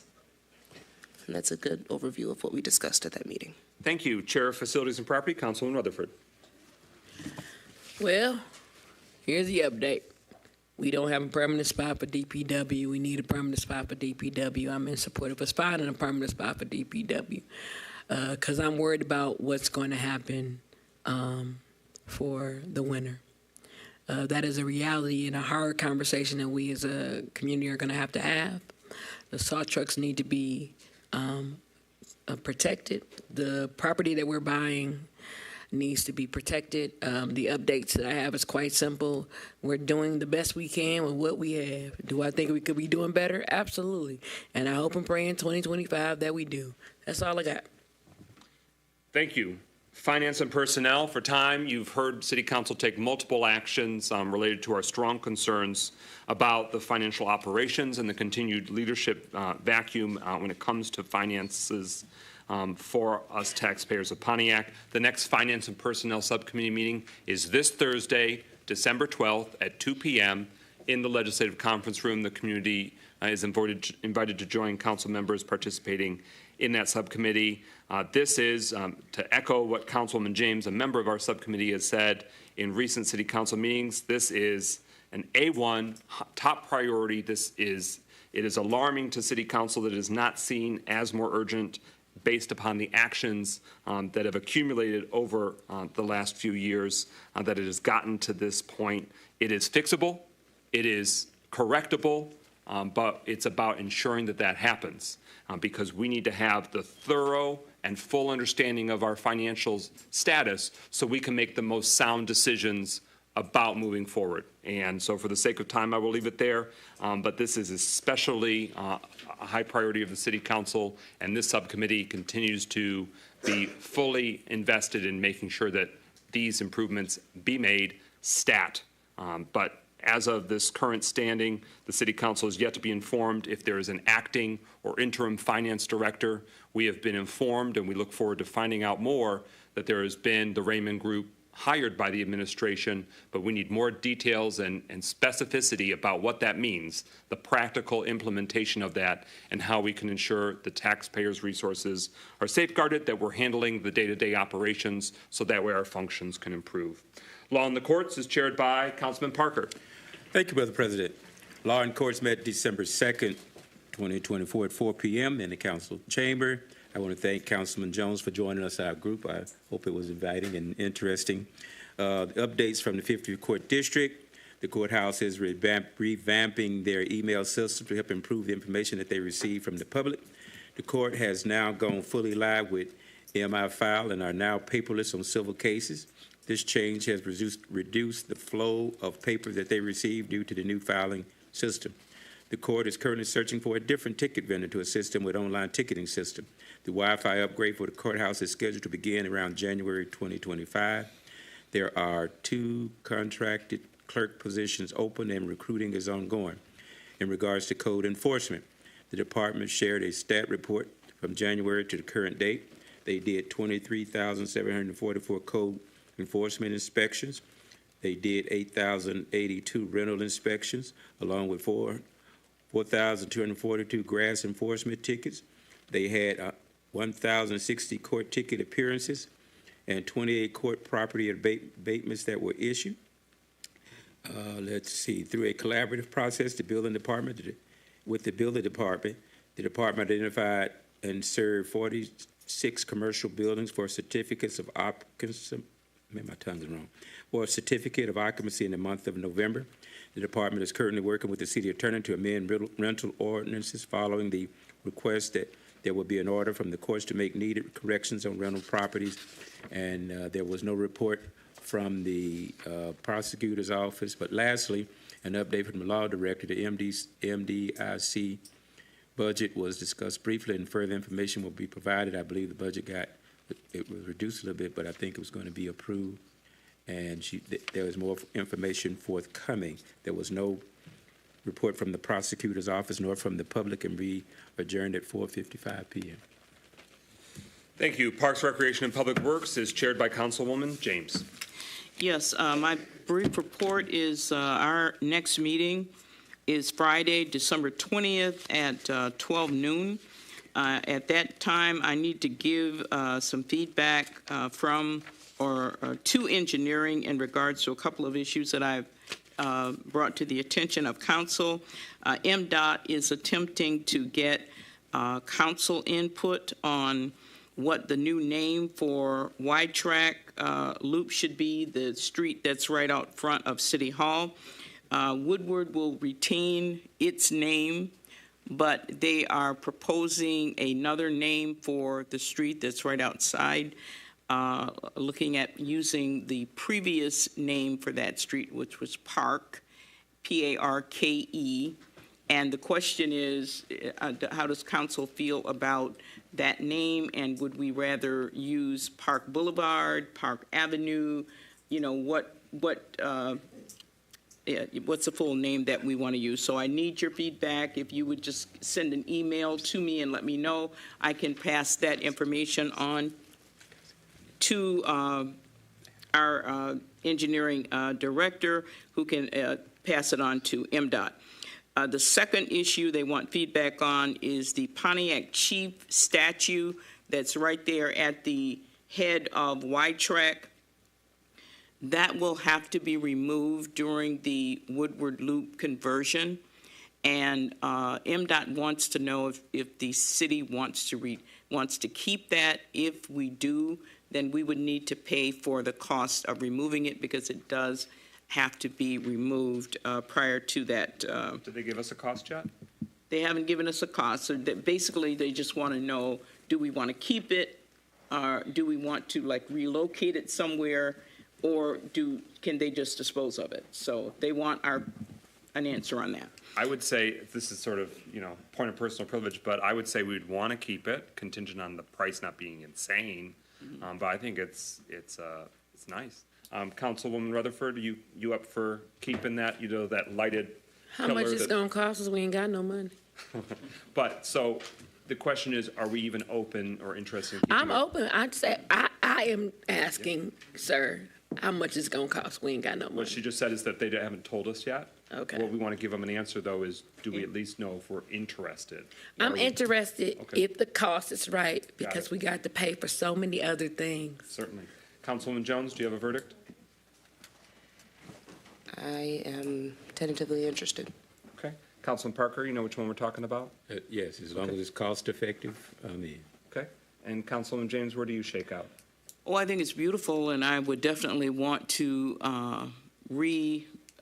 position that somewhere. We need to decide where, but I think we definitely want to hold on to it. We are going to be responsible for the relocation of it. So we would So we it's would have something that we are going to have to contract to make happen. It will be our responsibility. The third thing is they have a plan for how Saginaw is going to be connected to Woodward Avenue. And I gave everybody a copy of what that looks like. And MDOT is asking for feedback on how you feel about that particular approach. So if you've had a chance to take a look at it, if you could let me know by Friday the 20th, so that we can give that feedback back to MDOT. Also on the parks, the RFQ has been written to identify a construction firm to manage the construction for the 10 mini and neighborhood parks. Those parks will all be done by one construction company, and we're in the process of doing that. So we don't expect anything to be done prior to spring of 2025. That is, let's see, is it? Yeah, that's my report. Thank you. Public Safety is chaired by Pro Tem Carrington, who's not here at this point. We're at discussions. A lot of these need attention and discussion. The hour is late, though. Discussion, retiree stipend, benefits, restoration, status update. Mayor, do you have a status for the community and council? Yeah, as you know, we've provided an in-depth update to City Council, but for purposes of the community, the arrangement, as we understood it with Cypria as of last spring or early summer, was that retirees themselves would get the $400. Cypria has been insisting that beneficiaries also get money as well. We learned of that in September, October of this year. So we're working through that with Cypria. I think we have a path to resolve that in short order. Councilman Rutherford, would you like to make an apology? Let me apologize again for the 966 people who have not received their benefits. We lost 3 last week, including the late great Portia Fields Anderson. I simply want people to get their money.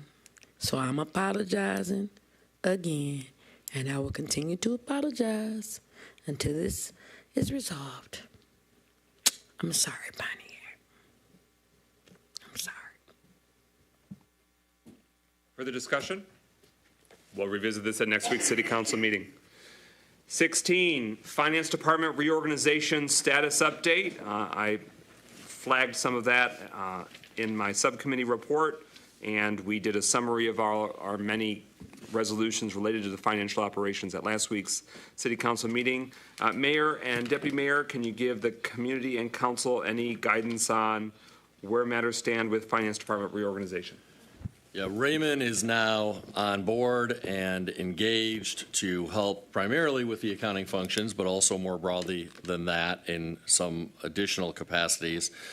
And we do continue to look for a full-time finance director. That's not instead of Raymond. We anticipate needing Raymond for the foreseeable future, even with a new finance director on board. But we have been getting some applications and some resumes, and in fact, we have an interview scheduled with a finance director candidate.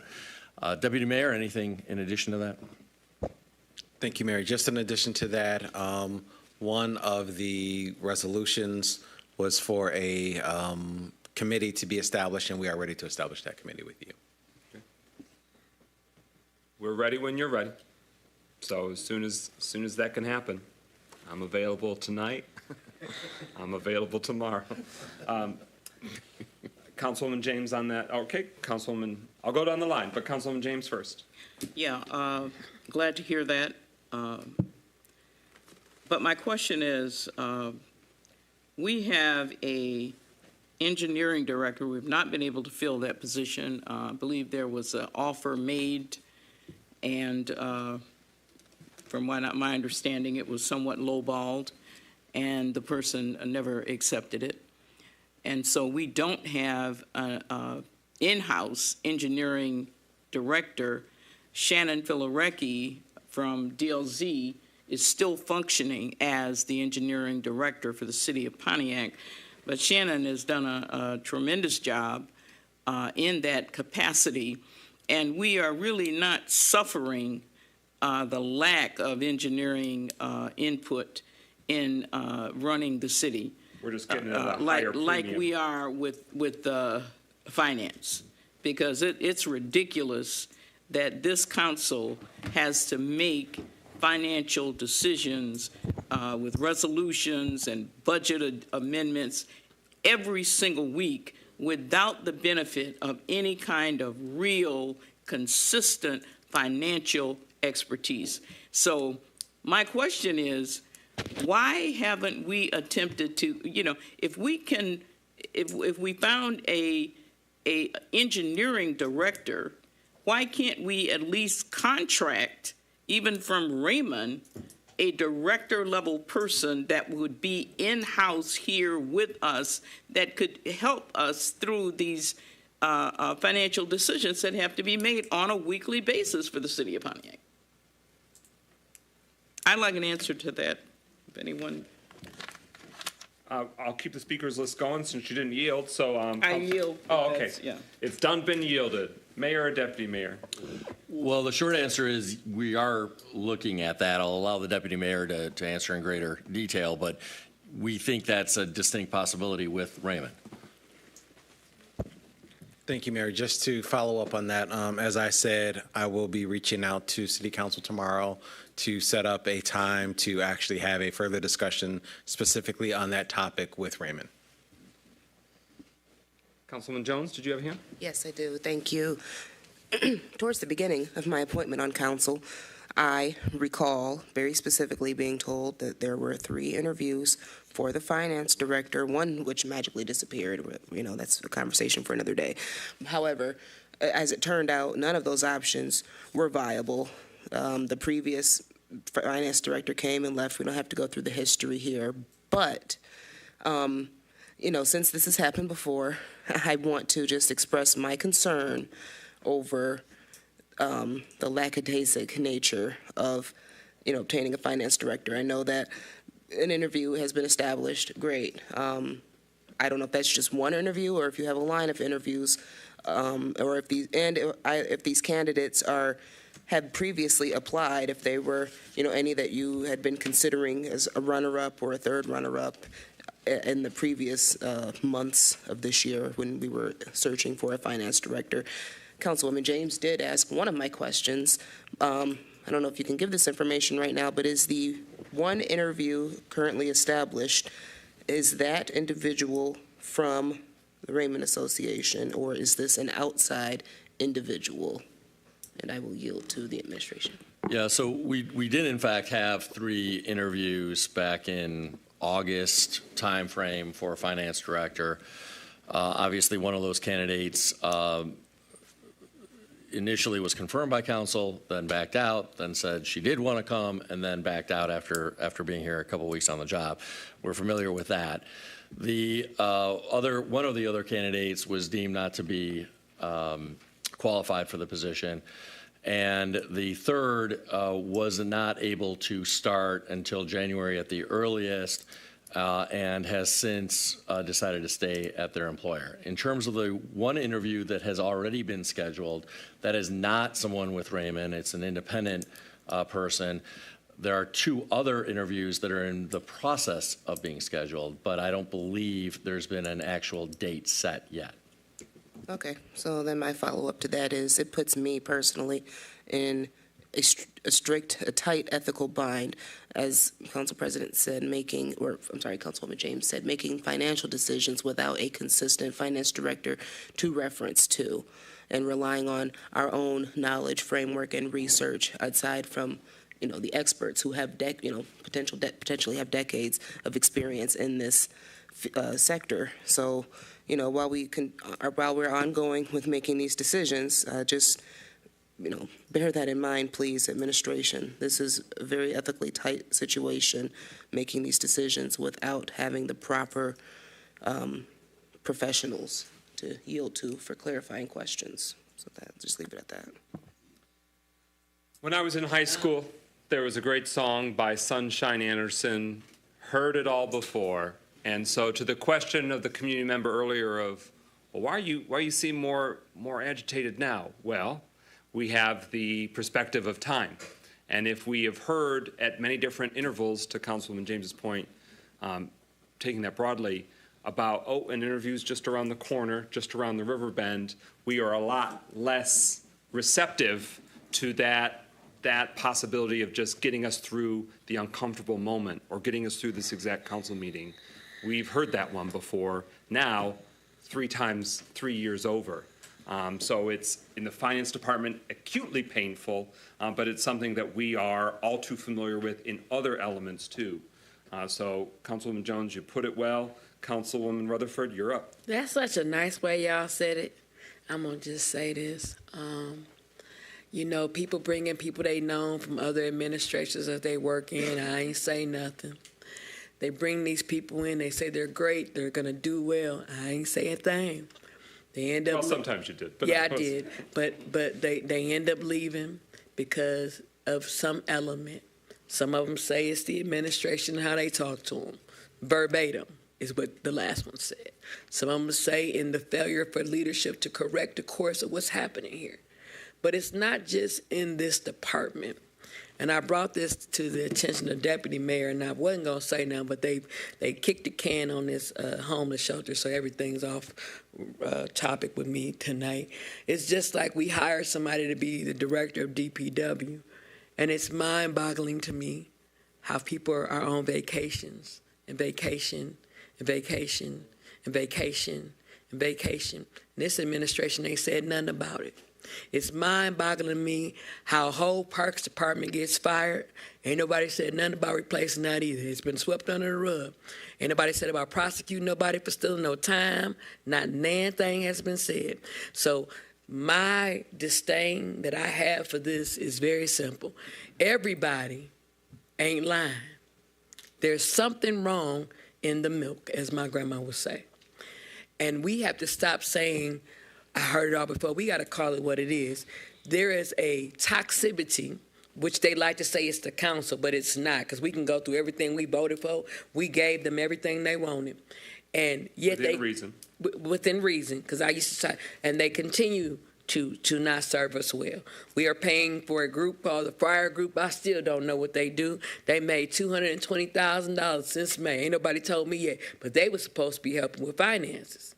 Nobody told me what they did. I've seen no results, but we got to give them $220,000. So The Michael, administration has informed us that they are no longer using their services. We did, as a council, voted to request a summary of what they did do and what the payments were out. I got to confirm if we've gotten that yet, but I think and so my follow-up would be very simple. I asked for us a list of every consultant we're paying in this city. Still ain't got it. Put it in writing, so I'm putting it publicly. Maybe if the public asks, how many consultants are we currently paying? What are we paying and what do we owe? How are we paying our bills? Why we don't have our bond rating? Because it's the John Q. public that's going to want to know these answers. So I don't believe 90% of what is being said. I don't think it's nobody that's going to be interviewed. I have no confidence that they're going to find somebody, and that's just where I'm at. Thank you.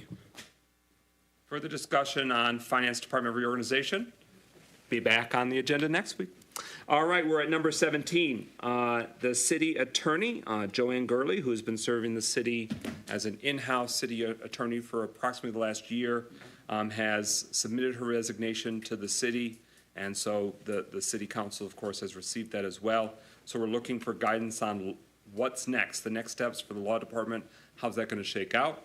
But I just want to specifically, I've said it to her directly, I've said it in different subcommittees and other forums, but I just want to emphasize how sterling and effective I believe that Joanne Gurley was during her, albeit brief, window of time, but she served the citizens and taxpayers of Pontiac very well. It is a shame that we would be losing her, and I just want to say thank you for your service, because you work hard, and the taxpayers and the citizens of Pontiac have benefited in a lot of different ways that maybe they'll never know, but I saw it, and I just want to say thank you, thank you, thank you.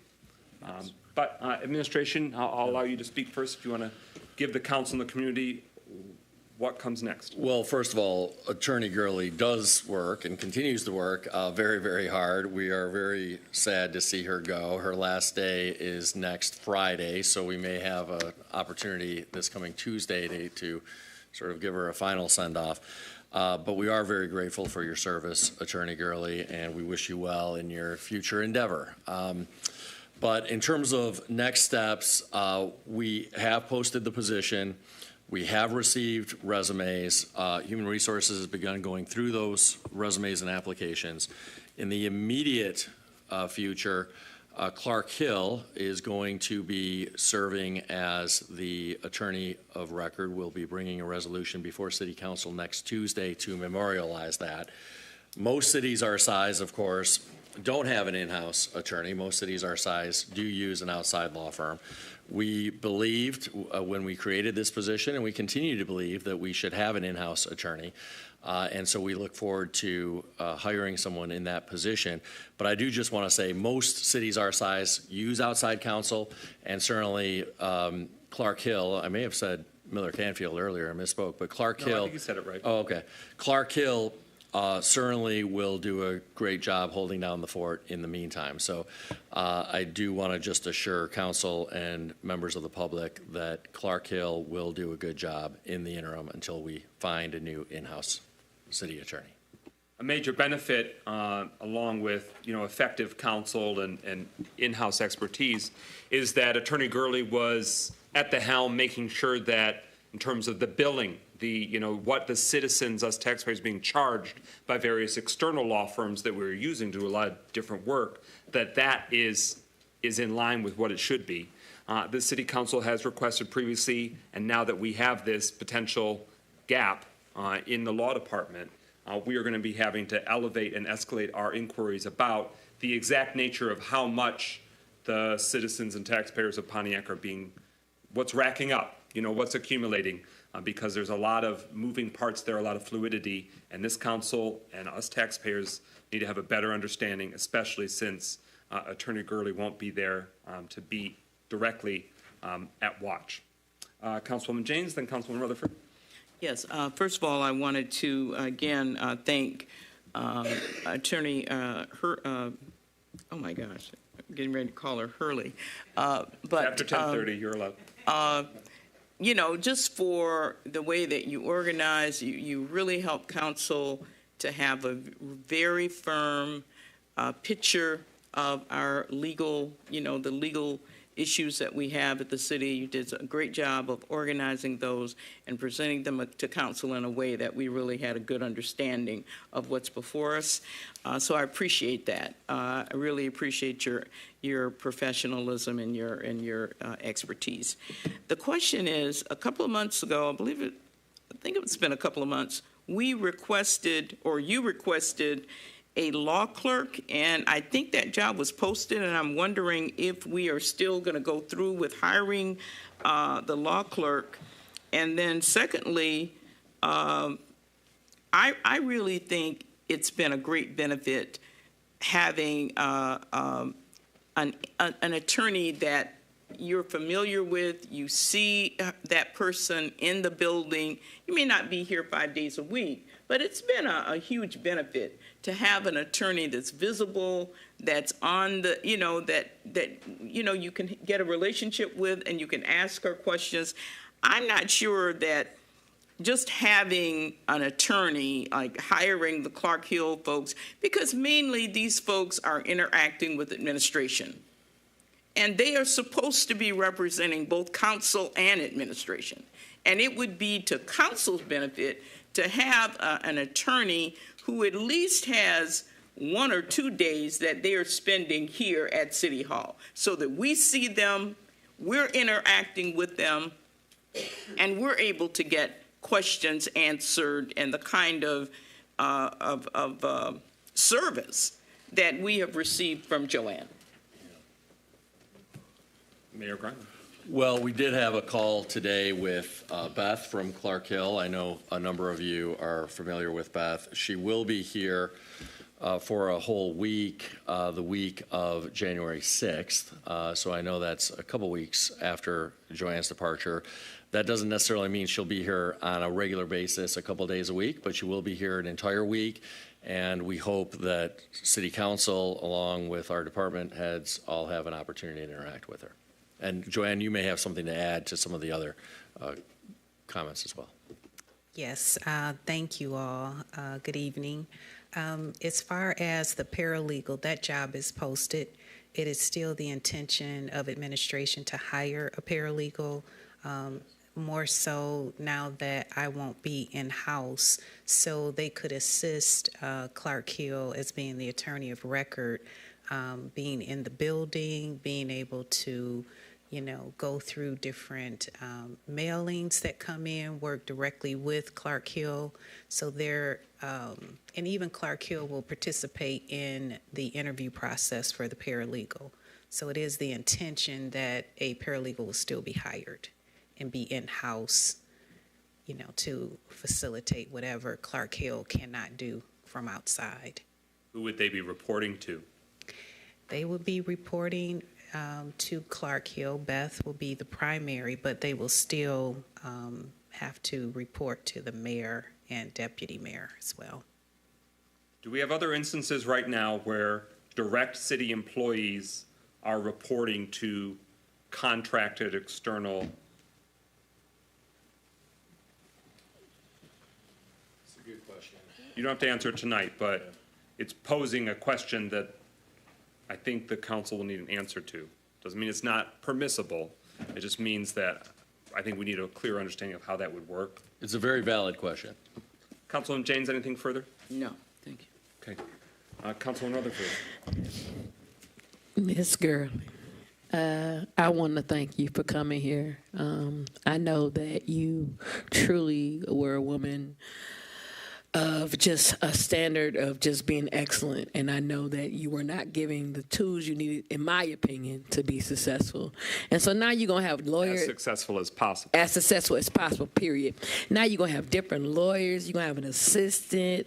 And the word says, well done, my good and faithful servant. You did what you could with what God gave you. You passed the test, and now you get to work with the best. That's it.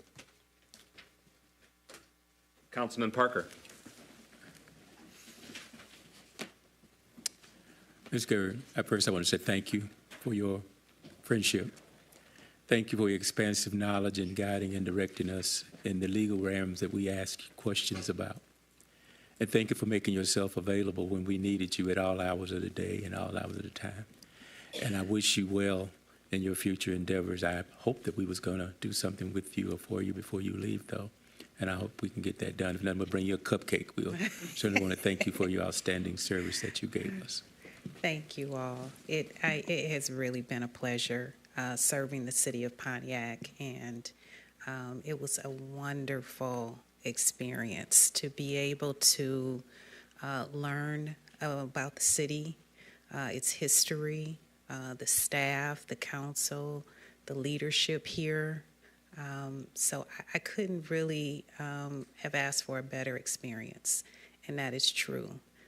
So whatever I can do, I'm willing to make sure that I leave the law department in the best position possible. And so if there are other questions that arise after I leave, of course, feel free to call me, and I will work through whatever may have been left, which I don't intend to leave the things that I can unsettled.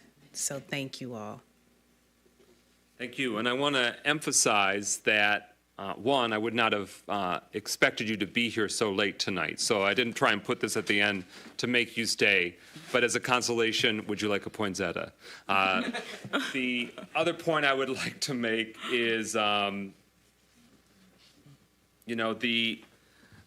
this is just a crucial role, of course, and so the City Council will continue to ensure that the law department is reorganized. But I just want to emphasize for the community's benefit, it's been raised a few times now that because that seat is empty, that means that the City Council's flying blind or doesn't have legal counsel or other capable professional service. We, as a City Council, have a Chief of Staff who is excellent in her role in helping make sure that our City Council is rising to the many, many challenges that are on our plate. We determined that it is not necessarily the most effective use of her time to be stationed physically right there. That doesn't mean that she is not capable working around the clock in many different ways. It's just about how do you deploy your resources, your team. And similarly, we have had for the last year an excellent in-house city attorney who, to Councilwoman James's point, has directly been serving the City Council. And there's never been one instance, one iota, wherever it was a matter of that she seemed to be putting her thumb on the scale for what the administration's perspective was. She was accessible, candid, fair, and direct with us, so that way it didn't need to get escalated where we then have to have a competing, legal perspective and then quadrupling the legal expenses for the more straightforward things. So I just want to emphasize that for those that might be curious, well, why not? And that's why we're not here to perform and just sort of check a box. We want it to actually be effective and do the work. So any further discussion on that? Clerk Doyle. Yes, thank you, Mr. President. I just want to weigh in. The clerk's office will be sad to see Attorney Gurley go. I really appreciate her professionalism. She has helped the clerk's office on a number of issues since she's been here. I tried to convince her to stay, but was unsuccessful. But again, congratulations on your future endeavors. Thank you. Thank you, favorite clerk. Okay, we saved the best for last. To surmise my experience with you, Ms. Gurley, and I'm sure others as well, you have provided a level of expertise, professional insight, and more importantly, consistency that I'm sure all of council, is greatly thankful for. That goes a long way, and I just want you to hear that from me as a new council person. And I think, to kind of piggy off of what Councilwoman James was saying, I think what we, and this is to the administration, we as council, we as citizens, taxpayers, residents in the city of Pontiac are looking for that type of consistency in all of our departments. And right now, the two that are in most need are the law department and the finance department. And we need that same type of consistency that we've gotten from Ms. Gurley, although we know we will never have another Joanne Gurley. So that's not to say that we're going to try to clone you, but we do need that level of consistency. And, you know, that goes a long way. We've been very successful with Ms. Gurley, and we need to be looking for applicants with her qualifications. Thank you. Thank you. Any further discussion on the topic? Hearing none. We are at number 18, Oakland County Sheriff Contract Renewal Status Update. We've shared in previous weeks and adopted resolutions because there's very real financial implications about the renewal for police services that are currently being done by Oakland County Sheriff Department. Mayor Grimel, should the council expect an agreement or proposed agreement before the City Council at the December 17th meeting? As was previously shared, the clock is a ticking. What's it mean for us? Yes, so we will have that on the agenda for next Tuesday. This year, how the County Commission did it was they approved rates, and that's uniform for any community that contracts with the sheriff. So that rate has, hey, for a deputy, this is how much it costs to contract with a deputy. For a captain, this is how much it costs. For a lieutenant, this is how much it costs. For a detective, this is how much it costs. And that's uniform for all of the communities. And this week, later this week, the County Commission is going to be approving the rest of the contract. That too is standard for all of the communities that contract with the county for law enforcement services. And so there's not a negotiation to be had between each community and the county. This is standard for all communities, and that's how the county has done it for at least the past 18 years since I became a county commissioner out there. So this is long-standing practice that the rates are set uniformly, the contract, boilerplate language is set uniformly, and unfortunately, it's also typical that it's done at this late of a juncture on the part of the County Commission. So this is now December, obviously, and all of these contracts between the county and all the communities that are served by the Sheriff's Office expire at the end of this month. And it is typical in the past, as is occurring right now, that the county approves the contract in December, basically within a month of that contract expiring. And so this is quite typical and usual based on the past conduct of the county as well. We anticipate that the County Commission will finalize that contract later this week, and we will then put it on the agenda for this coming Tuesday, December 17th. To the city attorney, a question. You don't have to get up. That's okay. I'm just going to throw a question for you to delve into over the next few days.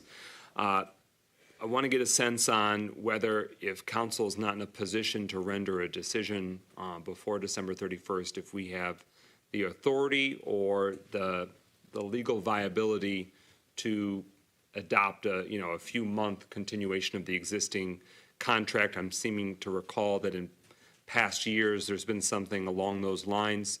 So if you can get an answer to City Council so I can share that with the full body about really what we're looking at, what are the options? Because the next meeting is our last scheduled meeting. So that means that the largest single element of our annual budget, of our general fund, is our policing services. And this is a three-year contract, is that correct? The current contract was 3 years. In terms of the future contract, I believe it's also 3 years, is my understanding. Okay, and we can confirm that. But the point is that it's locking us in for a few years. So, and there are substantial cost increases, and we need to know the implications to coverage, to community policing, to all the elements that we approved a few years ago that baked into that. We need to know, is that still in that? And I don't want to jam this council, as we've already been jammed, with making such a substantial decision with, to your point, some of our hands already tied behind our back with limitations with the financial operations. So we just need those really fundamental understandings of where we're at and what options are before us. Okay? Hearing no further discussion, that'll be back in a different way next Tuesday. Finally, I just want to give a heads up. but that there will be a public hearing at next week's city council meeting, receiving feedback on the latest round of map proposals for redistricting the council districts. So we anticipate that the map maker will have final few drafts or consideration for the community and the council to look into and receive feedback on what direction, where would you like to see that land. We're required by charter and by other existing law that we've got to adopt those maps, and we want to do it in as early as possible time before the election process is in full swing. Clerk Doyle, is there anything further you'd like to flag in terms of that? And are we all set for being able to publish a public hearing just to communicate to the community? They can join us at the next Tuesday night meeting here for that purpose. Thank you, Mr. President. Yeah, we'll make sure that the notice is posted. Okay. And as soon as we got them, we'll get them out there where you can get hard copies at the city council offices, posted to the website, blown up, and the final versions will be very clear, so you can see the detail of every street name and get a real sense of where it might mean for you and your neighborhood. Councilwoman Jones. Okay, at the last District 2 meeting, concern was expressed regarding what residents felt as a lack of public input. I understand we had the public hearing, although many did not get that memo. I'll be sure to, send out the one for this coming Tuesday. And of course, we have our district meetings, although District 2 will not meet again this year. But, it was posed if we could have a separate forum, so to speak, on the redistricting process for those who cannot attend the meetings, or, just to give the public additional opportunities to weigh in before we vote. So that would be one question. Second question would be, based on these maps coming back to us next week on our last meeting, and assuming we're not voting at this meeting, we are just receiving public insight, do we have an anticipated date when we will be voting on a finalized map? It would be up to this body. It could be voted on December 17th if it seems like there's a clear, path for that. Otherwise, it would just roll to the next meeting. We have that opportunity should that be the pleasure of this body. But to your point, your first question, certainly as the council person, and we do it all in different ways, you can create that space or that opportunity. The challenge is that we can't have a quorum of city council holding that, because if you're talking about something that would be specific or considered, there's some requirements with the Open Meetings Act. So that makes it tricky. But yes, you certainly, if you want to create, a virtual option, it's sort of they can inform you if you need me as schedule permitting to participate, on behalf of council leadership or Pro Tem Carrington. But I really would encourage, so that way everyone hears it. If they can't make it in person, they can submit it in writing. We are able to receive public comments in writing. It benefits the whole community to hear, so that way they can understand where the perspective is. Okay, that's helpful. I will share that. I also have a document that I've typed up and provided to our Chief of Staff, compiling the responses that I've received from residents, outlining what they would like to see, my constituents anyway, in District 2, and also presented a draft drawing of the district with a little ruler and whatnot. So that's very helpful.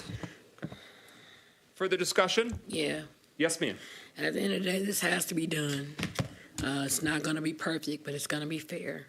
And we need to just make sure we're listening to our people that we talk to in our community, but also that we get the ball to rolling, because the first of the year is right around the corner.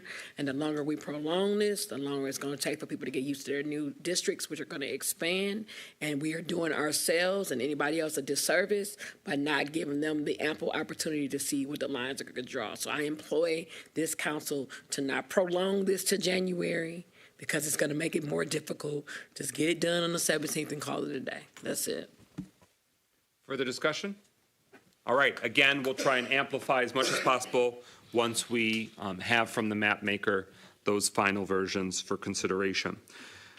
We are at communications and closing comments. I'm just going to sort of go around. You could do your communications when you do your closing comment if there's no objection. But the next City Council meeting, Tuesday, December 17th, a week from tonight. Mayor Greimel, closing comments, communications. Yeah, so just quick communication. I know it's getting late, but this Thursday and Friday, The weather is projected to be very cold, so December 12th and December 13th, we are keeping the Bowen Center open for longer hours from 8 a.m. to 8 p.m. We met with Councilman Parker a week ago to talk about what is a reasonable approach in terms of operating the Bowen Center as a warming center, and decided that any day that it's projected to be below 20 degrees, we would keep the Bowen Center open for longer hours from 8 a.m. to 8 p.m. And this Thursday and Friday is projected to be colder than 20 degrees. Happily, it's projected to warm up after that for the following week. But this Thursday and Friday, the Bowen Center is going to be open from 8 a.m. to 8 p.m. Our communications team will be getting that information out, but we asked the City Council to help us spread the word about that. So 8 a.m. to 8 p.m. on days when it is 20 degrees or below? That's right. And that's like from the National Weather Service or whatever? It's an approximation that's of where it's most hazardous, yes. Okay. It gets complicated because you could include wind chill, but this is an approximation on a more simple basis of when frostbite, for example, is at greatest risk. And is that 5 days or 7 days are we talking? That's 7 days. So our anticipation is that on weekends or holidays, now some holidays might be tough to get staff, like Christmas Day, but in general, weekends and holidays, if it's projected to be below 20 degrees, we will also be keeping the Bowen Center open 8 a.m. to 8 p.m. Okay, and you don't have to, thank you very much. I think that's the right move, and thank you for sharing that with us and working with council, specifically Councilmember Parker, for being such an advocate. If you can let council know, what is our opportunity or option for community volunteer action? I know how the school district holds it or handles it, or has in the past at least, and it might be helpful to know, because if there needs to be some backfilling capacity, if it's a, you know, like a Christmas Day blizzard, and we as a community need to rally together, I respect that might not be able to have the most thorough answer right now. But. Yeah, I don't have a thorough answer right now, but we welcome volunteers and will develop at least a basic policy around that. Okay. Deputy Mayor, any closing comments? Just adding to the thank yous for the time that we had with Joanne. Amen. Clerk Doyle, and I know you got a communication as well. You have the floor. Thank you, Mr. President. The Office of the City Clerk will be sponsoring a virtual cannabis social equity workshop this Friday, December 13th at 10 a.m. The webinar will be conducted on Microsoft Teams and will go over the Cannabis Pontiac's 3 focus areas: the City of Pontiac Social Equity Fund, and application technical assistance will be offered in regards to social equity plans and prospective social equity retailer applicants.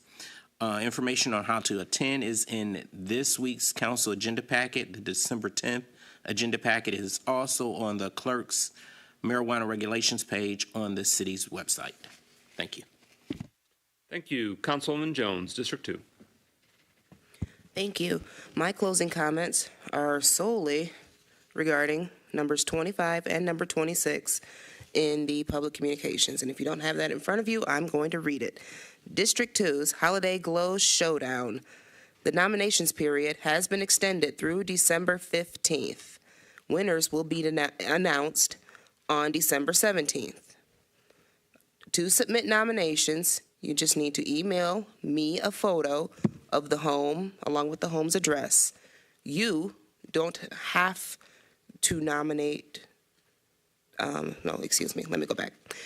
You can nominate a home even if you do not live in District 2. However, the home that you nominate has to be within District 2. Let me just say that.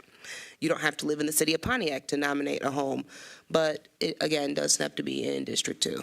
So let me just put that out there. I've received a number of nominations already, and I am looking forward to the rest. I know some of you are just now getting your decorations up through the heat wave we've just had, so don't forget about this opportunity. You have until December 15th to email me a photo. There will be 3 winners for this Holiday Glow Showdown. Continuing from that, and if you would like to be a judge for this, you can feel free to email me if you would like to. I don't think I made that clear before, but if you don't have to live in District 2 to be a judge. In fact, it would be great if you did not live in District 2. and do wanted to be a judge so we could get perspectives from everyone around the city. There we go. AKA, so no one's putting their Yeah. favorite neighbor above another. Yes, thank you. Also, District 2's Winter Wheels Workshop will be held on December 14th, 2024. That is this Saturday from 11 a.m. till 1 p.m. at Oakland Point Shopping Plaza, the north side of the parking lot. Please come on out. We will continue on while supplies last. You will stay warm in your vehicles, drive through to receive an Arctic preparedness package. The contents of that package will remain anonymous until after the event, but this will help you get through these colder temperatures that we have upon us. So between 11 and 1, please come out, north side of the parking lot, Oakland Point Shopping Plaza, this Saturday, December 14th. And if you have any other questions, please feel free to contact me, 248-758-3027, or you can email me, mjones@pontiac.mi.us. Thank you. Anyone want to go first? All right, Councilwoman James. I don't have anything. I want to wish everyone a happy holidays and just say that everything is possible for us through the gift of God's grace. So I want to wish everyone happy holidays and much, much, much grace. Thank you. Thank you. Councilman Parker. Thank you, Brother President. First, I want to thank what has turned out to be our resident pastor, Pastor Desero, for coming every Tuesday and praying with us and praying for us. I want to remind everybody that as the District 5 president, we are having our meeting. As her being the District 5 president, as she's announced, we are having our District 5 closeout yearly meeting this Thursday at 5 p.m. in the Lions Den. We are not inviting any guests. We're just going to sit around and see what we can come up with doing for the coming year. Please, we can plan out our coming year. Earlier during this meeting, it was mentioned that I don't come to GER's meeting. I think I've missed one, visited one. I've missed one. I've been on line one, and I was late for the one last Wednesday because I had a previous commitment that I'd already made with my doctor. I apologize, I got sick. But just wanted to make sure everybody understood I have not missed. I'm always there. I've always heard what they had to say. And as I continue to tell people, GERS is about your retirement money, not about your health stipend. We are doing a very good job of managing your retirement money. The issue is always around the health stipend. And if we can keep those two separated, we'd understand what the difficulty is with why some of the funds have not been dispensed properly.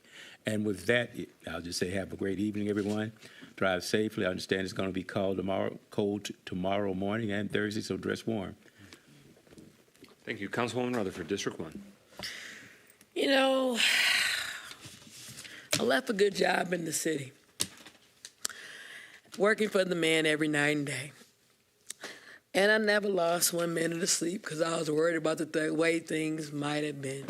Big wheels keep on turning, Proud Mary keep on burning, because I'm rolling on the river. That was by Tina Turner. And that was a song that activated you, that despite where you come from, you kept it to rolling.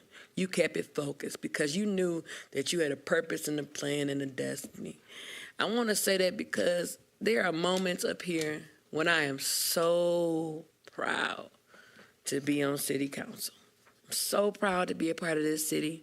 Then there are other moments when I literally want to walk out and never come back because we've got to do a better job with people. There's not a week to go by that Pastor Parker or I do not get a call about some young lady or some family or some woman in a situation that is dire. And we are not social workers, but we do the work of a social worker. And we are not counselors, but we do the work of counselors. And there are many nights I spend bothering the president saying, I don't know what to do. Can you help me? I'm overwhelmed. And he always say, don't you ever get tired of fighting? And I say, I have to fight because the alternative is to be quiet and sit on the sidelines and watch people play with people's lives. I just want the same energy we show for everything else to be shown for the least of these. See, some of us didn't have a silver spoon in our mouth. Some of us have experienced homelessness. Some of us have had to live in low-income housing. That's why we fight so hard for it. Some of us had to take jobs that were not even decent, but we took it to survive. And thank God he made a way for us to be on this side. And I want people to remember, you ain't nothing but 2 paychecks away from being broke yourself. We have got to start looking at people in the totality and not just for sound bites. Now, I know somebody gonna say she's just preaching, but it's because I get tired of even people from the administration calling me about people they can't handle because we don't have a resolution to handle them. I get tired. I can say it, I get tired of people saying I'm homeless and I ain't got no place to go, and we don't have a resolution.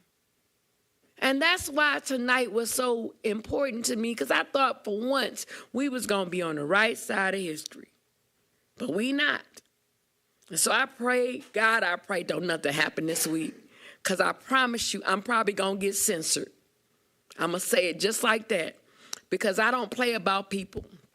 This seat don't mean that much to me. I care about everybody, even those who don't like me. Because at the end of the day, don't nobody deserve to be out in them elements and not have an alternative plan. So I'm praying for y'all out there. I'm sorry we couldn't get it done. I publicly apologize in advance because it's bothering my spirit and I'm starting to lose hope. And when I start losing hope, it's bad for everybody. On a positive note, I want to thank the City of Pontiac for allowing me to host the tree lighting ceremony. It was beautiful. I had a great time. I want to thank them for also letting me be a part of the parade. And on Saturday is a celebration of District 1. And at this point, everybody can come if you want to come. It's going to be amazing. It's going to be good food, good music, good entertainment. We're going to give out awards. And we're going to just try to love on each other because love is in need of love today. Love is in need because something is wrong when we don't care about how people are going to live when it's 2 degrees outside. So I say, as my pastor say, keep it right, keep it tight. God bless you, God keep you. May he put his loving hands upon you and give you peace. And I pray that people can sleep well at night knowing somebody might freeze to death. Good evening. Good evening. I'm Mike McGinnis, representing District 7. East side is the sweet side. I want to thank the residents of District 7 for coming out. We had a full house at our December meeting, which was also our holiday celebration at Prospect Church. Thank you, thank you, thank you. There were a number of residents who were there for the first time, a number that haven't been there in a few months that have returned, and then, of course, our reliable few dozen that are there almost faithfully every month. So to have a packed room and to have so much positivity for Pontiac was really gratifying. We covered a lot of topics, but most importantly, we had fellowship. We are essentially in now the last year of a District 7. Because of the charter changes, there will no longer be 7 districts. It will go down to 6. So we are in the last year of there being a 7. So let's have a great year to come. Each month, our district meetings, let's do it big and let's do it proud. The next meeting it's always the second Monday of every month, 7 to 9 p.m. at Prospect Church.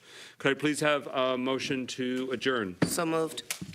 It was moved by Councilman Parker, seconded by Councilwoman Jones. Hearing no discussion, roll call, Clerk Doyle, bless you, on adjournment.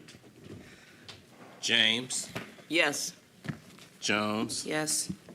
McGinnis. Yes. Parker. Yes. Rutherford. Yeah. 5 yeas, no nays. The motion carries. We stand adjourned. 11:07.